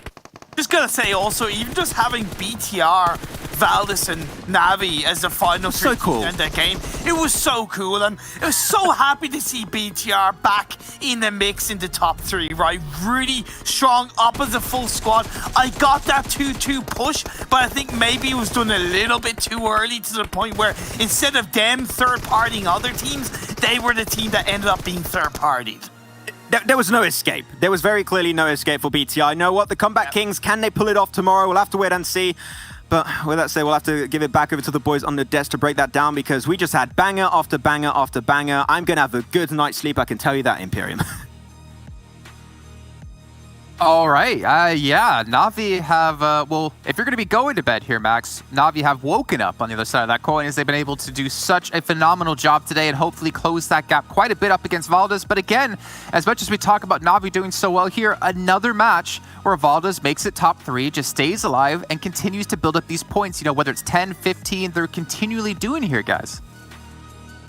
It must be rough here for Na'Vi, to be honest with you, purely because you see this team and you see how well they've done today, yet the Titan that is atop the mountain at the moment refuses to leave from that post, and they're adapting because they're really making some smart rotations. They can't afford to fight early anymore, and it's kind of reminiscent to that very first day where Valdez took down Na'Vi almost immediately on Erangel on the very first map. And unfortunately for Na'Vi, no matter how hard they try, they have to keep trying harder. Tomorrow has to be even better if they want to dismount Valdez, because they are just a few steps ahead at this point in time, but Natus, Vincere, they are catching up.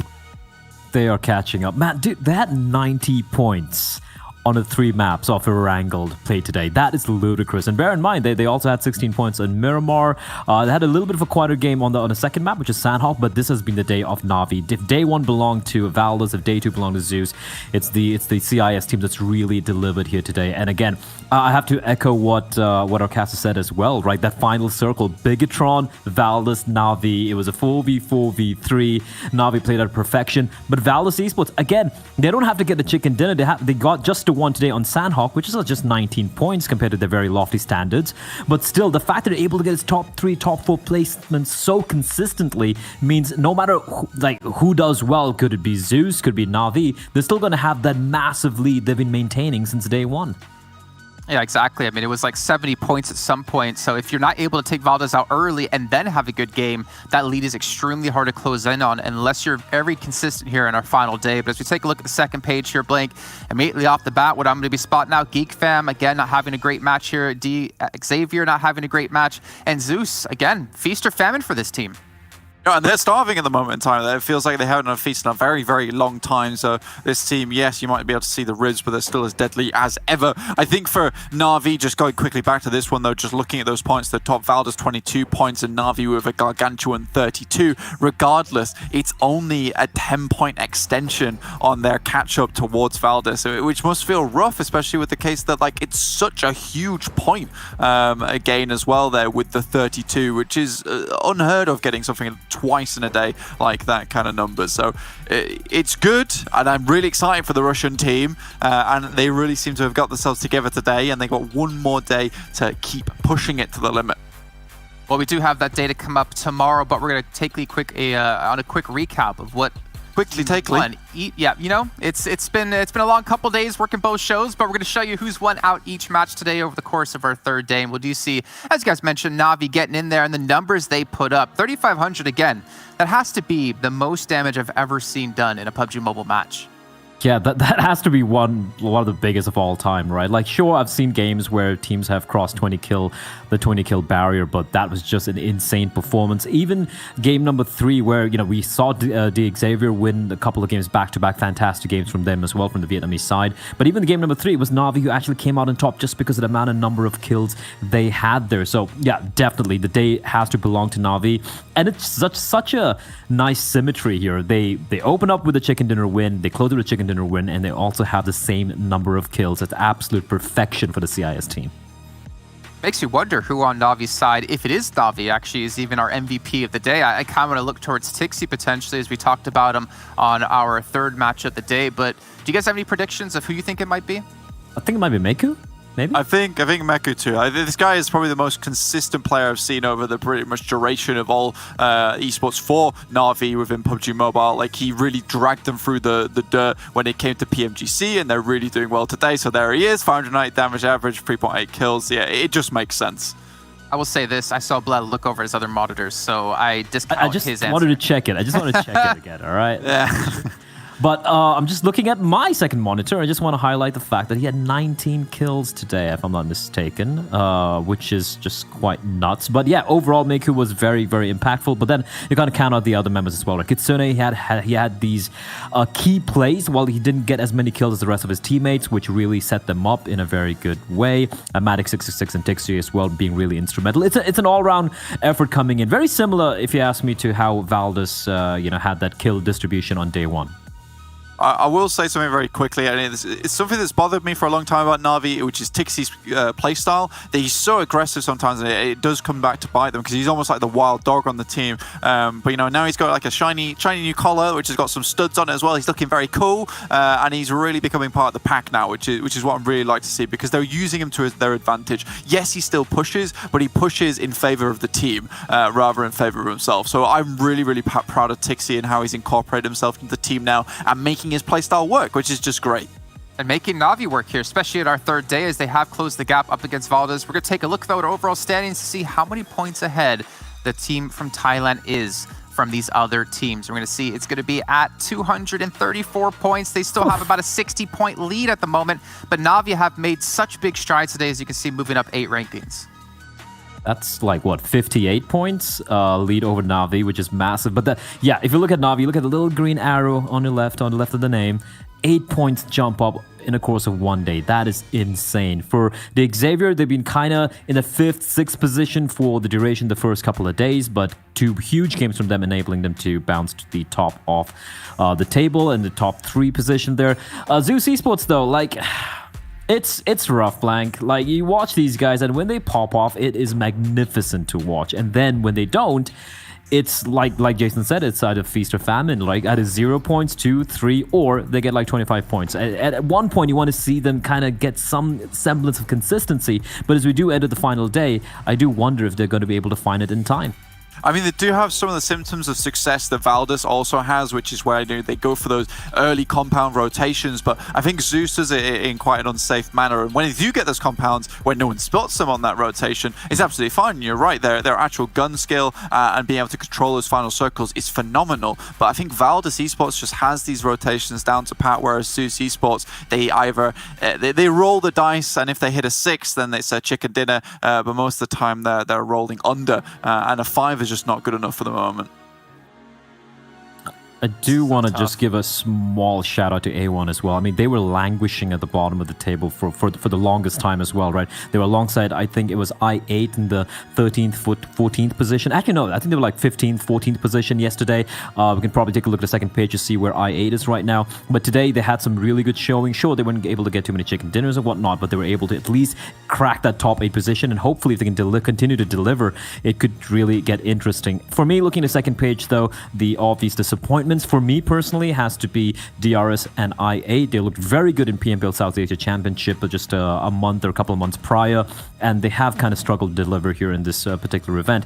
And of course, the other big name here, Blank, has to be Bigatron, right? 9th position, dropping out of the top 8 at the end of day 3. That's a rough season. I think this is just where they're sat now, and I don't really want to say too much more about it because this feels like the norm that we're going to see from Bigatron. We've only got one more day, and it's very unlikely that they're going to get towards that top 5 position. If they can, it'll be a huge achievement. I'd love to see it happen, but right now, all eyes over towards the Xavier, as well as Na'Vi and Valdes.